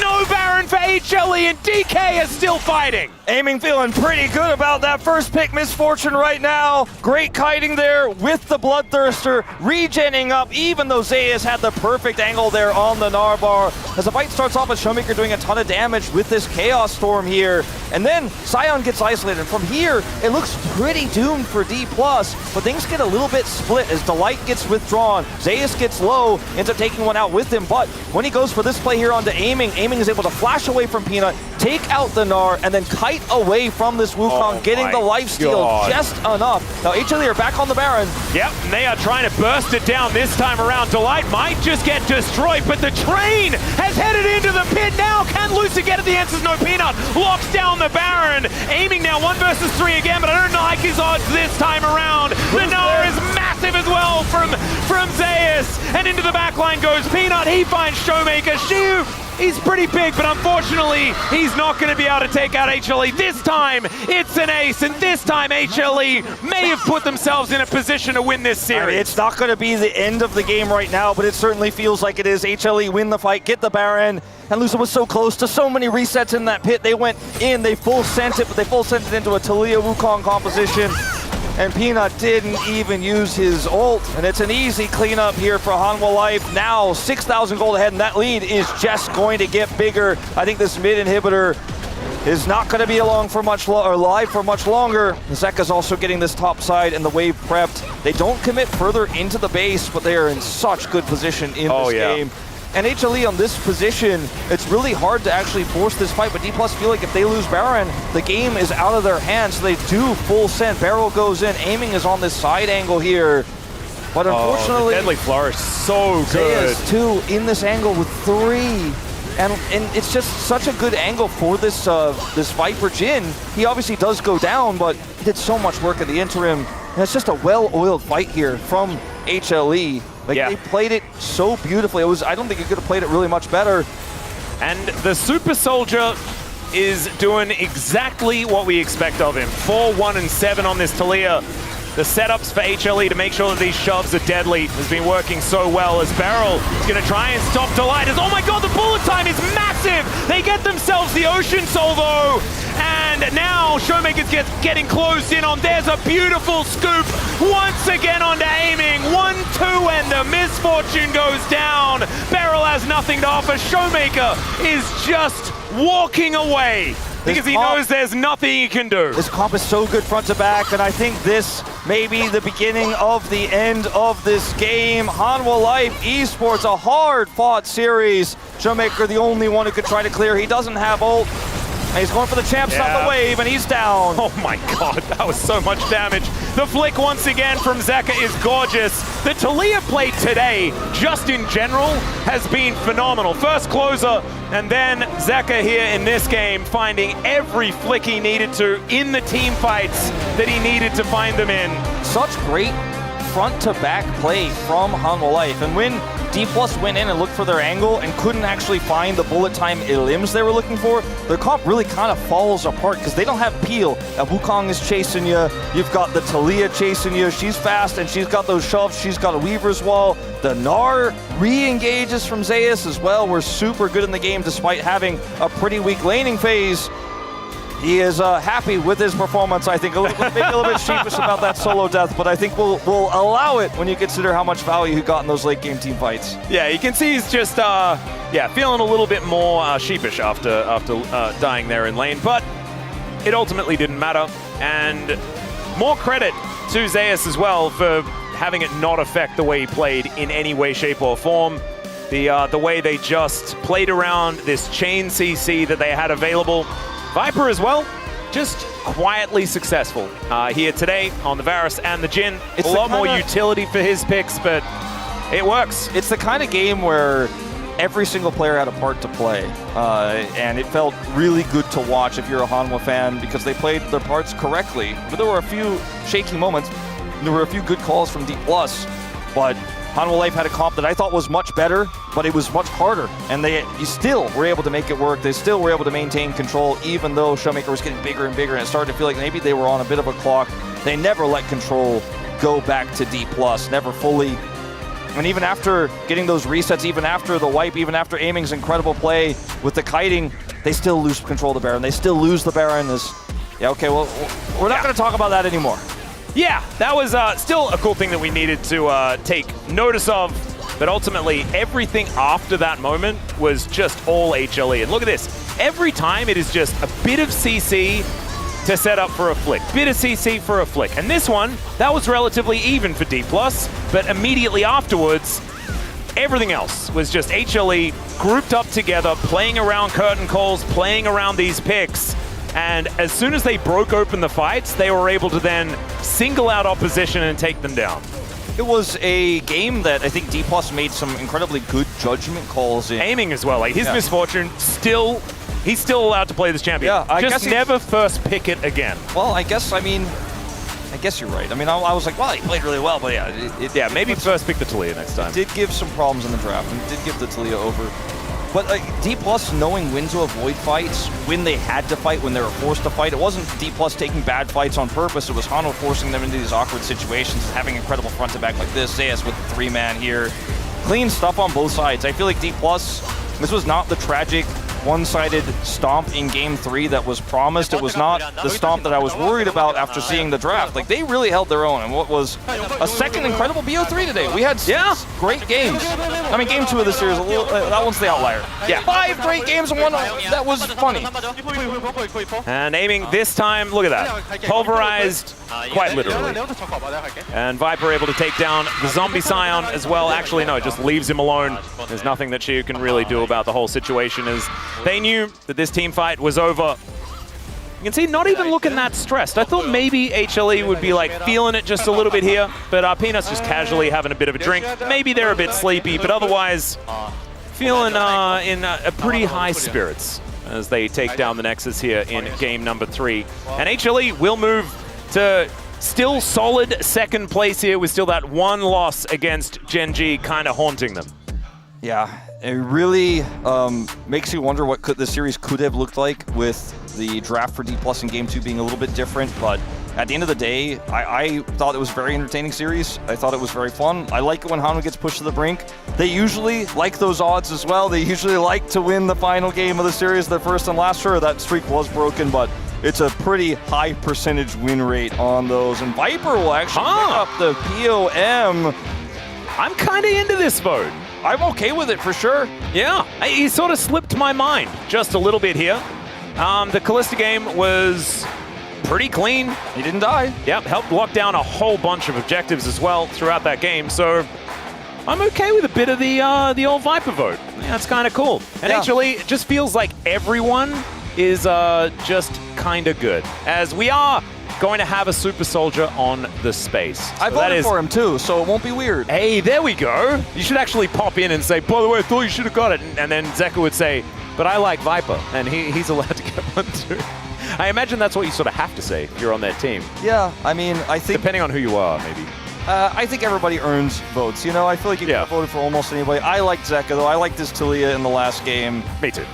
But I think Viper deserved as well. Viper would have been my secondary vote, to be honest. Yep, I thought, in fact, everyone... I don't know whether you can vote for Zeus after solo dying to a Scion. Yeah, that one was kind of a little bit tough for me. Yeah, so that means that he's probably out of the running there, but still very, very impressive stuff. Time for us to, though, now throw it over to the interview with Viper for the POMs. Take it away. Thank you, Atlas, for throwing over to us at the space with Zeka. Not Viper. Very, very happy to have you here, Zeka. You guys took a big win over DK today. How do you feel about that victory over DK? It was a very close series. 일단 영문 분석 데스크에 오신 걸 환영하고요. 오늘 DK를 상대로 깔끔한 승리 해내셨는데 좀 어떠세요? 기분이? 일단은 승리를 해서 너무 좋고 또 이제 오늘 경기 같은 부분이 엄청 되게 중요하기도 했고 이제 순위가 결정되는 부분에서도 중요했는데 또 게임 내에서 이제 좀 쉽지는 않았지만 그래도 승리해서 너무 좋은 것 같습니다. So this match was so important according to standings because it decides a lot of things. So it feels like it's really important, but also at the same time I feel relieved after this today's win. Yeah. And there is my question first, right? So I just want to ask Zeka where he gets the idea of mid lanes, because maybe he watches other regions too, or maybe he gets the idea from solo queue. So I gotta ask that. 이제 미드 라인에서 좀 다양한 그런 챔피언들을 사용하는 걸로 아무래도 정평이 나 있으시잖아요. 네. 좀 그 아이디어를 어디서 얻으시는지 좀 궁금해요. 그 뭐 다른 리그를 많이 챙겨 보시는지 아니면은 뭐 솔랭에서 그런 아이디어를 얻으시는지. 주로 일단 다른 리그를 좀 더 많이 챙겨 보는 것도 있는 것 같아서 왜냐면은 패치 버전이나 그런 부분이 저희 LCK나 뭐 LPL보다 더 ADC나 LCS에서 좀 더 빠른 부분도 있어서 좀 많이 챙겨 보고 하는 것 같아요. 그럼 어떤 리그를 좀 가장 흥미롭게 보고 계신가요? ADC를 좀 자주 보고 있는.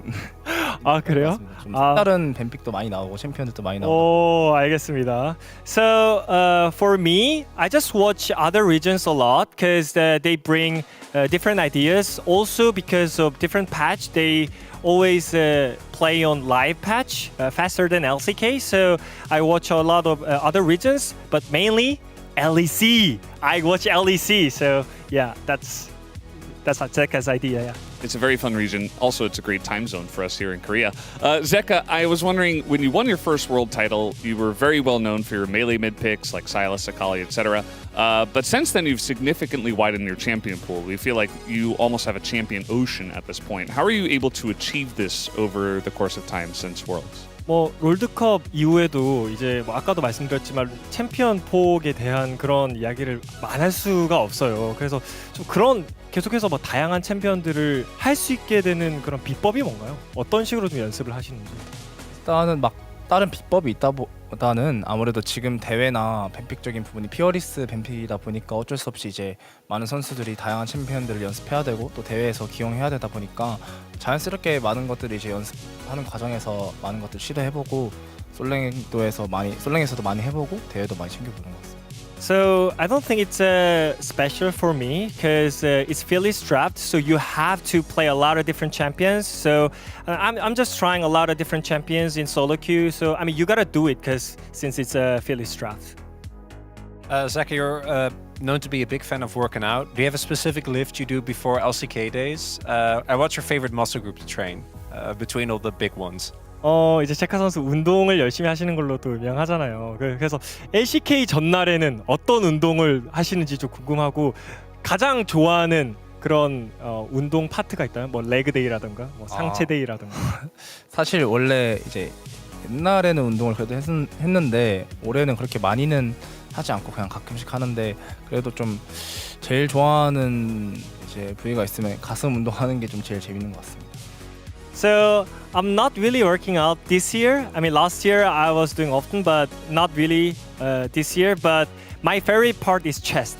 So yeah, that's my favorite part to work out. Makes sense. A favorite for a lot of us.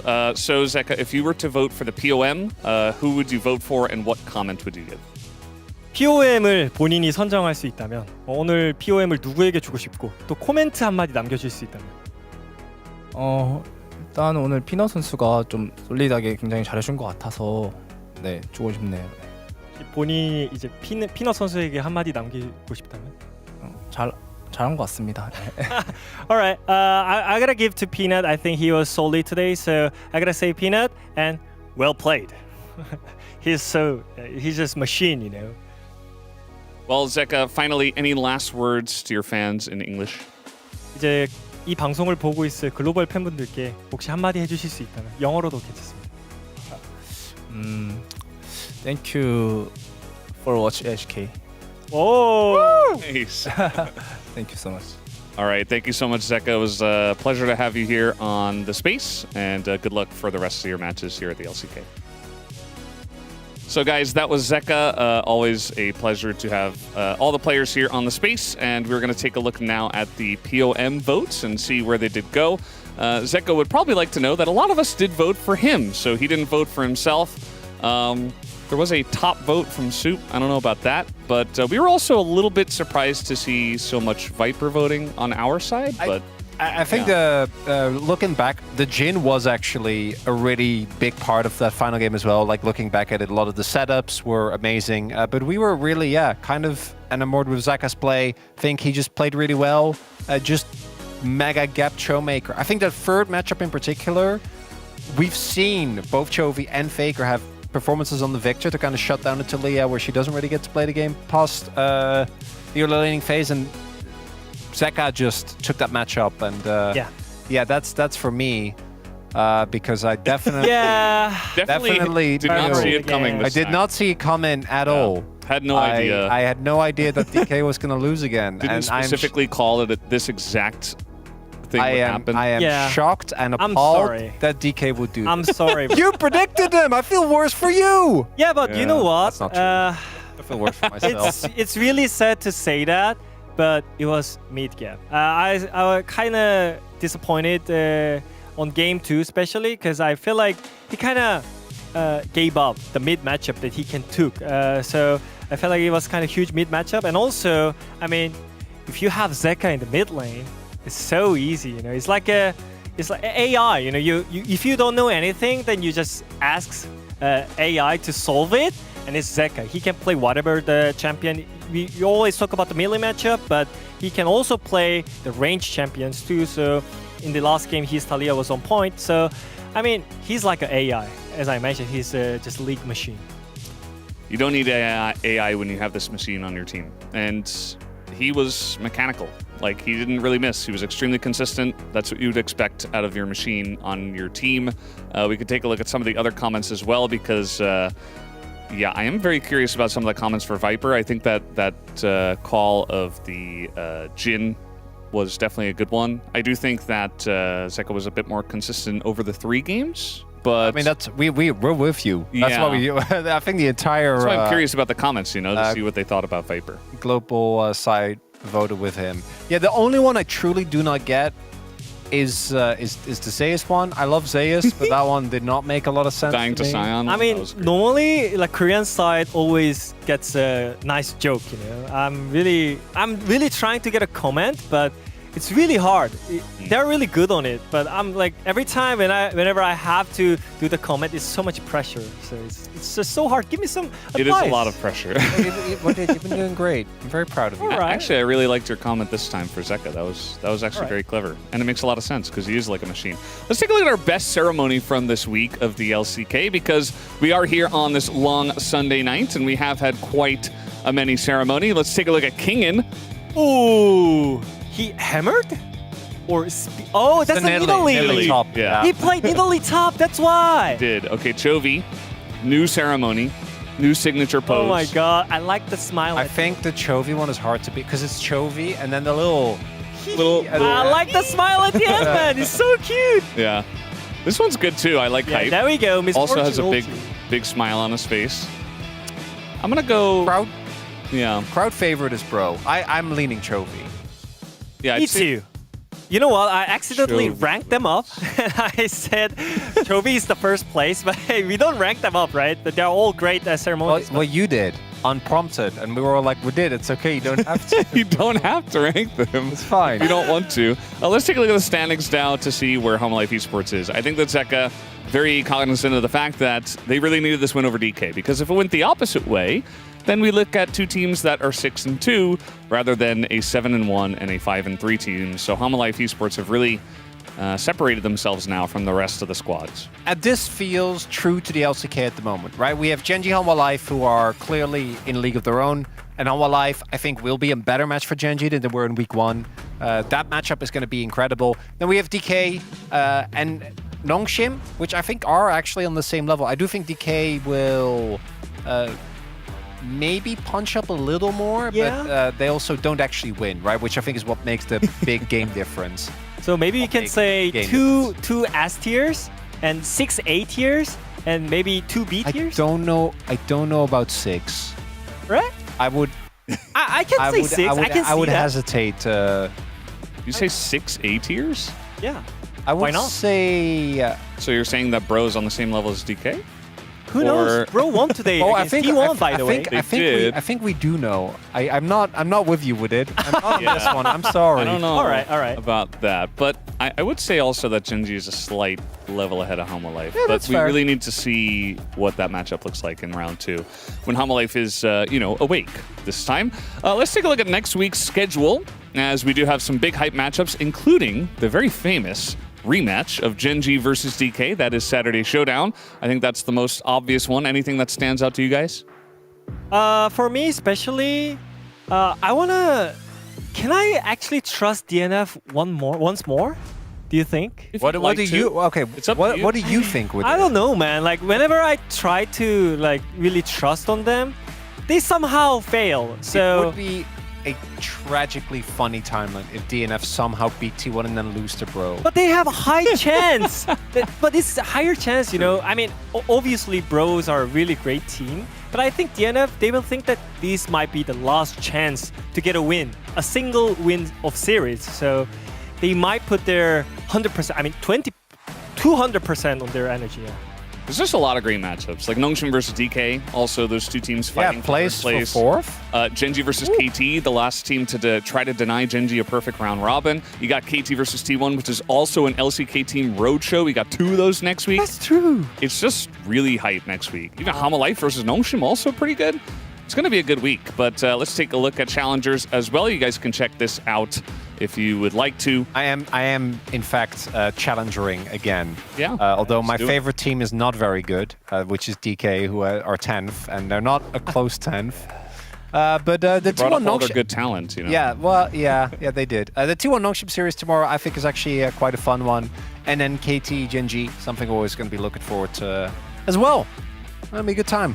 Yeah, I mean, I'm just so excited for the roadshow thing. After the LEC matches? I mean, yeah, LEC roadshow looks so exciting, you know? So I feel like LCK is going to have fun time as well, because we got a lot of passionate fans as well.